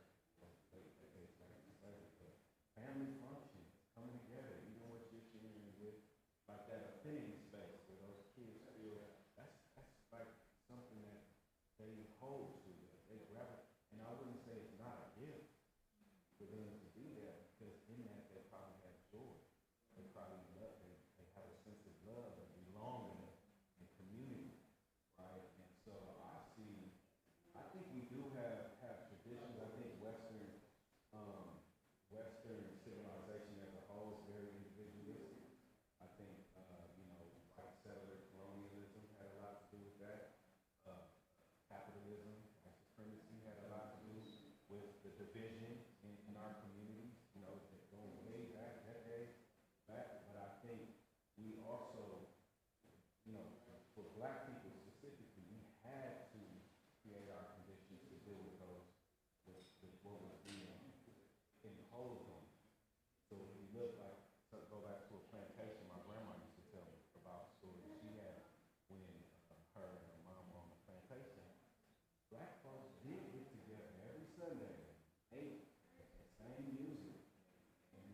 not saying one is better than the other. I'm saying you eat bread with both butter and jam, it becomes better. It tastes better. Right? You just. But I do think just to not get too much aligned with it, but I do think there's a way in which the story of Americans gets told with the male bias, so a stereotypical male bias. And there is a root, I say this in the federalist, there is a root of collectivism, of deep insight, of working communally that doesn't get recognized and have the notion of what it is to be American. Yeah. And to me, that's what I do resonate with. Because that's in some ways, it's a matter, remember we talked about stories? Is what's the single story of American culture? That we're only individualists. How about all the people sitting here who spent their lives trying to build relationships and community, and when you talked about in your own history of building community, right? And so I do think that gets downplayed. I don't think you're suggesting this, but I'm just saying to recognize the yin and the yang within American culture. And that's what the boys are doing, right? They're naming, hey, I feel too. But was this American culture instigated by the Irish Brits? There was a patriarchy over and above indigenous peoples.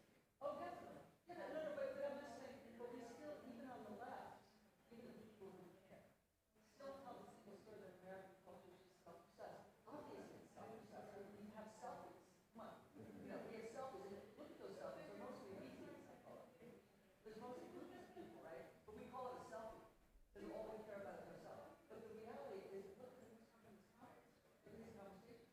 In American culture, there is a very strong collectivist, communal, insight-oriented, deeply psychological, that recognizes the harm of our hate ideologies and is trying to disrupt it.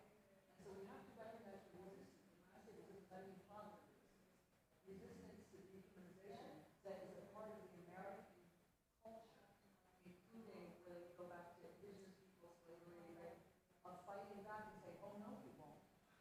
No, you won't. I'm going to stay connected to my brothers regardless of whether you separate us. And so to me, there is something that I perpetuate sometimes when I'm trying to make a point that Americans are so self-centered. You know, I perpetuate that. You get what I'm saying? Rob, you get what I'm saying? So I just think making sure those two stories, those a complicated story of what is American culture is always complicated by Americans. I don't even have to listen. I'm just saying, really understand. What you want to say? I want to, I just wonder if that really like a kind of collectivist one that I agree is a big part of American culture. I feel like in a lot of ways it's fading away. I don't know if you all were yesterday. One of the guys was talking about how like World War II and Vietnam War, like people were willing to see war because they were willing to die. And so die for other people. I feel like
you're right.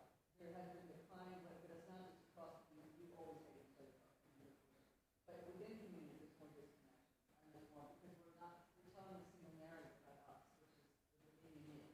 But in some sense, you have to lift up that narrative. You were the one who saw it. You have to lift up the narrative of people coming together, otherwise we buy into the story that we're not lifting each other. She's at. And then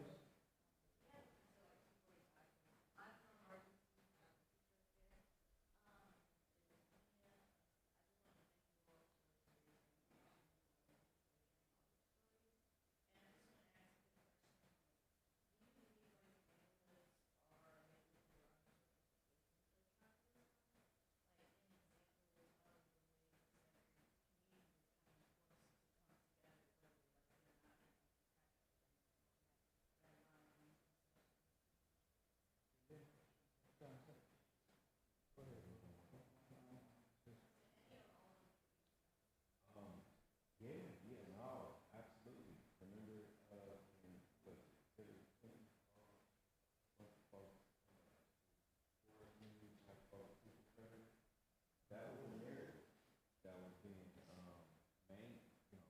pushed mainstream. Absolutely.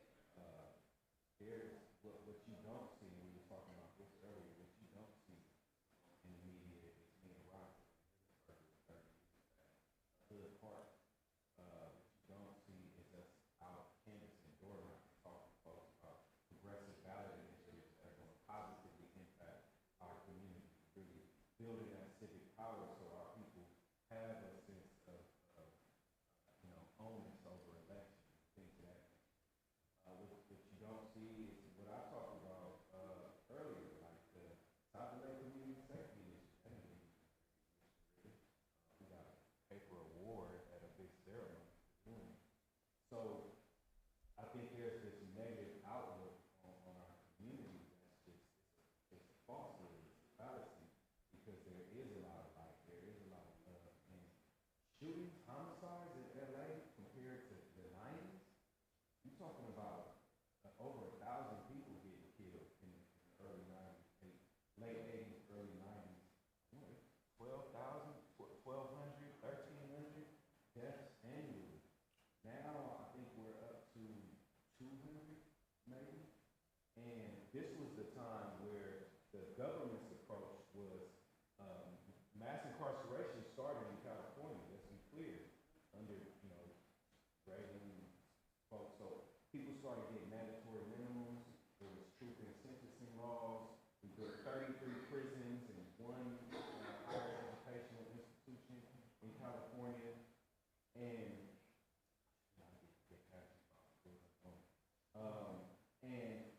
that is the approach. But investing into what caused that decline in violent homicide or crime is not being accepted. And a lot of people just don't know about it. You might say, that's just 92 riots. Rodney King was beaten. Latasha Harden's 15-year-old young black girl was shot in the back of the head by an Asian liquor store owner and given 4 months probation. And so these people are just out there tearing up their community and it's just crime and violence everywhere. No, that's not it. That's a negative stigma that is being imposed on our community. That's just not true. No, well. Oh, yeah. He had something you wanted to say. Yeah. He was pointing out something that is truthful as well as you pointing out that as far as like people wanting to stop themselves. So a lot of this is like developing like case by case, like basis. I'm gonna say use the example when they had shooting Buffalo. And a guy walked inside the shopping mall over here in Corporate Street. So I know just from being in this in California, there was organization, nonprofit organizations who put their resources together to get on planes and come this way, also to ship resources. But those people from different parts of the country. Yeah. Then you have some folks, as you explained, that's not really extending and stuff like that. So a lot of times, like a case like this, I don't like to put like a blanket statement or thing, you know what I mean? So sure, what you have, what you're saying, there's a moment to fix that. And then simultaneously, what she's saying, that, there's some truth to that too. through like more the collective group involved with, to be honest with this country, right? He was divided over a whole bunch of things. He was divided over elections. He was divided over resources, everything. So it seemed like, you know, sometimes we have like common interests. People come together and have like common interests. But when it's like a humanitarian thing, for folks who are there, they're going to come back to strong. And then you have some people just like, I'm sure that sentiment. You know, we gotta have space, like, then have space in ourselves where it doesn't, for us to be like that, or have like negative viewpoint as a result. That's something we want to collective. But sometimes that don't even happen in our own community. You know what I'm saying? And the people we look to come like we think is gonna help us, won't help us. Sometimes you think family's gonna be here, it's gonna be family, it'll be friends, or you think. So it's just life, right? So we gotta be thinking like that, but progressive and be able to kind of like, you know, oh, your people is, we're talking about tribe. You know what I'm saying? The people kind of like stand on the same platforms, same values, culture, norms, etc. And that's when they act, right? And they have that love, like that, you know. So I want to go like my fellow person. Then we gotta just, you know, accept it the way it is. You know what I mean? But it's so much to kind of like to be done. I say like when we talk about the gang standpoint and being able to go different places in the country and talk about yourself. That culture is talking about music, that culture is spreading in a lot of places, spaces. And what we kind of like do with the work that we do when we talk in spaces where there's Memphis, a place like New York, Atlanta, so where some of these spaces is like, they're trying to mimic some of the activity of LA. We don't want y'all to be 40 years behind LA and experience everything we didn't have to go through, right? So we kind of, you know, we done been through that, right? So if you're going to do that, you might be a contest, you're going to promote it, but it's not the way in which we have to go. We're doing just mention that we were losing thousands of people, you know what I'm saying, and still losing hundreds of people, right? And one of the two meetings, like, we losing kids. I'm talking about where it's like homies, where we grew up together. His sons were not even thought of it. You know what I'm saying? He done had 3, we done lost 2. It's like, damn, dog, how did you lose 2 of his kids? You know what I'm saying? It's like, for this shit, we kind of know that. Our thing is like, you got music, you got people who kind of like, they're hearing information about embracing cultures that come from LA and people really kind of don't know. And it's like because they're hearing like secondary information. So we got a pipeline right here, and I said something to deal with, we put the window and we pass it down. By the time we get to the end over here, it's not gonna be like where we started off by state. And that's what happened with the gang culture when you go to different states. We're up inside there like, nah, I don't need to get down, saying ha. But people took their own interpretation of the sport. So now we're seeing practices. We're seeing stuff that's kind of like happening in LA, bodies, places. When you look at Chicago, like bodies, like places in New York, bodies, damn. And mimicking culture where it's like, they don't even know where it really like started about. So that's one of the reasons why we come in and speak the history of why it started in LA and what it's about. Most of it like political movement. Like you talk about the French, that actually had meetings. Were like community representatives in progress. They were actively trying to represent communities, keeping their community and keeping it safe. So just want to kind of just make sure I clarify that and yeah. Kevin? Yeah, the thing I'm going to say, I think, is kind of consistent with a lot of his pieces, and that is that community is so unhealthy. I live in Minnesota, and a lot of people tell me in cities in New York, if you go shopping there, you're probably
So I'm going to slowly start talking to try and get people to come in and take seats, which always is hard after lunch.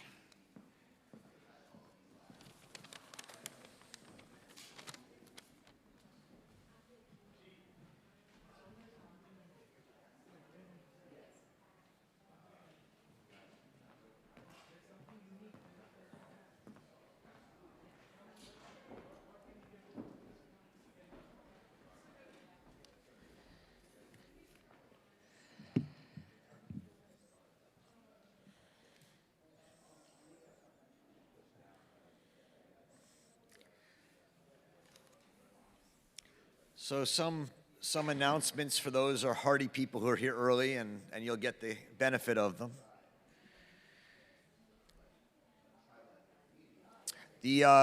All the talks that happened in this room are recorded and will be on our website starting, Phil, when will they be on our website? Next week?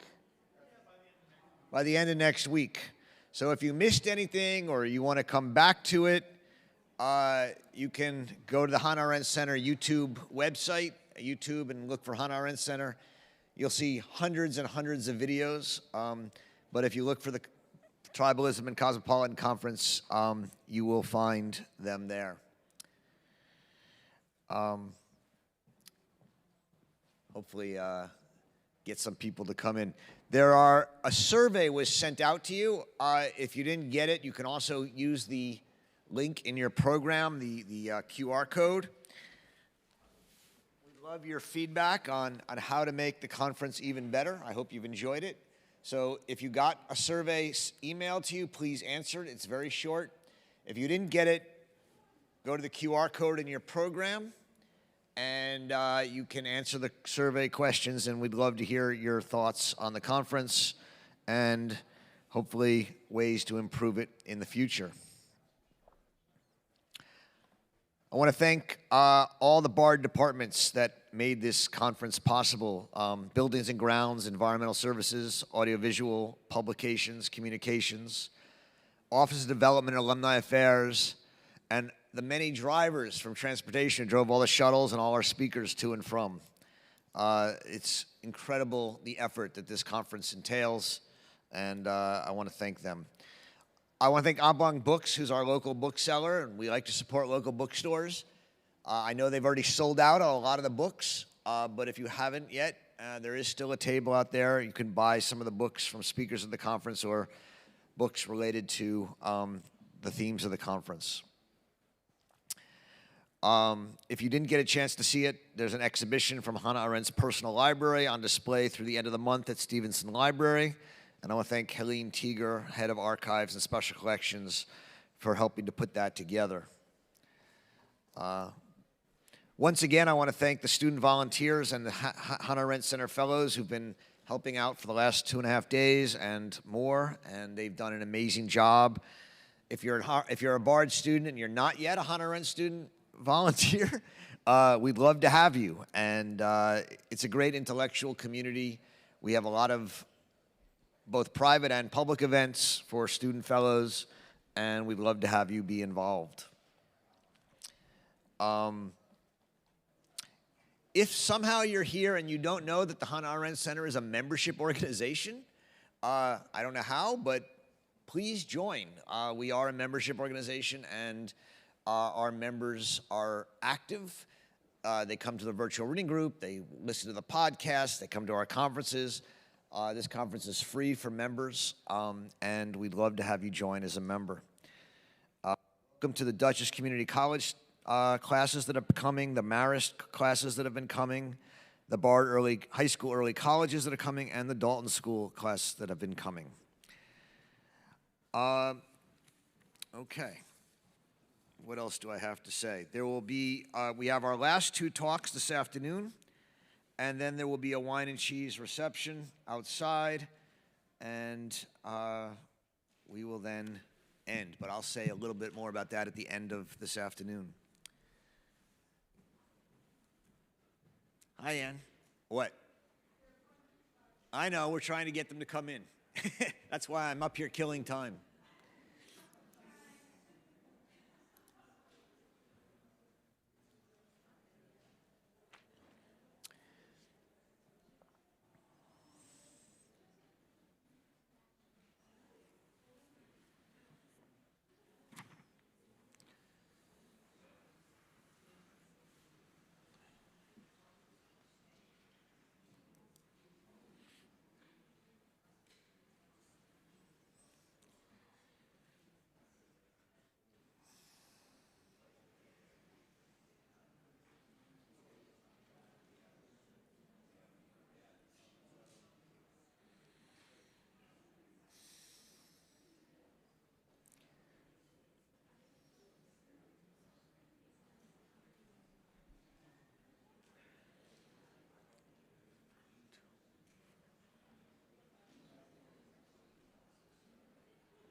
Well, I'll wait 4 more minutes.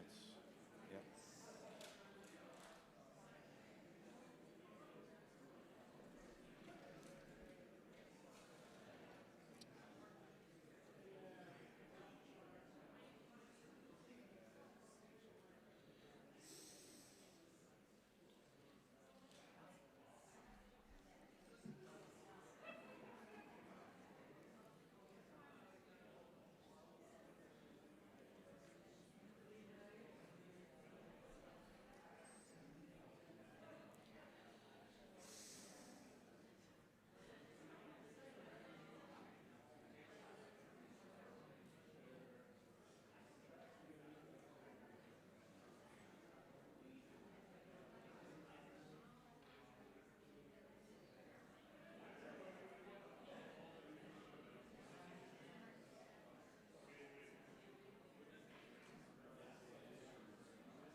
We'll start at 3.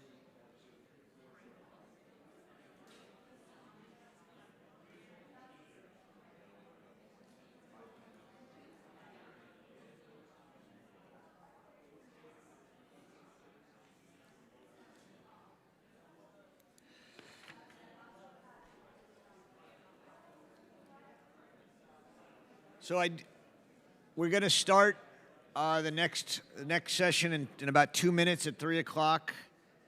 I just want to do a shout out to the people who really helped organize this conference.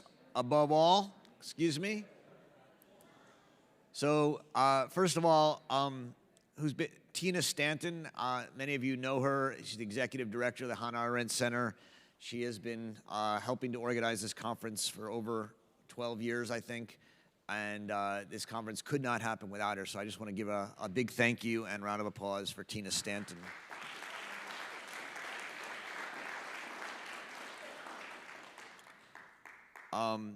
The core staff of the Arendt Center includes, is grown. It's amazing how much it's grown. The first 5 years it was just me, but it's grown. And now it includes Jana Mater, who's the Director of Academic Programming, Hillary Harvey, who's our Communications Director, and Philip Lindsay, who runs our Democratic Innovation Hub, and also, as you see, has been organizing a lot of the day-to-day here. We could not do it without them, and I want to thank them and recognize them for their incredible work. Thanks very much.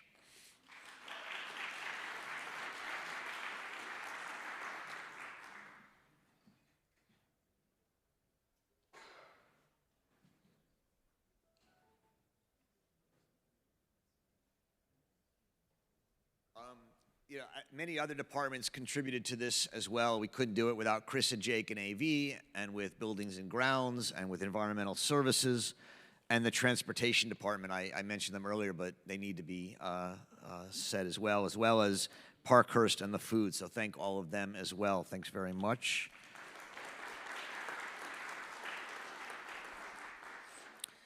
All right, I know there's still people out in the hall, and I know that there's a tour coming back, and I also know that if we don't start, people will still not come in. So we're going to start slowly, and the way I've seen this work is this panel will run from 3 to 4, and then the final panel will start at 4 and go from 4 to 5. When I originally came up with this idea to do a conference on tribalism and cosmopolitanism, you know, there are a number of people in my life who I reach out to and talk about difficult issues with. one of whom is Uday Singh Mehta, who is someone I have known now for over 20 years. It's hard sometimes to believe, from when we both taught at another school in Amherst College. We would take walks in the park, as we are wont to do, and talk about, well, we were talking a lot about Israel and Palestine and Gaza and what's going on. And as I spoke about the other day in my opening remarks, it's hard for me to not confront this problem as someone who's Jewish. And we talked a lot about how there's this tribal nature of that kind of reasoning, that one pursues it not as a cosmopolitan, or at least not solely as a cosmopolitan, but as a Jew. Those conversations have been instrumental for me over the last year in thinking about and trying to come to terms with how to think through a very complicated topic, not only factually. We just had a conversation about it upstairs in a breakout session, and as someone at the very end said, there's a lot of facts that were said today in this conversation that I don't agree with and I don't think are facts, and we should have a fact checker. And of course that raises the question of who's the fact checker, and these are difficult things. So all of which is to say that there are very few people in the world I trust to talk about a difficult question more than Uday Singh Mehta. I'm not the only one. Uday is a distinguished professor at the City University of New York. He's written a number of books. His book, Liberalism and Empire, has won numerous awards. It is, in my opinion, and I've told this to many students who have read it in my classes, the single best book to read of anyone trying to understand the questions and paradoxes of the liberal order and liberal government. He has a new book which is finished and been rewritten and rewritten and rewritten many times, and I've had the joy of being in conferences reading it with him, about Gandhi's political philosophy, called A Different Vision, Gandhi's critique of modern political rationalism. He's the winner of the 2023 Yehuda Elkanah Award and Fellowship given by the Hannah Arendt Humanities Network and the Central European University in Vienna, and many other awards. And he's just someone that we should all have the opportunity to listen to and talk with, and that's the opportunity we have today. So I'd like to welcome Uday Singh Mehta to the stage. He will give a short talk, and then we'll have a conversation.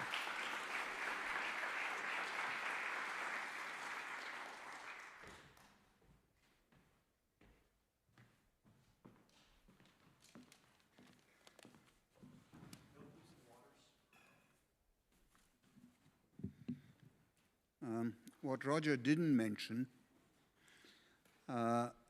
is that this is, without a doubt, the first and most important, this conference is the most important conference I attend every year, most important intellectual conference I attend every year. And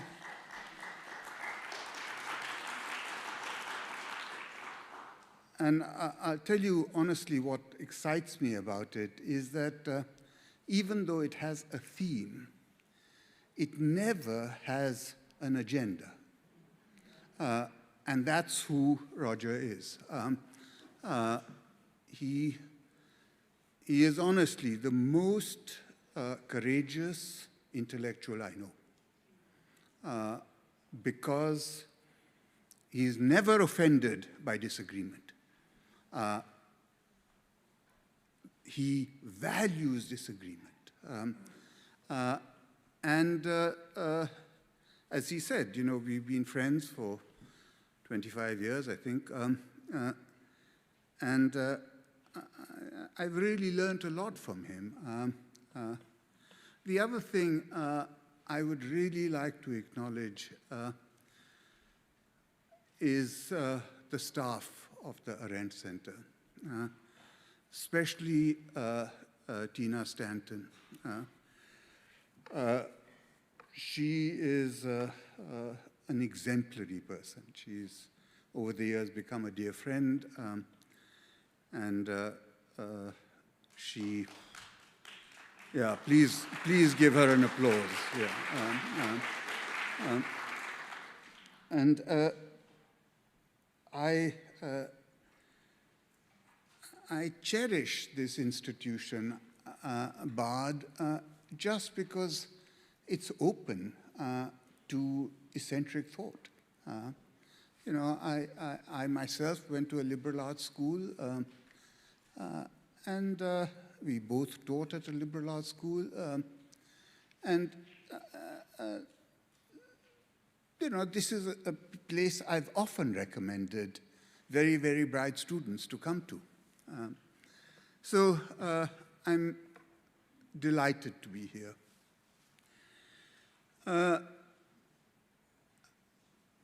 As Roger just said,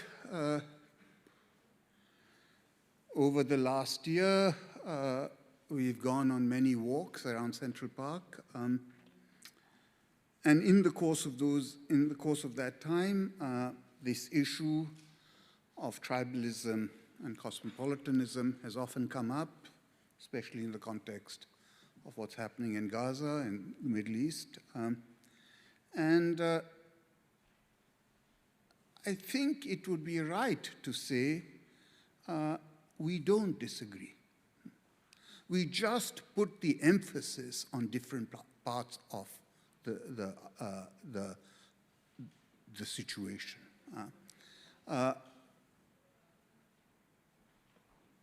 He thinks of himself as a tribalist who aspires to be a cosmopolitan. I think of myself as a cosmopolitan who wants to animate what I recognize are my tribal instincts.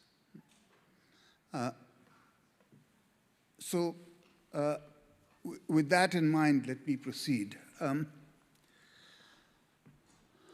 The modalities of tribalism and cosmopolitanism are quite distinct, though in important ways they overlap.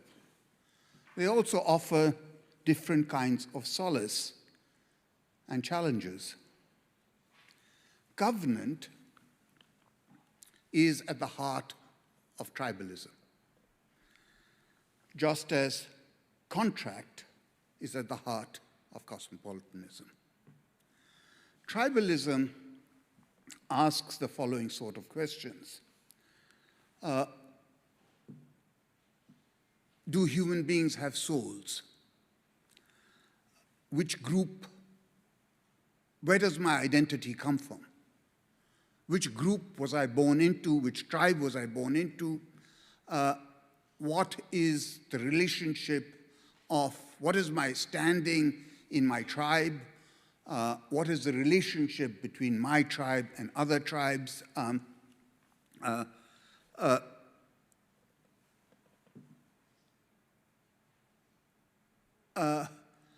because tribes live in they ask the same kind of questions, but they come up with different answers. And that fact that they're in the same space often leads them to live close to issues of life and death. And that's why I think they are often in conflict. Different tribes offer different answers to the same sort of questions. And they, or rather I should say, different tribes ask the same sort of questions, and they often come up with different answers. And because they do, at least in some cases, tribes are suspicious of each other, and often this leads to war. Tribalism lives close to matters of life and death. Such questions do not lead to inflexible answers. As Harold Lasky said, nationalism, which along with families and religion is perhaps the most pervasive form of modern tribalism, nationalism has stiff joints. Tribal identities are embedded in larger stories, just as typically national stories are. Nations tell themselves stories about who they are, and they tell others more or less similar stories. Cotton Mather's famous sermon on the deck of the Arabella made the often quoted reference to the shining city on the hill. That idea has become part of America's founding self-conception. Other countries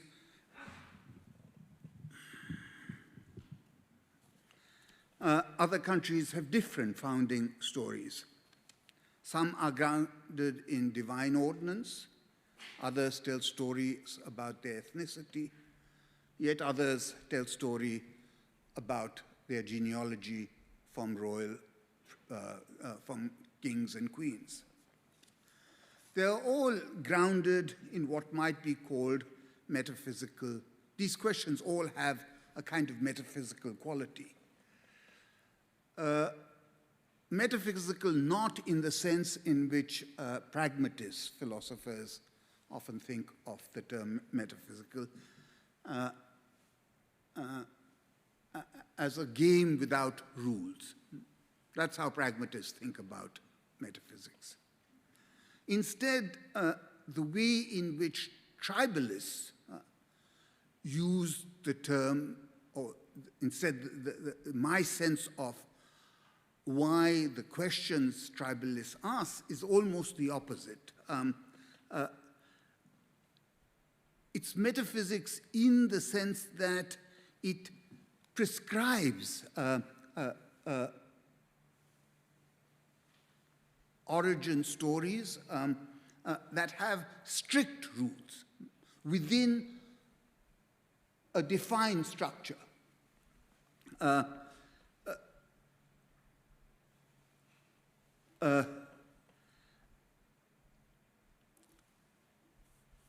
And variants of these rules get reused and reused. The rules tend to be complex, the structures tend to be complex, and I think that's why generations of anthropologists have worked on those rules and those structures. Some might say it's the mainstay of modern anthropology.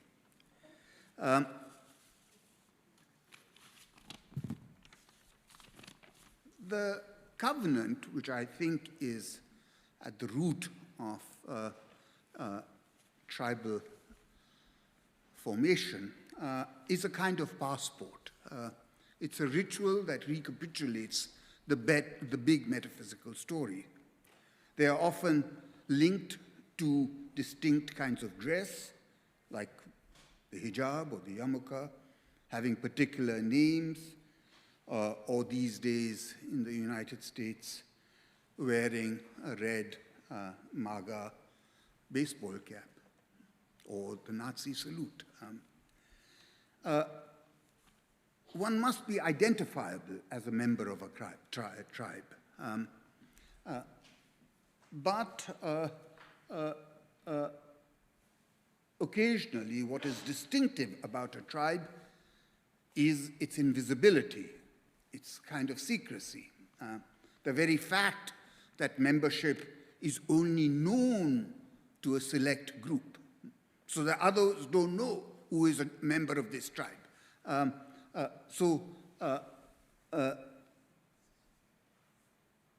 I'm told that one of the things intelligence agencies do when they try and recruit somebody is see if she or he stand out from where they'll be working. And in some cases, if they stand out, that's a mark against them, because spies are not meant to be easily identifiable.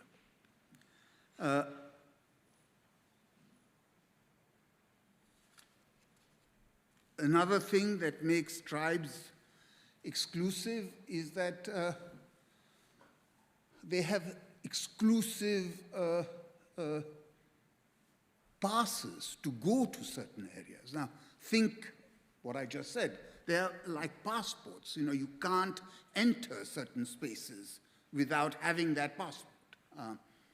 Think of a temple, think of a synagogue, think of even a nation.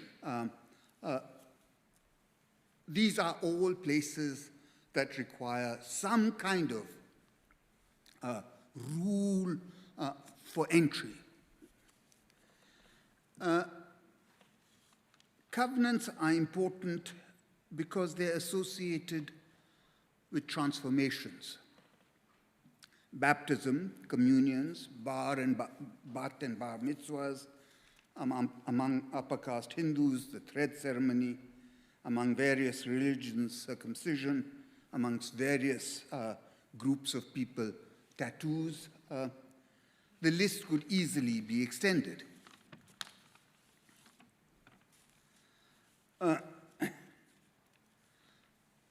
They are all rituals that manifest transformation.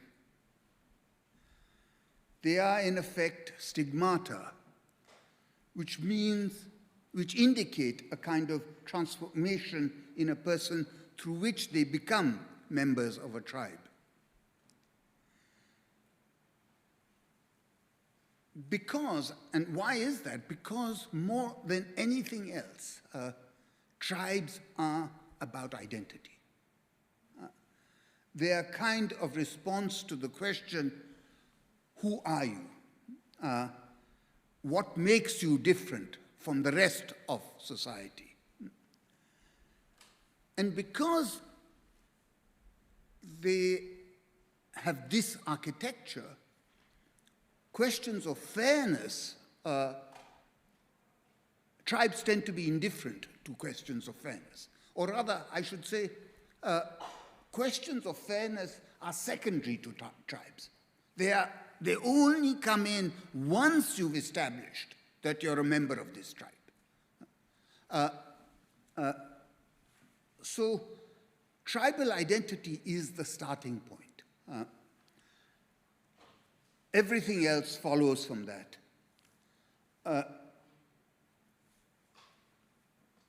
They are kind of ontological markers. They foreclose on certain kinds of questions, and they replace them with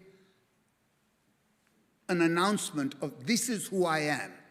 So while other ways of thinking ask the question, is this good for me? They ask basically utilitarian questions.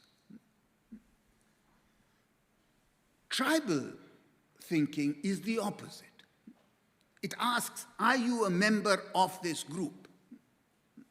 And that question displaces other questions.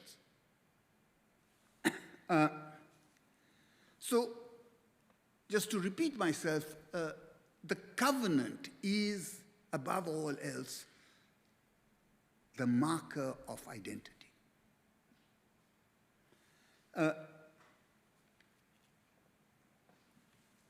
it indicates the process by which you and I come together to form a we. Covenants, just to repeat myself, transform those who are parts of a tribe. In contrast, social contract, in contrast, the social contract tradition, which in the modern world is the philosophical core of cosmopolitanism, takes people as they appear. It does not require transforming them other than by getting them to abide by rules of the association, which themselves are agreed on. As I said at the outset, contracts are about interests, which after all are negotiable. Interests can be divided. Each contract specifies the conditions that have to be met and when they have to be met. In its idealized form, parties agree or they disagree. In that sense, again in an idealized rendering, they are entirely voluntary in a way in which being a member of a tribe is not voluntary. You're given an identity before you even choose it. So, contracts assume the parties are sovereign, whether they're groups, whether they're individuals, or professional associations, or a nation.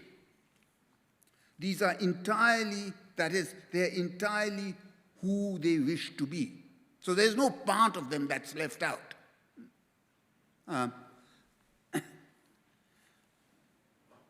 They have no prior obligations. Their identity is fully given to them.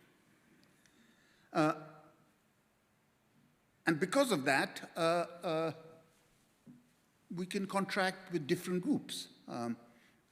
So one can have a group of doctors,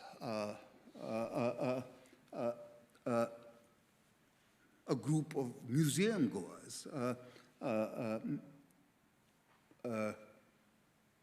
possibly even a group of single women who happen to love cats. And each of these groups can have other associations. They can have regional versions of themselves, national versions of themselves, international versions of themselves. Nothing is just given for these groups. There are no mysterious stories in the formation of groups. You don't have to accept,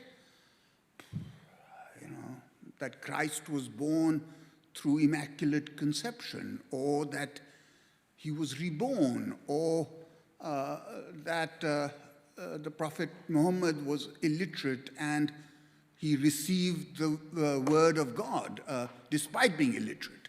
Similarly, you don't have to believe in the many mysteries of Hinduism. There are mysterious reasons why in Hinduism we have the caste structure. You don't have to believe any of that stuff.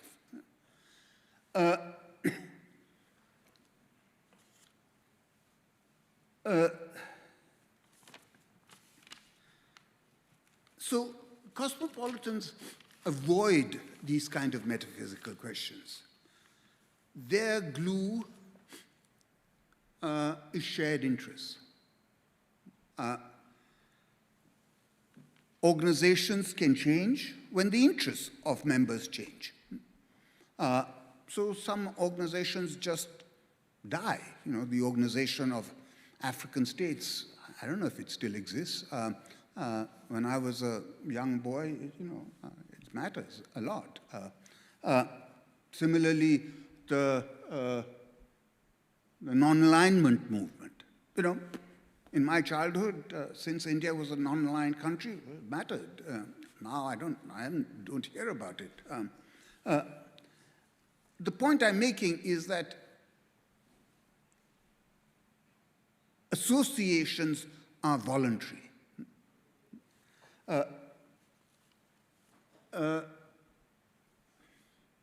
Just to repeat myself, there can be associations of doctors. And they can be associations of human beings, which is the sort of thing that underlies things like the Human Rights Convention or the Association Against Torture. Now, of course, the entry conditions for being a doctor are significantly higher than being a human being. One's just born a human being.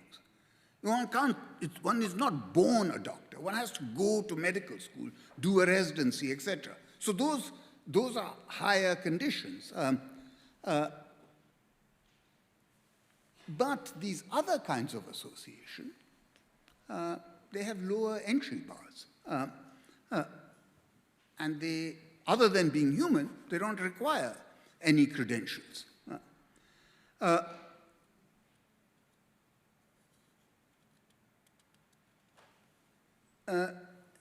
It is not that members of these associations don't have views on metaphysical questions. They do. Sometimes they even have strong views. But they are not mandatory views, because they too are chosen. So you could imagine a devout Christian not believing that the world was created in 5 days, but still believing in the doctrine of Trinity. So an analogy that often comes to my mind is that there are people who believe that, as Wittgenstein did, that language has to be taken in one big gulp. So this is his idea of language as being a kind of family game or something.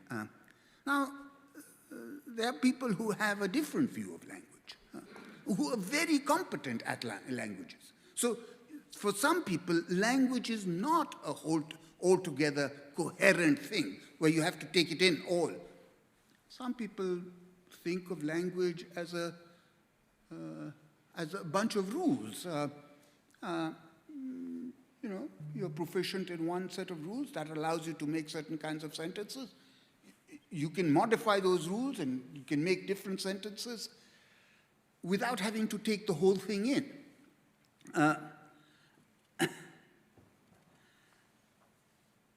Now, so the contract people can actually have the same views as the tribalists. But they hold those views in a different way. They recognize that those views are chosen. They are not just given.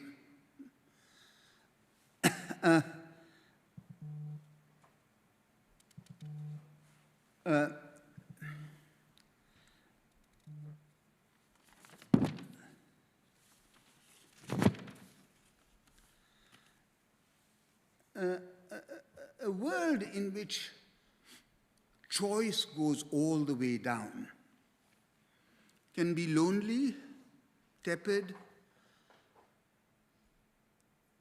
and unsafe, because it doesn't give you that security that I'm standing on firm ground. It may feel like I'm in a house where I'm allowed to choose which color the the walls should be, what kind of decoration should be, what kind of furniture there should be. But if you know that house doesn't have foundations, you can't feel safe in that house, because you know that the next storm could wipe you away.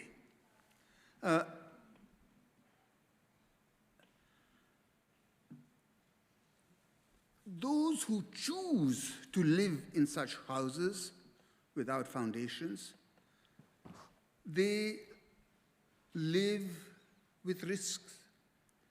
Perhaps they like living with those risks. But that does not mean that their lives are shallow and meaningless. Depth, after all, can be chosen. It can be made up of different things.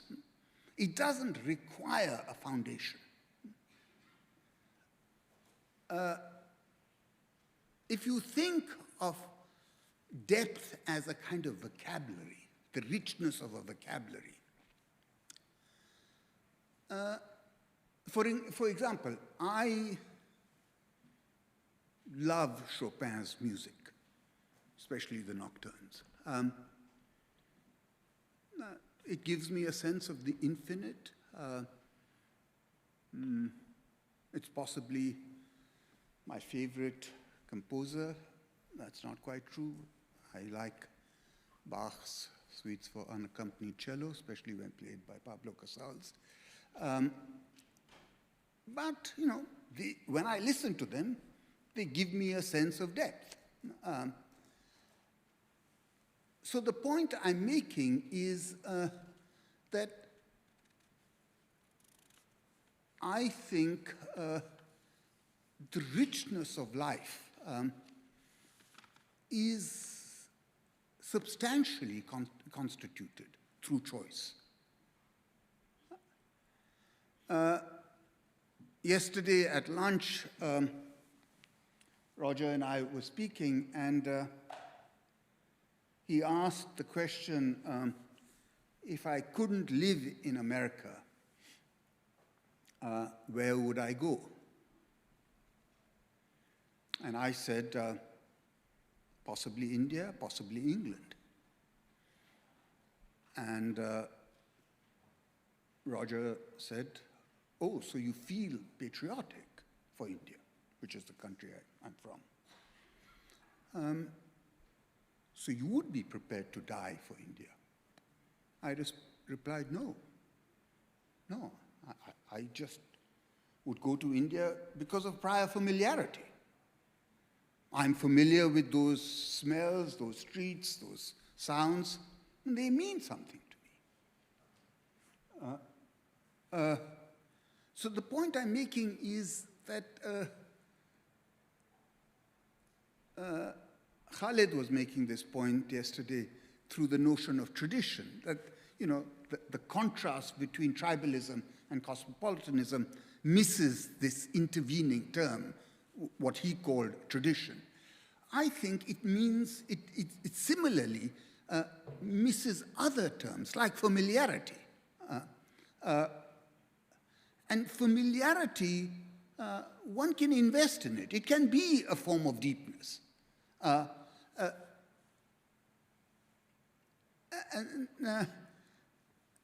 So let me come back to something I said right at the beginning of my talk. I said tribalism and cosmopolitanism offered different solaces and challenges. I want to come back to that point. When I think of tribalism,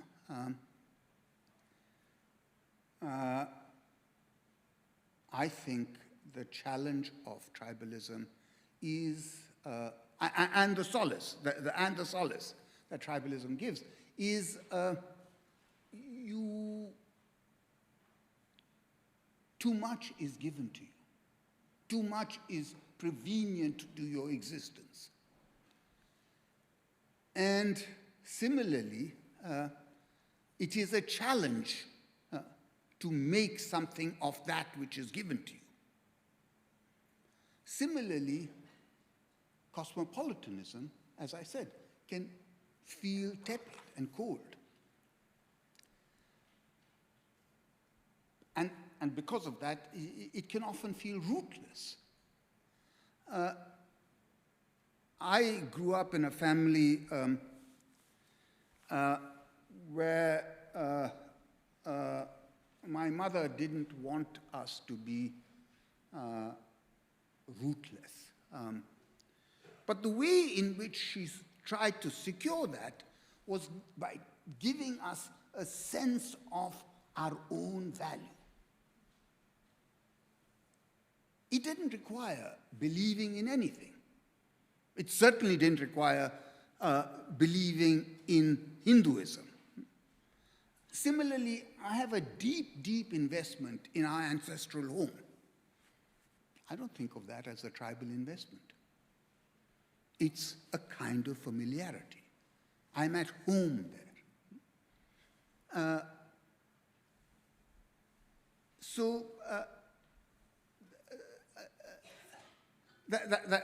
That's where I'd like to end. So again, to come back to my long-standing conversation with Roger, I actually don't think we're that far apart. We put the accent on different parts of our disagreement. Thank you.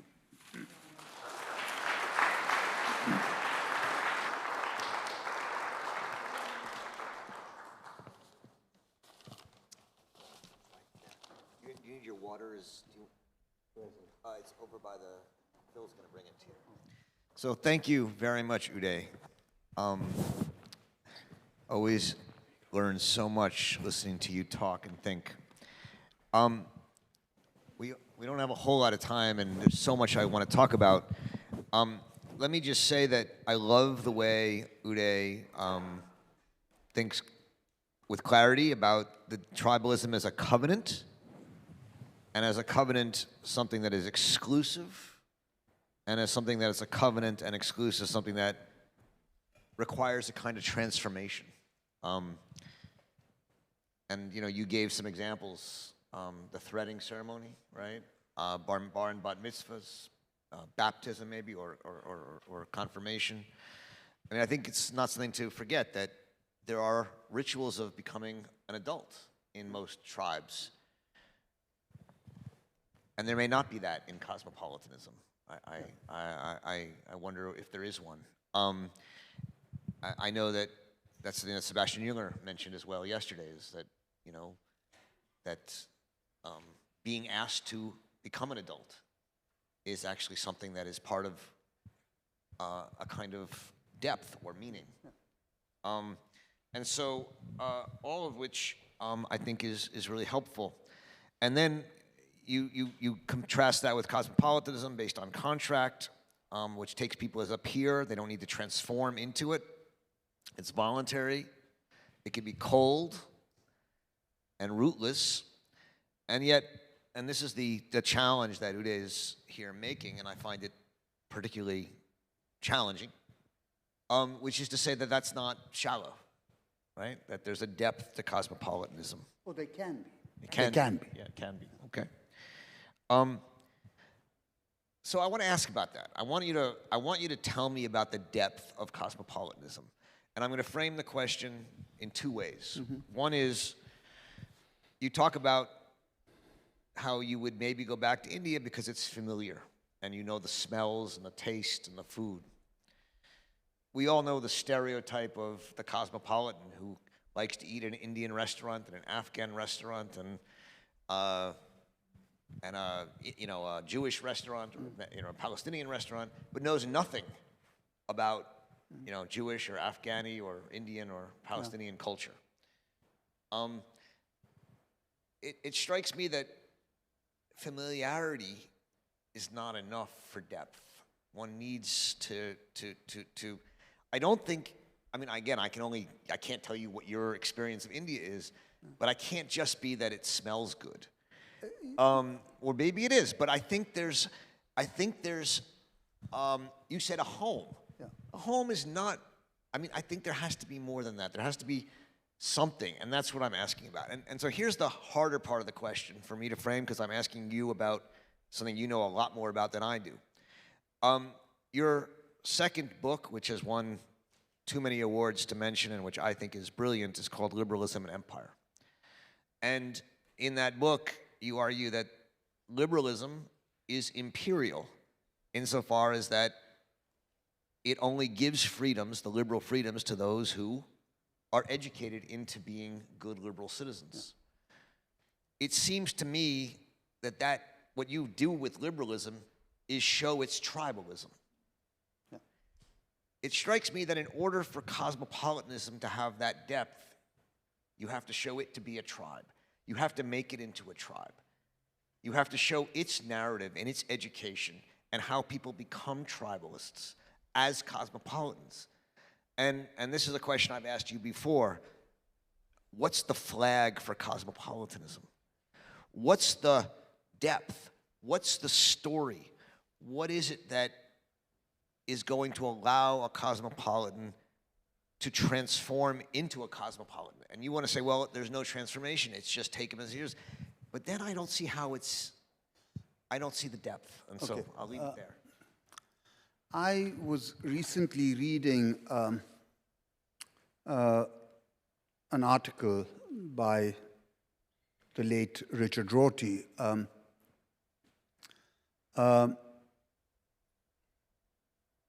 who, as some of you may know, was a great philosopher. And in this article, he narrates having lunch with his son and one of his nephews. This was after de Crotty had been diagnosed with inoperable pancreatic cancer. So the Baptist says, has this diagnosis led you to read about religion, or God? And his son, Rorty's son, said, has this led you to read more philosophy? And Rorty said, neither. I'm not reading about God or philosophy. So one asks, so what are you reading? And Rorty says, I'm reading poetry. And I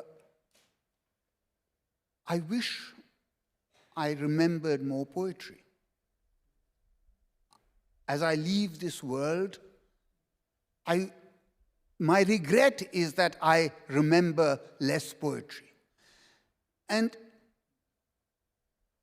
that's a form of living that I think has depth to it.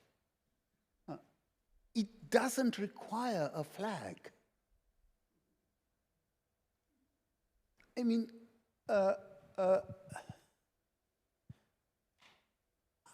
some of the deepest people I know. Okay, but you don't have to be a cosmopolitan to read poetry. Yeah, but I thought what you were saying was that to have depth, you have to be a member of a tribe.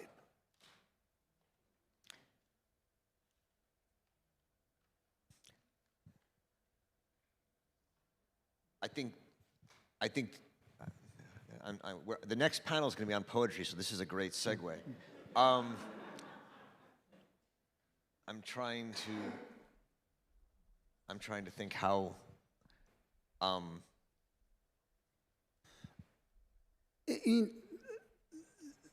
While you're formulating your thought, I mean, let me say this, that I don't think everything is equal in my life. My family clearly matters more to me. But I don't think of that as a kind of tribal significance. I think of that as people who matter to me because I've known them all through my life. because they've helped me in these critical moments in my life. Similarly,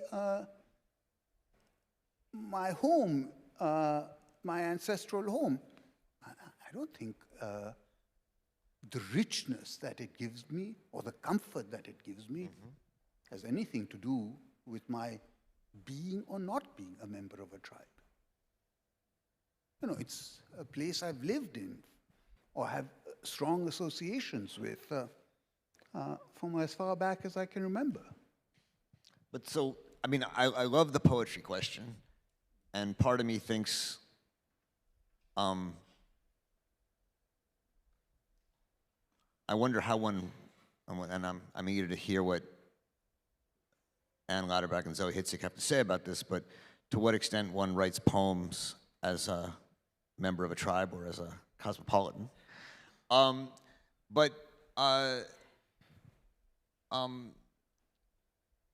To read a poem, right, and to seek out a past or a story or something. I mean, you're not reading a poem written by AI, at least not yet. You know, it comes out of a tradition. It comes out of a history. Or at least that's how I would imagine it. I mean, Chopin is not music. It's classical Western music. But what if it weren't? I don't know about that tradition. I just listen to Chopin. Yeah. I find his work moving. It's what gives me a sense of something inside of me. What keeps coming to mind is, like, you know, the person who goes and eats in a Middle Eastern restaurant versus Lawrence of Arabia, right? Or Burton, what's his name, Richard Burton, who was the first Westerner to go on a Hajj, right? And, you know, if you read Anthony Appiah's work, and you know, he talks about Richard Burton, and he says that's a real cosmopolitan because they're actually going to learn to become and embrace, and so much so that it's not clear whether Richard Burton, you know, where his loyalties lie anymore. And so I guess there's a part of me that still, you know, that I think to love Indian poetry, you have to learn a little bit about India, but maybe I'm wrong. Now you're talking about something I know very little about. I don't know anything about Indian poetry.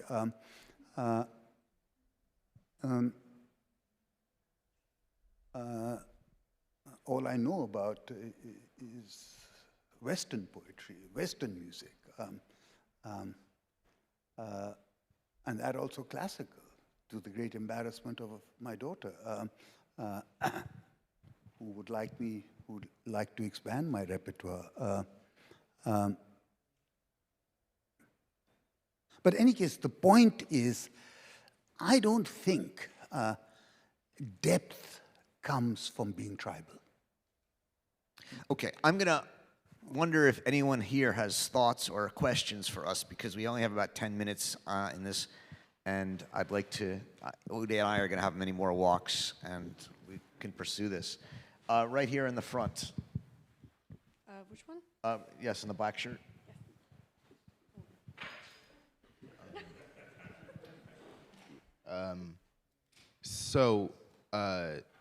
I found the idea you proposed of there being a difference between a tribe and a tradition and simply familiarity.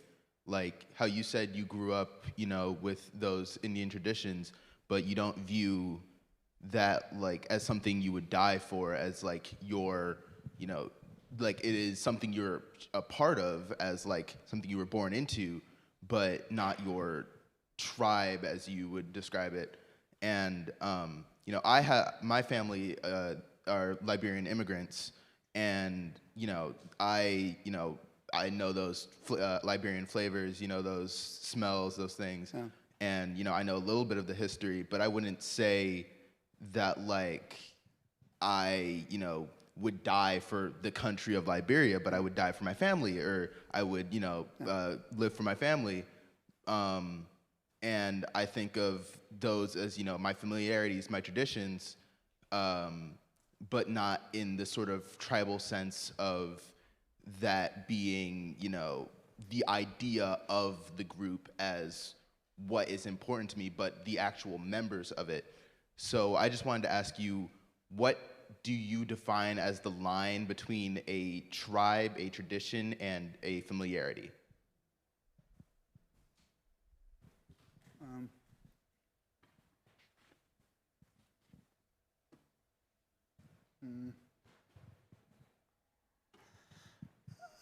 Look,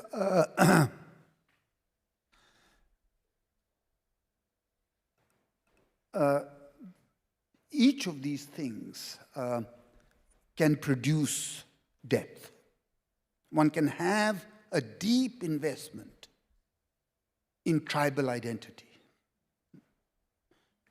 just like one can have a deep investment in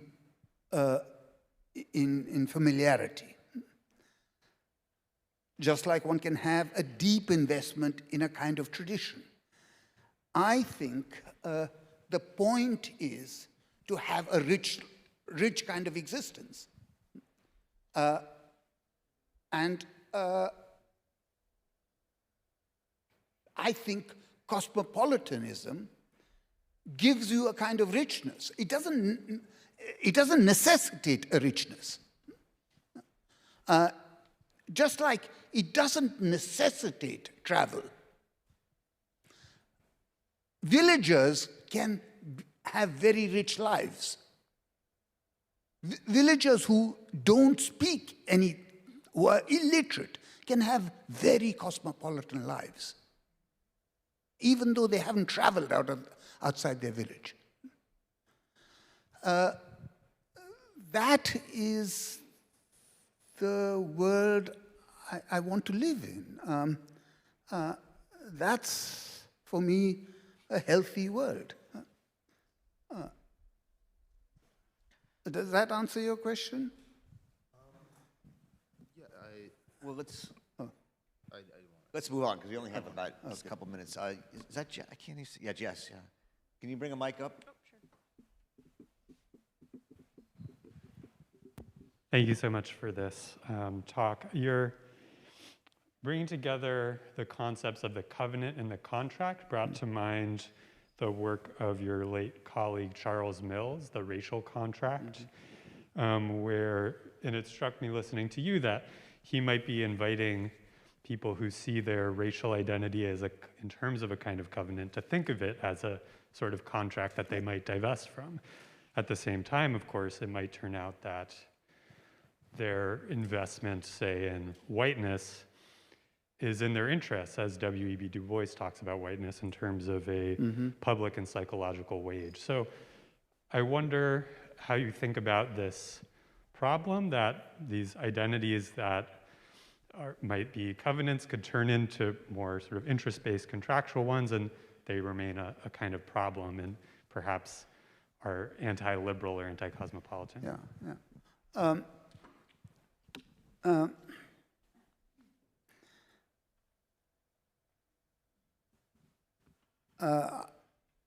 Even though I admire Charles Mills' work, his office and my office were beside each other.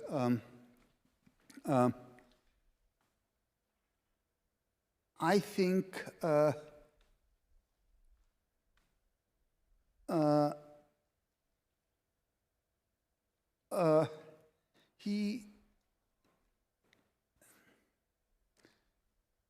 I think you're right that he felt that there was something about the contract, the liberal contract, that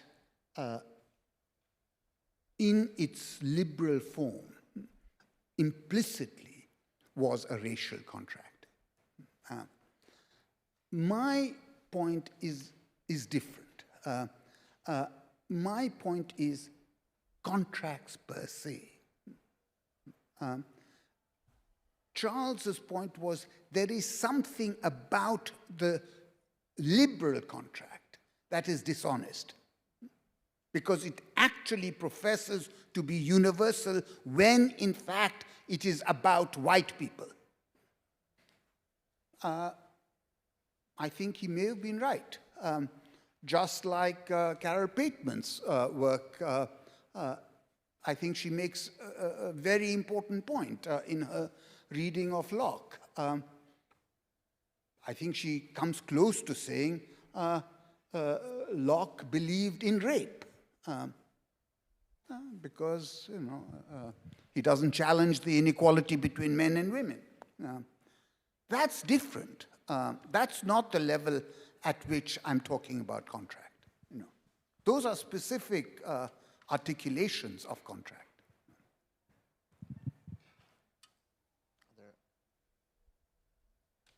Yeah, right down here.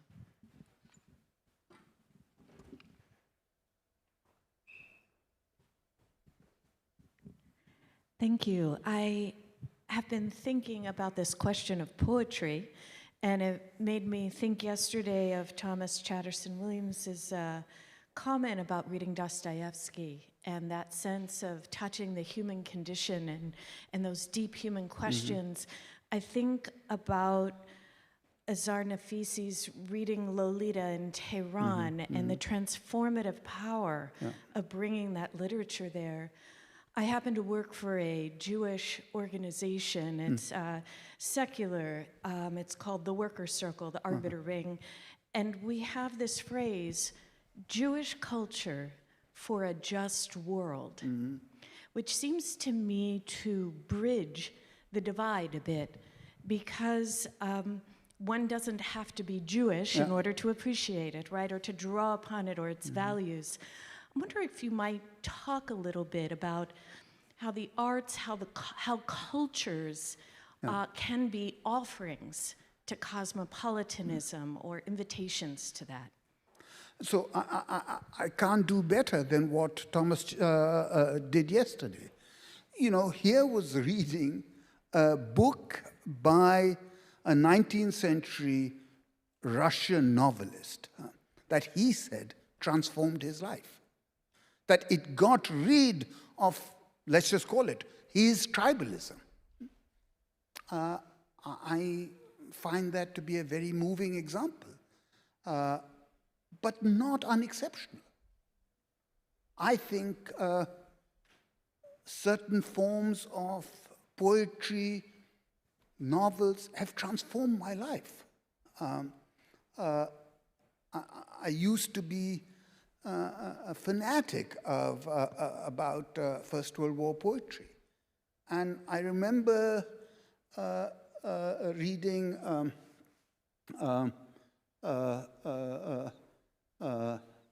Hardy's poem, I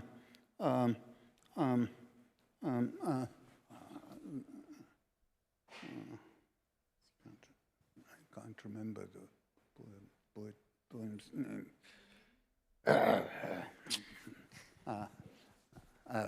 Hardy's poem. Hardy's poem.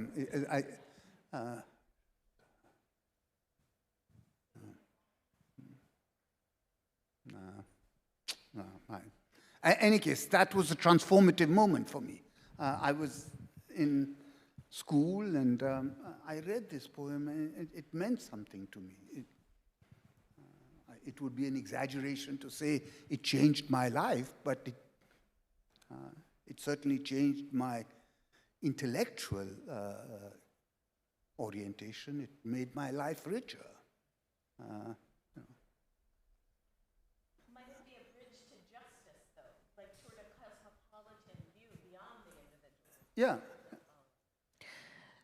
It's not an accident that in a conference on tribalism and cosmopolitanism, we decided to have the last panel on poetry.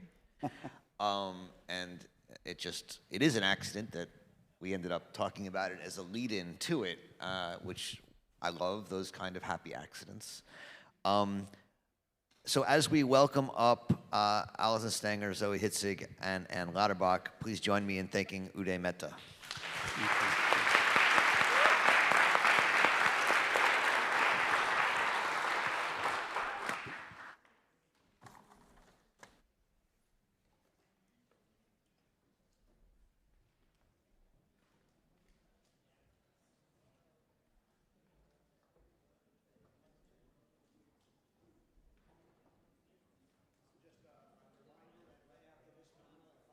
there'll be a wine and cheese celebration outside, and 5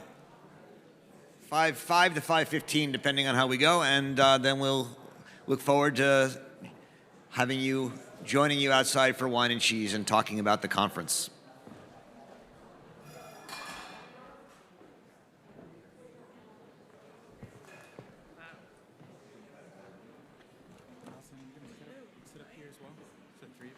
I think so. I don't know. Did you want to speak for the lecture, or do you want to speak to the? It's warm up here. Okay, I feel better. I think I might want to go. Yeah, it's better. And who's going first? Who do you think? I think Anne should go out second. I can't follow that. Okay, that makes sense to me too. Yeah, I like that idea. Okay. But I'm not talking about poetry. Right. Okay, I'll clarify that right at the start, okay? Just would you please read I will. the actual title? Okay. Yeah. Yeah.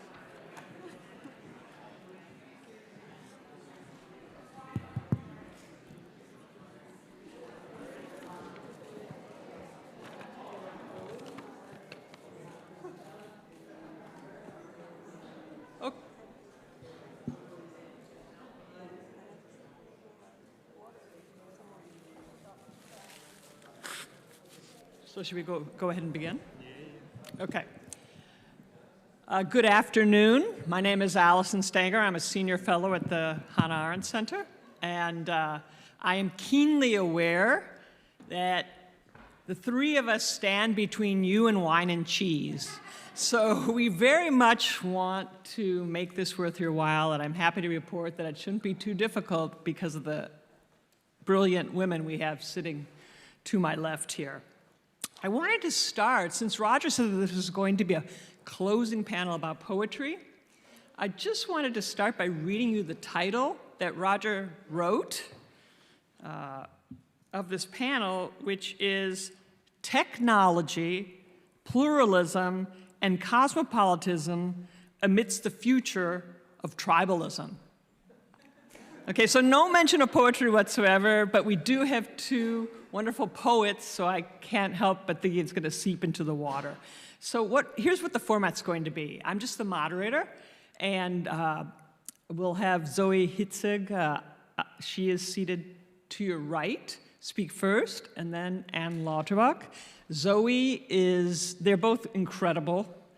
Zoe is my co-director of the Getting Plurality Research Network at Harvard University. She is a member of the Harvard Society of Fellows, which if you don't know what that is, it's like you have to be the smartest person in the world to get in.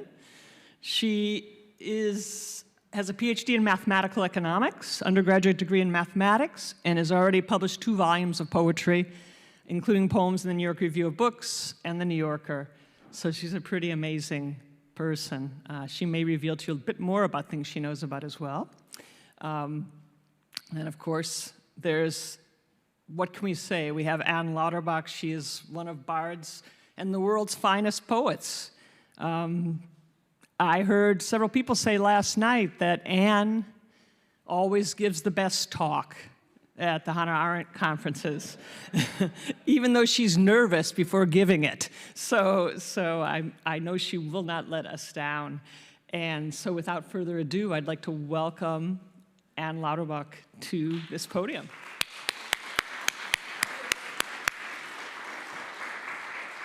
Oh, excuse me. That's right. We don't want Zoe to follow Ann, so Zoe will go first.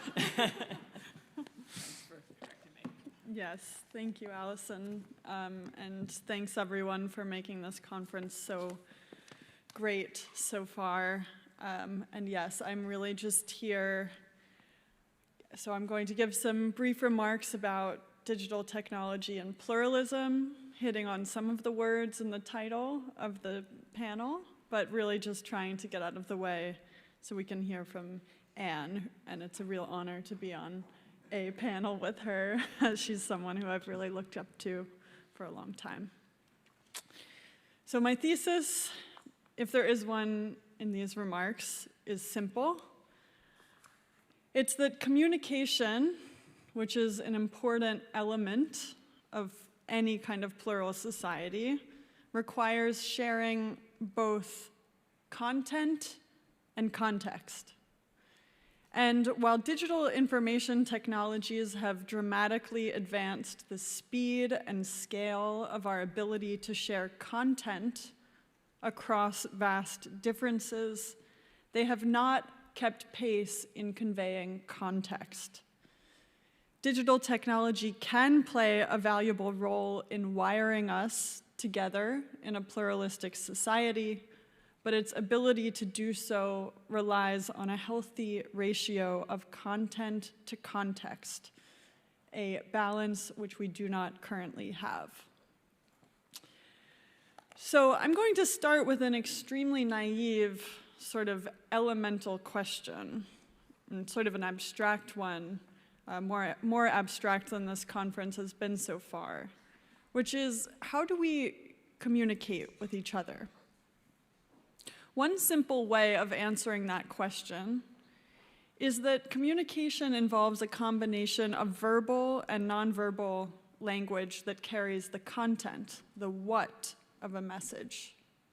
We interpret this content through context, the who, when, how, why, and where. Context binds content to meaning. Think about how this works in face-to-face communication, what we're all doing here. Think about some specific communicative act that took place over the last few days. Some small talk by the coffee dispenser, a particularly insightful and well-calibrated question in one of the sessions, or maybe just someone's awkward smile as they emerged from one of the genderless bathroom stalls. Whatever it was, the mere fact that the interaction took place in person likely supplied a common understanding of some basic context.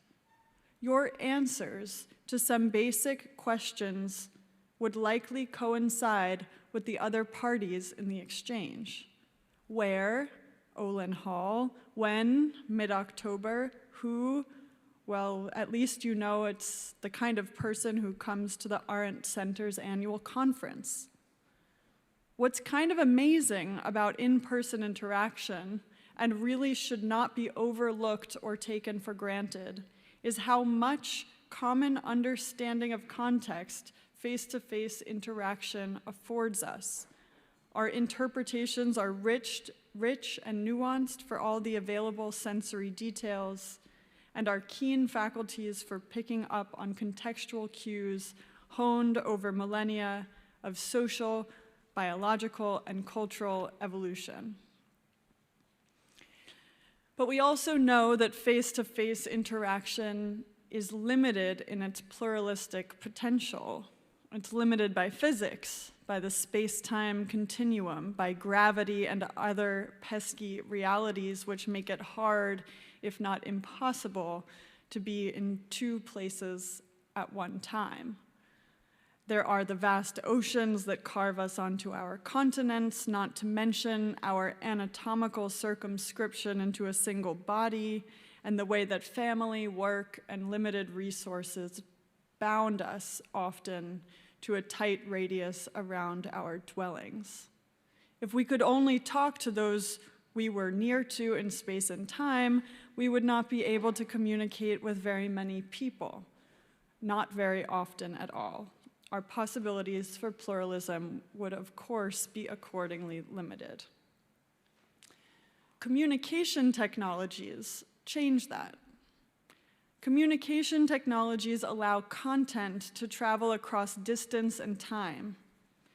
Think of cuneiform tablets, the printing press, the telegraph, the telephone, the radio, then emails and internet forums, text messages, and social media. Each of these technologies broadened the possibilities for communication, but mostly by making it easier to shoot the content of a message into some future time and place, a catapulting of content that is made possible only through a compression of context. Each major advance in communication technology alters our ability to move content by changing how context is conveyed, or distorted, or flattened, or omitted. In response to each development in communication technology, we try to develop new norms and expectations and tools to reassert context where it has been lost, preserving our ability to extract the intended meaning from some communication. Ancient cuneiform tablets bore a seal impression rolled into the wet clay, serving as a signature, indicating that a particular individual or institution authored and authorized the contents of the tablet. Ever since books have been printed, they have included a colophon, detailing facts about the book's production, the publisher, the date, the city, the press, and so forth.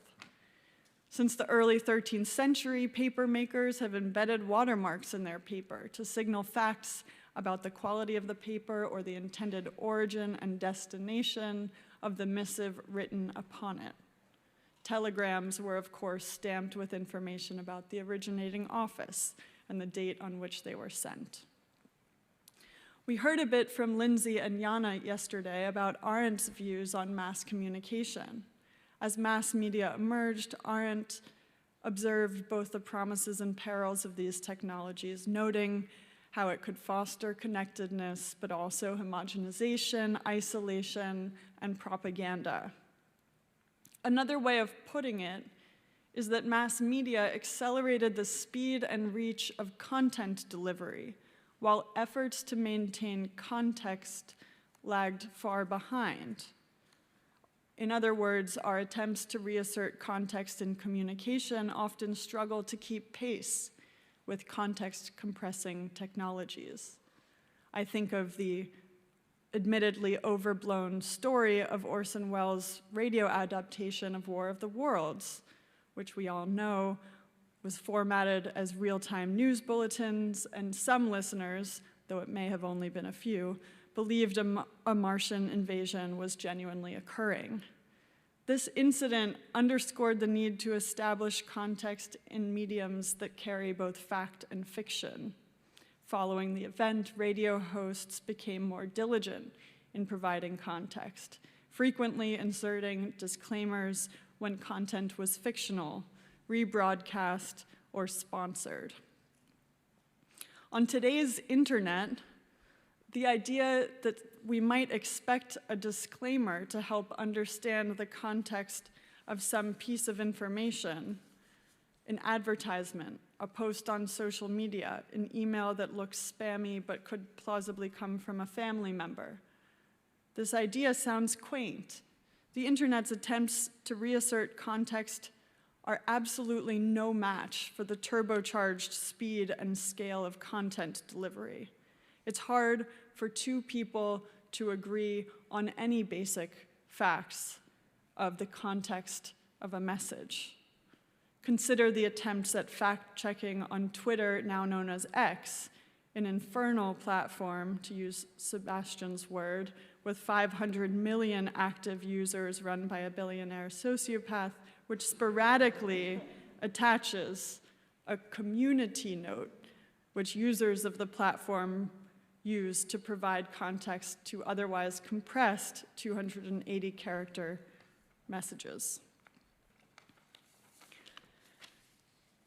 Researchers who talk about the social impacts of digital technology often highlight concerns like privacy violations or data protection or misinformation, disinformation, and deception. I believe all of these issues can be unified under the umbrella of context. Effective communication, the kind of communication needed for a pluralistic society, requires participants to be able to identify and protect the context of their exchanges. So what do I really mean by identify context? Well, I mean, to be able to identify context is to understand and authenticate the who, why, where, how, when of a communication. Who posted this tweet? Who sent me this email or photo or text message? When was it written? Why? Is it from a person or an organization? Is the organization a nonprofit, a for-profit, a government? Do they have my interests in mind? Was it generated by a human or by an algorithm? Am I seeing it because it is relevant to me or because I am easy to manipulate? To be able to protect context is to have confidence that the communication will not be shared or misused outside of the intended who, why, where, how, when of the communication. Can I trust that this private email I would like to send will not be published in a newspaper, or read in court, or read by my employer, or my spouse, or my child? Will this go viral? Is the mediator of this communication channel, the platform, the telecom company, going to use my message to train a generative model that captures my likeness, that threatens to replace me, that will lead me blindly into purchasing a new pair of shoes I don't need or wouldn't want without the endowment of this alien motivation? Would it lead me to attack someone I don't know or attack the Capitol? Many problems in digital communication, to summarize what I'm saying here, often labeled by a swirl of terms that sort of gesture toward authenticity or truth, and also privacy and data protection, are fundamentally about context. Without an ability to authenticate context, we can't establish norms for protecting it. Without protection, authentication efforts may be futile. What I'm saying here is that authenticity and privacy are two sides of the same coin, and treating them as separate issues hinders our ability to see possible solutions to our inability to communicate across difference. The problem is not that we can shoot enormous amounts of and types of content across the globe to anyone with an internet connection, but that this ability to share content has not been accompanied by methods for preserving and asserting context. I don't want to pretend that I have solutions. The deep problem that I cannot solve here and that we must not ever sugarcoat is that the direction of innovation is currently determined by what's good for capital and not by what's good for people. And that will continue to be true as long as we continue bowing at the feet of our big tech overlords. But I do think that this perspective about context shows us a few things that could be useful in building toward more pluralistic communication through an ability to speak to each other online. I would break these into tools for identifying context and tools for protecting context. I'll just give a few examples and then we can talk more in the discussion.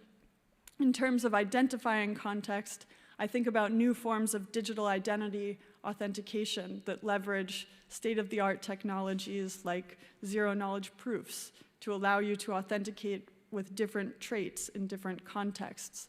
These are sometimes called anonymous credentials by cryptographers. You could have a credential to prove you're a person, to prove your age, to prove various facts about you, and that give you control over your desired balance of anonymity and knowability. One example, or one set of examples of tools for protecting context are communication channels that are run by organizations that are nonprofits, that have your interests in mind, like Signal or other messaging apps. And one other simple technique is to use disappearing messages to not allow yourself to be rendered into data, to invest in what is not machine legible, the aspects of human experience that defy easy codification, resist reduction to mere information, and refuse to be absorbed into disembodied systems of surveillance and control. In the age of the internet, all that I've said perhaps has been a bit repetitive. In the age of the internet, pluralism requires that our methods for identifying and protecting with whom, when, and how we communicate must keep pace with the ever-accelerating speed of what we are sharing.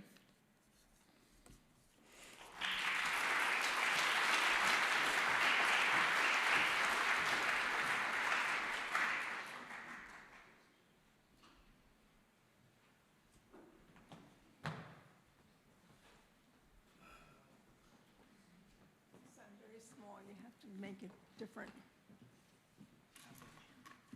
Then, of course, there's no place to put this water, which I'll probably need. Okay, the first thing you have to do is forget all the things, nice things that were said about Anne Lauterbach in the beginning of this panel. Please, just erase. Context, be damned. Thank you, Zoe. That was really remarkable and wonderfully informed. My talk, Technology, Pluralism, and Cosmopolitanism Amidst the Return of Tribal, a Poet's Discontinuous Meditation. Ever since I watched Ray Kurzweil here at Bard's Fisher Center draw on a huge projected screen 2 lines rapidly ascending to convergence in what he called the singularity, I have felt a mix of melancholy gladness and anxious fear. Gladness that I will probably not be alive when this event occurs, and fear that it will, like death, inevitably occur. Is there a big echo here? Since then, my dark thought is that our species has decided to will itself extinct, that we have tired of the difficulty of living, of the human condition, used up our resources, and now we are ready to abandon life on a technological arrow released from Elon Musk's bow. This thought is like a shadow that follows at my side, even as I delight and wonder at the shifting sky, the turning leaves, the quizzical expression on the face of a perplexed student. Of the 3 of us on this panel, I am the card-carrying Luddite. Not that I don't have the necessary mind extensions at my fingertips, I do, and am grateful for their alacrity, their aid to my poor spelling and habitual lack of factual retention, not to mention the more or less constant multiple correspondences which no longer need forever stamps. But I am not on social media, do not have a website, and in general, my technological prowess is about 2%, like the milk in my coffee. So I am about 98% Luddite. The Luddites, you will recall, were textile workers in England in the 19th century who opposed the development of machines to do their work. This posture might seem suitable for a poet, aligned with the general public's consensus that poetry is useless, atavistic, and anachronistic. At least my kind of poetry, teased out of the linguistic archive in my soul, which in turn is constantly fed by the changing linguistic stream from the world. Where this puts me on the sliding, slippery, tribal, cosmopolitan scale is anyone's guess. A tribe, say, of childless cat lady poets raised in 20th century Manhattan who prefers hybridity, pivots, and plurals to dichotomies, binaries, and dualities.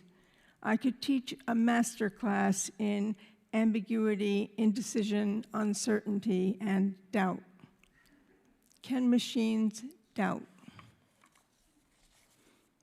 Hannah Arendt describes the advent of doubt in the human condition with Galileo and Copernicus and the making of the telescope. She wrote, "The old opposition of sensual and rational truth, of the inferior truth capacity of the senses and the superior truth capacity of reason paled beside this challenge, that neither truth nor reality is a given, that neither of them appears as it is, and that only interference with appearance, doing away with appearances, can hold out a hope for true knowledge? How do we do away with appearances now that almost everything comes to us as an appearance, an apparition? Our current crisis in the humanities stems, I think, from our overvaluation of a specific kind of cognitive intelligence. She's so smart. And our near contempt for emotional intelligence, the array of responses and insights traditionally informed by the arts, paintings, musics, fictions, poems, the learning of other languages. Persons from every conceivable social and cultural background make things. It is a primary human activity. Arendt's homo faber, which she defined as the sheer unending variety of things whose sum total constitutes the human artifice.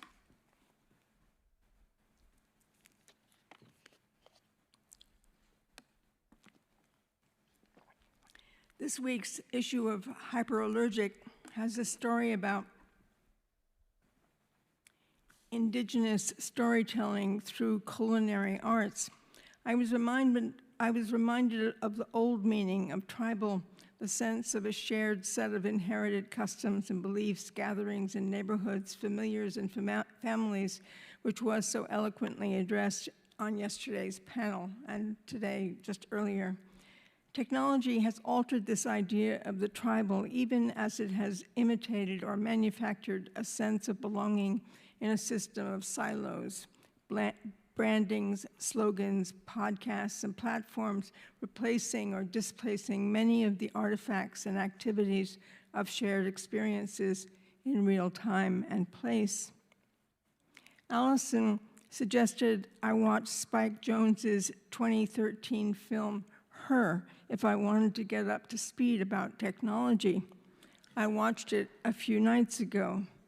An overdetermined, as we used to say, and attenuated fantasy about a romance between a guy, last name Twombly, who falls in love with what is referred to in the film as an OS, for operating system, named Samantha. At a certain moment, Samantha sends a real woman to have real sex with Twombly, but it doesn't work. He can't quite manage the gap between Samantha's disembodied voice in his ear and the actual stranger's body in his bed. The film seems to be about displaced narcissism and misplaced intimacy, two signal chronic symptoms of our techno world. Among the losses we are experiencing is the nexus of capacities that depend on speaking to each other in person, which is how Zoe began her wonderful talk. That is, in our actual bodies, where gestures of our hands, eyes, mouths, tones of voice contribute to our ability to interpret and comprehend.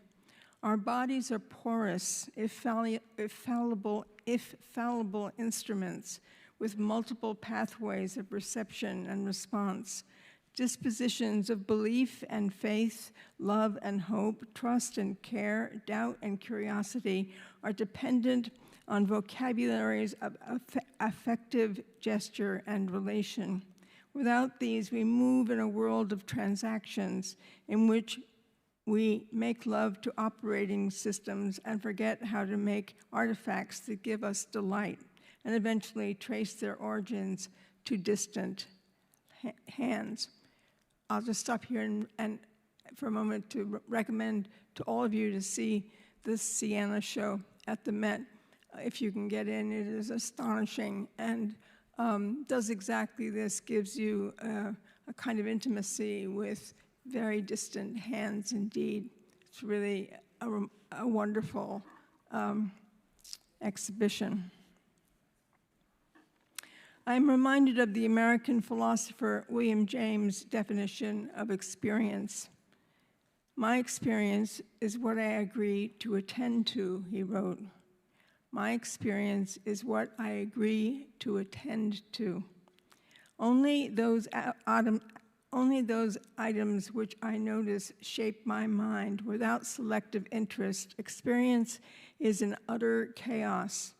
Interest alone gives accent and emphasis, light and shade, background and foreground, intelligible perspective.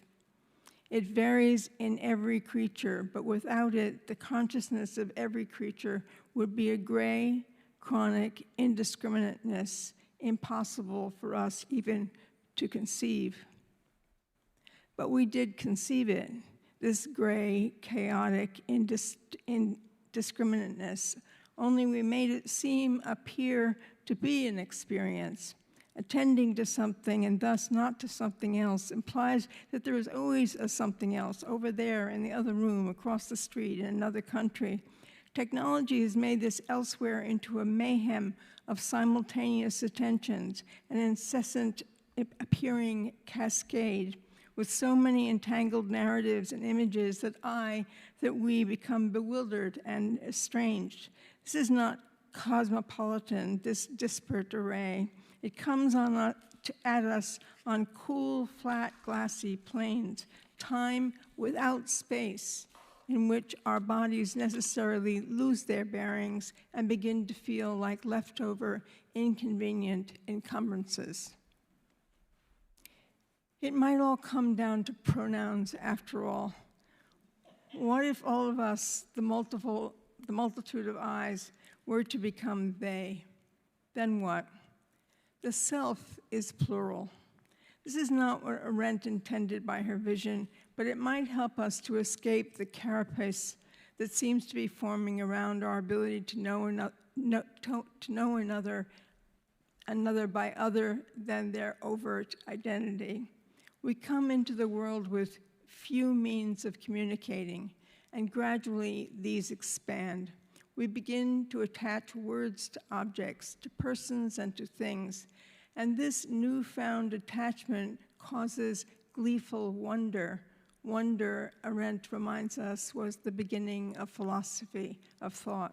The astonishment that the word, sound, bird refers to that creature outside on a twig making its own wordless sound. We begin with no words, then we have words, and they come from a multitude of sources, different for each of us. The self is made from a constellation of vocabularies, drawn from myriad experiences, attentions, persons, places, and things. We cannot be reduced to a single epithet, Gen Z, Black, Jewish. The self is plural, hybrid, and mutable. Let's imagine that our psyches are more like the weather than the tree being thrashed around in a storm. We are not an operating system, a bot.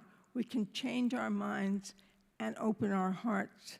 The tribe we belong to is human. Thank you.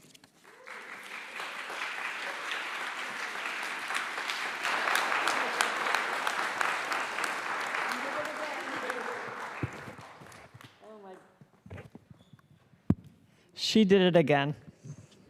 I neglected to mention that what's going to happen now is that I will just give a few brief questions to each of our speakers, and then we'll turn it over to you. And I'll try to make this really brief because I know you want to interact with them. So first, Zoe. And I think they did an amazing job. I mean, we'll be carrying on this conversation afterwards, but Zoe, I love I love the whole driving force of this talk a lot. This idea that today's internet is turbocharging content delivery and we're losing context. And I think context is and you would agree, is such an important part of meaning, and also emphasize this point. So I'm wondering how to put this question. In what sense can we arrest these negative impacts of massive digitalization on the human? You know, you mentioned some interventions that I think were important, and I guess maybe one of the things I could do is just ask you to riff on those a little bit.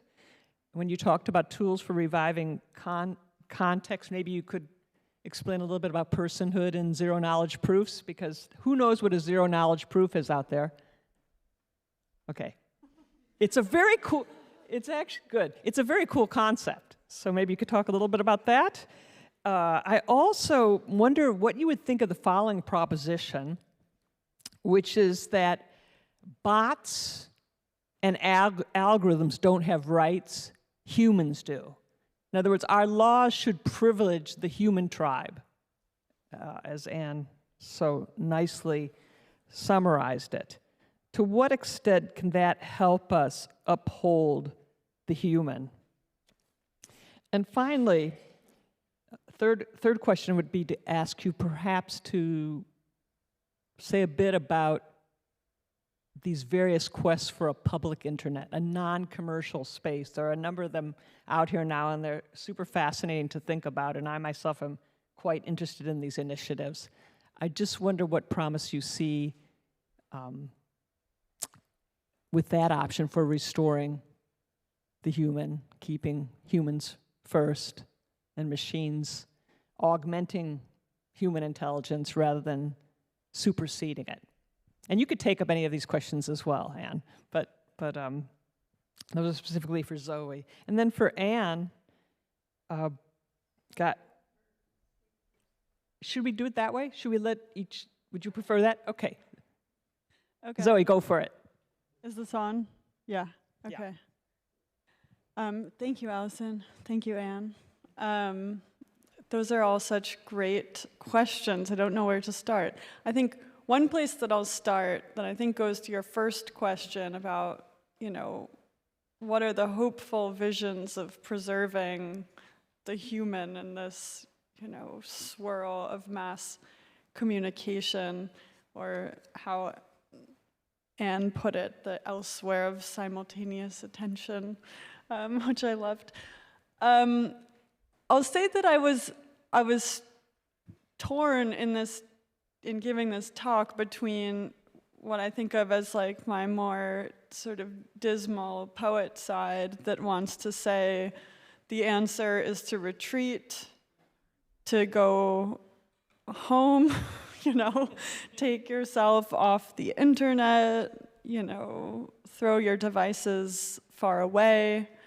And I think really sort of be forgotten. There's a movement and that has come along with some successful laws now and in the EU and in California about enforcing a right to be forgotten in digital platforms. And I think that, you know, that has a kind of technical meaning, but also it's sort of a fuzzy idea that they're struggling to enforce. But I love the idea of it, which is what can we do to like walk away, be forgotten, be illegible, find the regions of your experience that cannot be translated into data, that cannot be knowable in some way, because once you become knowable, you lose the mystery of like being alive and connecting with people. So that's my first answer, which is, you know, the dismal poet side, or maybe it's not dismal, maybe it's just a bit romantic. A more pragmatic side of me wants to give something for people to believe in, and people who, sorry, not just people to believe in, but people who are more pragmatically minded. You know, the people who work in technology who want to solve problems. Like, if you give them the speech that I just gave about being unknowable and resisting datafication, they're just gonna look at you like you have 6 heads. They're like, I don't know what to do with that. Like, I don't know what you're saying. So, you know, what's an alternative? Well, let's see if we can come up with some initiatives for them to work on, you know, some things that they can channel their energy into because they see the problems of society and they see the problems as problems that they can try to use technology to solve. Which, you know, I touched very quickly on at the end of my talk on a few promising technologies that I see in the cryptography world, one of which is this idea of anonymous credentials, which is essentially an idea that says, you know, whenever you want to prove who you are, like, let's say you're trying to prove that you are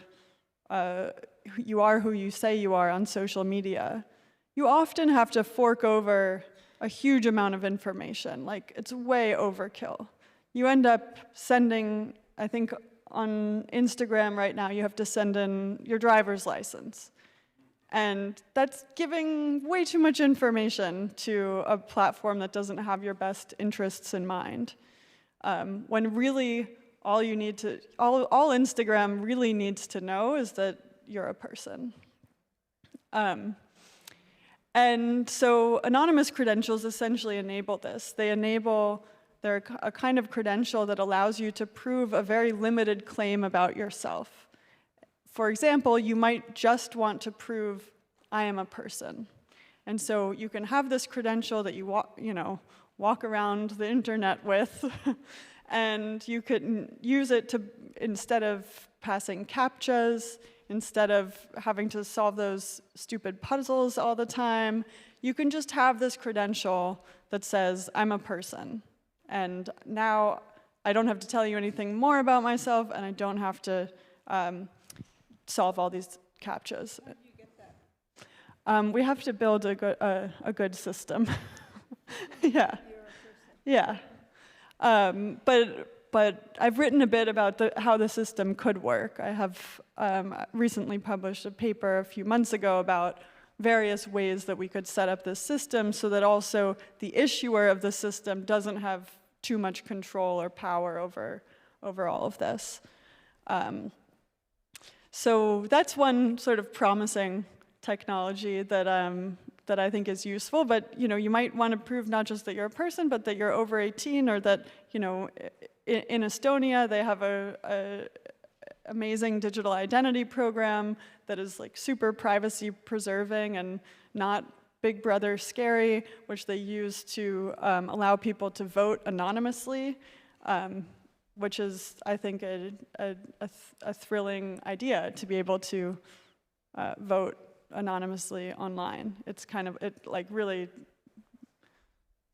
is hard to imagine in this country, but the possibilities for online democracy would really open up if people had this sort of way of proving some verified claims about themselves in a private way.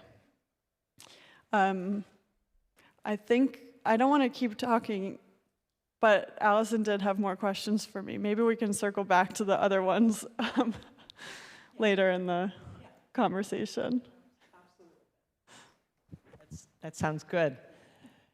Anne gave us so much to think about as well, and I guess I have kind of two clusters of questions. I'm trying to crystallize them right now. I think the first one has to do with the crisis in the humanities that you mentioned, and what you would see as the likely response to that. This is like an educational question. Do we recenter the humanities? Do you ideologize the humanities? Or do we take kind of a Rousseauian approach and approach education like Rousseau thought was ideal for Emile? Do you remember Emile's ideal education, which is, no humanities till you've had all the STEM stuff first.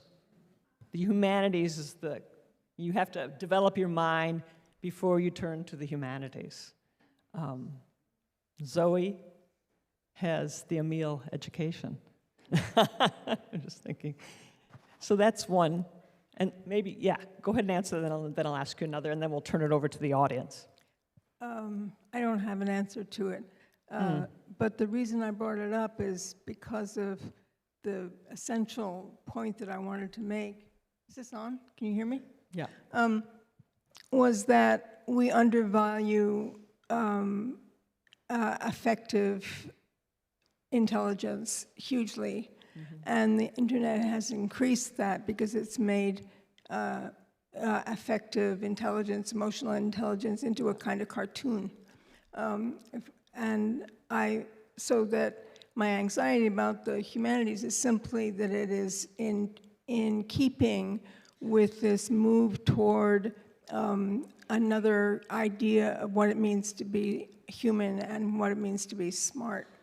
So this overemphasis, which is very interesting because Arendt is very aware of it also, I think early on, that quote she has about doubt and this very curious notion that that even before Descartes, there was this idea that the senses, that our senses were inferior somehow to our mind.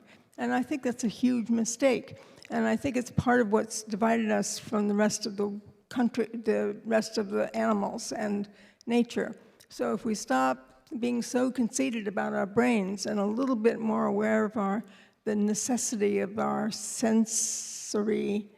sensorium and how it informs our capability of feeling for others, not just for ourselves, then I think anyway, that's why I brought that up. I don't know what the solution is, except for to shift back into at least some kind of balance about what is necessary to become a grown-up. I think all the time at Bard about how people come as freshmen as basically kids. They're just kids who just left home, and then in 4 years are expected to leave and enter the world as, what we call grown-ups. It's an amazing expectation in 4 years for that to happen on every single possible level. And it seems to me that one of the ways to prepare people for being grown-ups in 4 years is definitely the humanities. I think that's brilliant, and I'm happy to report to you that, as you're probably aware, cognitive science, recent advances in cognitive science have pretty much blown up Cartesian dualism. Our intelligence it's about time. Yeah. Our intelligence is embodied. Right. Human intelligence is embodied, and the emotions are embodied. You had that wonderful question of, can machines doubt? And I don't think they can, because doubt is an emotion. It's kind of the withering of meaning in some ways, and that's embodied. But here I just want to throw out a kind of thought teaser type question that doesn't really have an answer. It's just asking your view on it. And Zoe, you could feel free to comment too. You mentioned the singularity, and I'm very pleased you watched her. We're going to have a conversation about that afterwards. Maybe if any of you have watched it, we could talk about it in the Q&A. But let me put it this way. Look, what are computers made of? They're made of chemicals and electricity, silicon and electricity. What are humans made of? Well, we're made of electricity and carbon, chemicals. And so as we look at these advances in artificial intelligence, this sort of raises this provocative question. Because we could say that human intelligence is embodied and it's different from machine intelligence. But what if that could be what if human intelligence can be simulated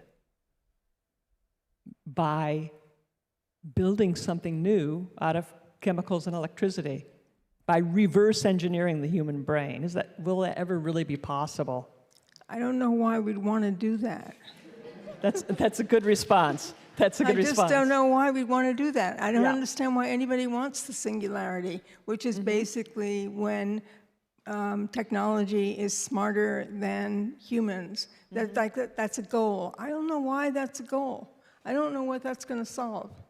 And I also think it's just such a shame because that will radically increase our sense that we already have, and the young have it tremendously, this idea that your body, your being, is sort of inefficient and negligible and not anything like as shiny and fast and smart as the machine that you're holding in your hand. I think that's a terrible shame. And it's led to things like this constant desire for your face and your body to resemble some bizarre, perfected creature that maybe present company accepted is impossible. I don't know why we want to do that. Why do we want to do that? I don't know. It's really confusing to me. It makes me feel ridiculous. I could suggest one possible motivation to you. Yeah, okay. Which is these boys want to build, and they say this, chatbots that teenage girls will fall in love with. Right. It's the revenge of the nerds. Well, also, but they forget that teenage girls like bodies too, right? Yeah. Somebody wanted to ask a question. Yeah, we'll go to questions now. Please. Oh, wait, we're going to wait for a mic.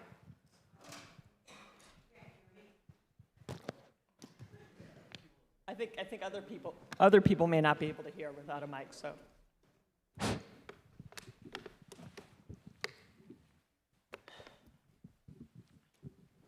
Thank you for this panel, and thank you, Ann Latterbach, for bringing up sense-based intelligence. I think this question of technology started at the beginning of this conference, and it changes this ostensible antithesis of cosmopolitanism on the one hand and tribalism on the other, because it's not clear how that's working at all. And as just an example, all you have to do is to think of Elon Musk and his desire for, let's say, self-perpetuation. And, you know, he's a technologist. I don't think it's working along the lines politically that people thought it would, and perhaps that's because technology is another example of the anti-political. It is not conducive necessarily to, as again McLuhan talked about politics, as a system of challenge, contest, and negotiation. It just doesn't belong there. So on this level, it doesn't matter one iota what the intentions of the creators, if that's the word. I actually reject this. The people who invent these new technologies, it doesn't matter one iota. It's not about their ability to take on various problems and solve them, et cetera, et cetera. I'm thinking here of actually Hannah Arendt, who took great pains, if I remember correctly, to distinguish between thinking and what she called, quote, mere cognition, unquote. It's very important to remember this distinction, I think. She actually said that she described thinking as something like a bootstrap phenomenon. That's a quotation as well. We don't know how humans ever began to do this thing that we call thinking, and there's no guarantee whatsoever that it will continue into the future. And I think so-called thinking machines and thinking of thinking machines as such are, this idea needs critique. And if I remember correctly, Lindsay Stonebridge brought up the prologue to The Human Condition. And in the prologue, a very short piece of writing, just a few pages long, Arendt says of the men who created the atomic bomb that they didn't understand something very important, that they would be the last people to be consulted as to its usage. And so, yeah, I mean, this panel opens up, again, all kinds of really critical questions, but Hannah Arendt, I think, was prescient, to put it mildly, about technology and technologist, and the conversion of science into techno-science. Thank you. Do you want to say? I'd like to say something about this, but you're our star, so. You go first. Okay, I think you're raising a really valuable point, and Hannah Arendt was prescient, but it's extremely important to actually look at what these tools are doing, because they're absolutely astonishing. Some of the things that these new chatbots are doing, mind-bogglingly so. And I would just point out one thing to ponder. The recent Nobel Prizes in both physics and chemistry went to computer scientists, which a lot of people were upset about because of the disciplinary trespassing. What was most striking to me about that was that the scientists did not come from universities, they came from industry. And that's the reality of 21st century power now. Our government, and I've written about this, has outsourced its brains, and the balance of power between the private and public sector has never before in human history appeared in these proportions. And that's part of the reality that we're dealing with. And I just wanted to throw that on the table as we have these discussions, that these people are moving forward, they're inventing things, and it may take a coordinated effort in this moment of what Fintan O'Toole called feral capitalism to stop them. I just wanted to say one thing about that, which is just because of my claim for the Luddite position, and the Luddite position is also the position of ignorance. But it seems to me that it's very important not to reject what's happening wholesale as if we could, because we can't. But the point, I think, also is Zoe's point, which is context. Like, is there going to be something that's useful and helpful to the human or not? And those distinctions are not being made. So obviously medicine, for example, is making these astonishing advances because of this technology. Well, I'm not going to sit here and say they shouldn't do that, right? So it's very important to begin to find a way to begin to make distinctions among and between, which I think is what you're trying to think about, yeah? Yeah, definitely. You want to add to that? No, yeah, I mean, I'll just add very quickly that I think I agree with what Anne and Allison just said, and I would also add that I'm wary of demonizing technology too much, because technology is amazing. Like what it is in its word and in its foundations is something that does make us more human by opening up realms of possibility, which has come up a lot. This idea that we build ourselves in uncertainty, the idea that the future is not fixed, that we could become something different than we are now. And, technology historically has been that, or, at certain points in time has been that. It's been this thing that can make us feel like we're not bounded, like we might become something and evolve into something that makes life worth living,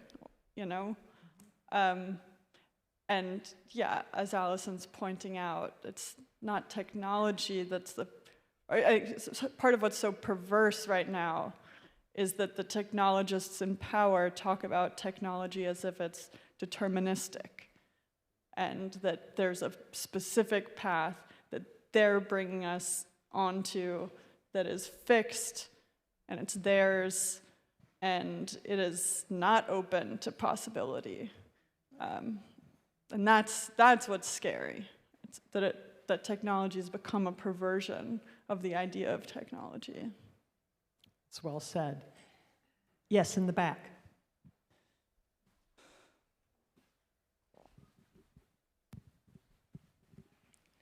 Hi. Sorry. I have a question for Zoe. Do you think that, well, I suppose just to start, first of all, when we talk about digital communication, we're not just discussing user-to-company interactions, but also user-user interactions, organizations, a variety of third parties with different motives, ideas, histories, etc. When we consider those and privacy in that context, does, I suppose, a system which involves complete user anonymity and privacy reduce our ability to understand and authenticate context? Does it reduce accountability for actions like deception, misinformation, etc.? That's a great question. And I think that the big struggle, or what I think, or you could view as an opportunity, is to say, you know, what kind of context do I need for a given setting? There's a philosopher of technology and a legal scholar named Helen Nissenbaum, who my talk is very much influenced by, who has a theory of privacy as contextual integrity. She says that an information flow is private if it respects the contextual norms of the interaction. And you know, it takes a little bit of time to sort of unpack that idea and see that it's not just tautological. It's not. It's kind of deep. And I think that when I think about the power of tools for shielding identity or shielding certain aspects of your identity, I see that as powerful because it gives us this control over refining, you know, kind of like picking and choosing which pieces of our identity we want to reveal in a very specific context. That might be that you want to reveal a full version of yourself in certain kinds of communication, in which case you can have a, you know, digital driver's license and, you know, your full likeness, maybe even like a, you know, 20,000 photographs of you that you share with your family. You know, we all do that, and that's meaningful in certain contexts. But I see the power of anonymous credentials as really being about being able to tailor the context that you're sharing to the interaction based on your perception of, you know, what that interaction requires and what will make that interaction most meaningful or useful, as the case may be. But really, thank you for that question. It's a good one. Yes, over here. Oh, I'm sorry, you're in my blind spot.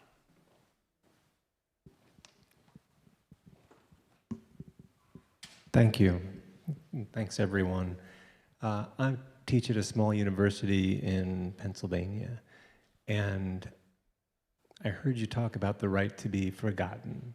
I heard you talk about homo faber and the nature of human beings as making animals. And I'm worried a little about what I call a crisis of agency, or what Eve Kosofsky-Sedgwick talked about, the middle ranges of agency. And I wondered if you could contrast the right to be forgotten with the right to create, the right to have agency as a member of the human tribe. Anne? The right to agency and the right to creativity as a single, or as in some way in conflict?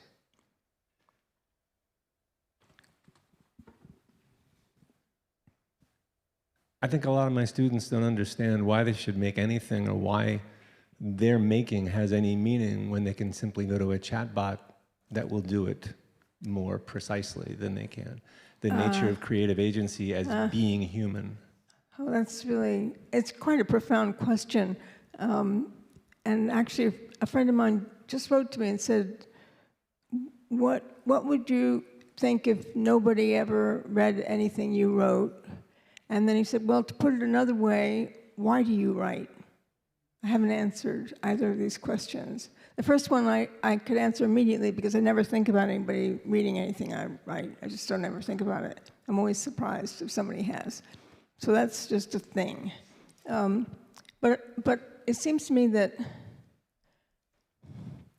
when you're talking to somebody who, I think the way I could put this maybe most directly to you has something goes something like this, that for years I thought that Anne was making poems, and then at a certain moment I thought, oh no, the poems made Anne. It reversed itself. And I realized I was the result of this activity, this, what you called agency, and that the result was kind of wonderful for me. I mean, I got very lucky because I came from places where there wasn't a whole lot of hope, and there wasn't a whole lot of endowed agency. I had to sort of make it up as I went along. And I chose this peculiar idea of being a poet because I knew it was completely outside of almost all of the markers for what success looks like in America, right? Which would have to do with money and have to do with families of a very particular kind and so on. The whole liberal agenda. I thought, well, there's another, I can go around this a little bit. So that's very particular to being a poet, or maybe even to my time. But I think that one could expand that idea to tell kids, just pick up a brush and begin making something and see if that doesn't give you so much more pleasure and so much more interest in becoming, which is really what you were talking about, Zoe, that this idea of change, that how do we change is a question I really have about being human. Like, how does change happen? And one of the ways change happens is by making things. I'm almost positive that there's a correlate between being a certain person at a certain time in life and another, and feeling different in another time because you've made something. And it doesn't have to be a work of art. I mean, I'm prejudiced about works of art because they give so much pleasure to others. But I think it could be making anything. Yes. No, they're coming with the mic. Oh. She's had her hand We up. want to hear you and where you're from. Yeah. Hi, I'm Sam. I'm from the Dalton School. I wanted to, Khalid yesterday spoke so beautifully about technology and Benjamin and this idea of sort of the gods leaving and the technology remaining. I had this question, I had kind of a nest of them, and answer whatever you think is the most interesting to answer. Is there a way of imagining the singularity as a way of trying to summon the gods back?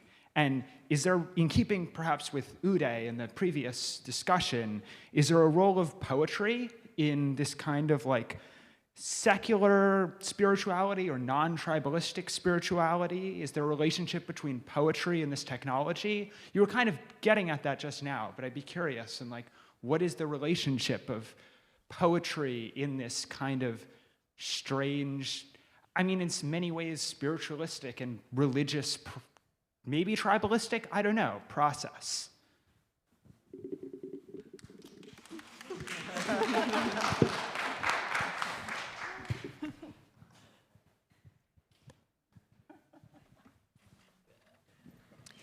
I think you're really asking, well, that's not fair of me to say that. What I take from this nest of questions is a fundamental question about spirit and where and if it is to be found some way. Or maybe even what is it, right? So maybe the singularity is going to lead us to the gods, but I think maybe Kurzweil believes that because this thing he drew seemed to be going directly to heaven. I thought it was basically going directly to hell. But the notion of the spirit is so complicated because it sits as a kind of third term between the Cartesian mind-body, and then there's this thing called spirit, which doesn't have a home, right? It's sort of homeless, which is part of, I think, what you're asking. So where is the home for the spirit? And I think it's a question that I can't possibly answer, except for that I do think James is right about attention, and that one of the ways towards spirit, if we want to call it that, is by paying a certain kind of attention and not being distracted. And the attention can be in any kind, in many, I happen to love to pay attention to language, but my love of language is not a kind of disembodied love. It's actually very embodied in my love of the world. So they're related to each other.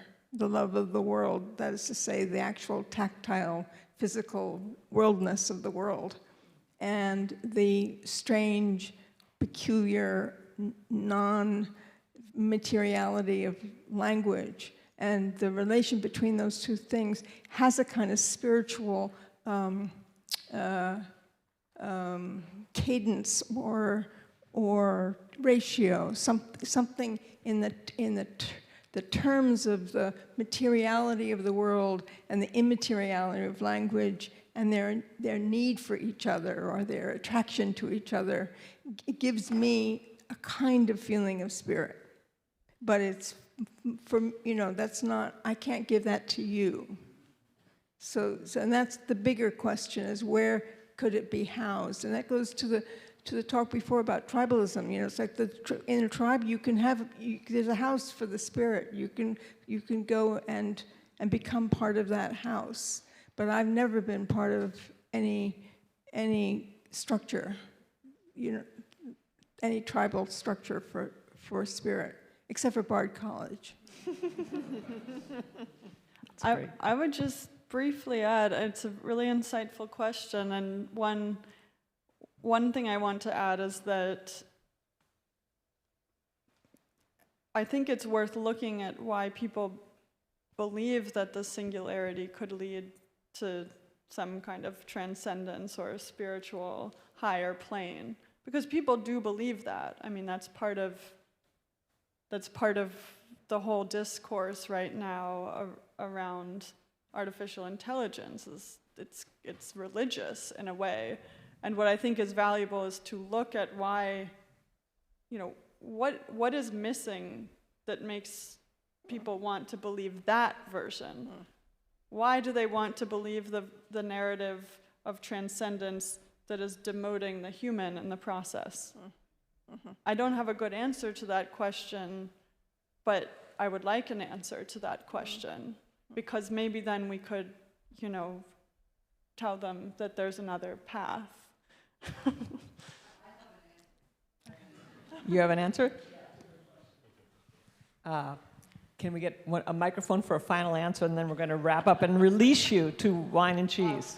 I'm being playful because you guys have already given me the answer, and it's channeling our 5-year-old curiosity. And you've said it in all your talks, and I want it to be center stage, which is, I'm going to tell you a story about a 3-year-old very quickly because I know we have to end.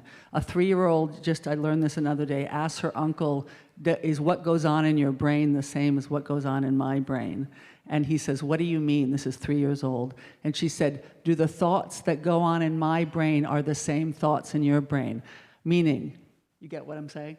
We're born naturally curious and brilliant to actually do theory of mind, all the cognitive stuff, fancy stuff, the feelings. We're born that way. And we grow up in a culture that does not value our curiosity.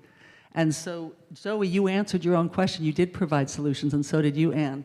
When you said, this is what I learned from you, Zoe. Context affects content, and context can be captured through curiosity, the who, what, when. And that's the 5-year-old curiosity. And Anne, how do you bring back the humanities? Through curiosity, nurturing our natural curiosity that AI does not have, our sense of wonder at who we are and who you are, and what I can learn about me through you. That is what makes us human. And to me, I want curiosity to be a constant conversation in creativity, in technology, whatever we're talking, I want to remember that 3-year-old. Isn't that mind-blowing, that question? What goes on in your brain? Is it the same thing that goes on in my brain at 3 years old? We're that intelligent.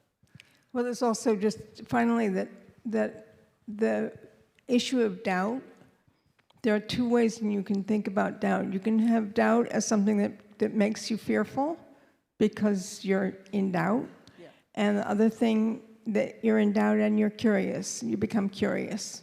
And the cure for doubt is endless curiosity. Endless curiosity. Right. And also, I have to remind you, Allison, you said to me at lunch that your joy is through curiosity. Right? That's absolutely true. Yeah. Let's restore curiosity to our classrooms and to the world. Yeah, there we go. And let's drink to it. Thank you very much.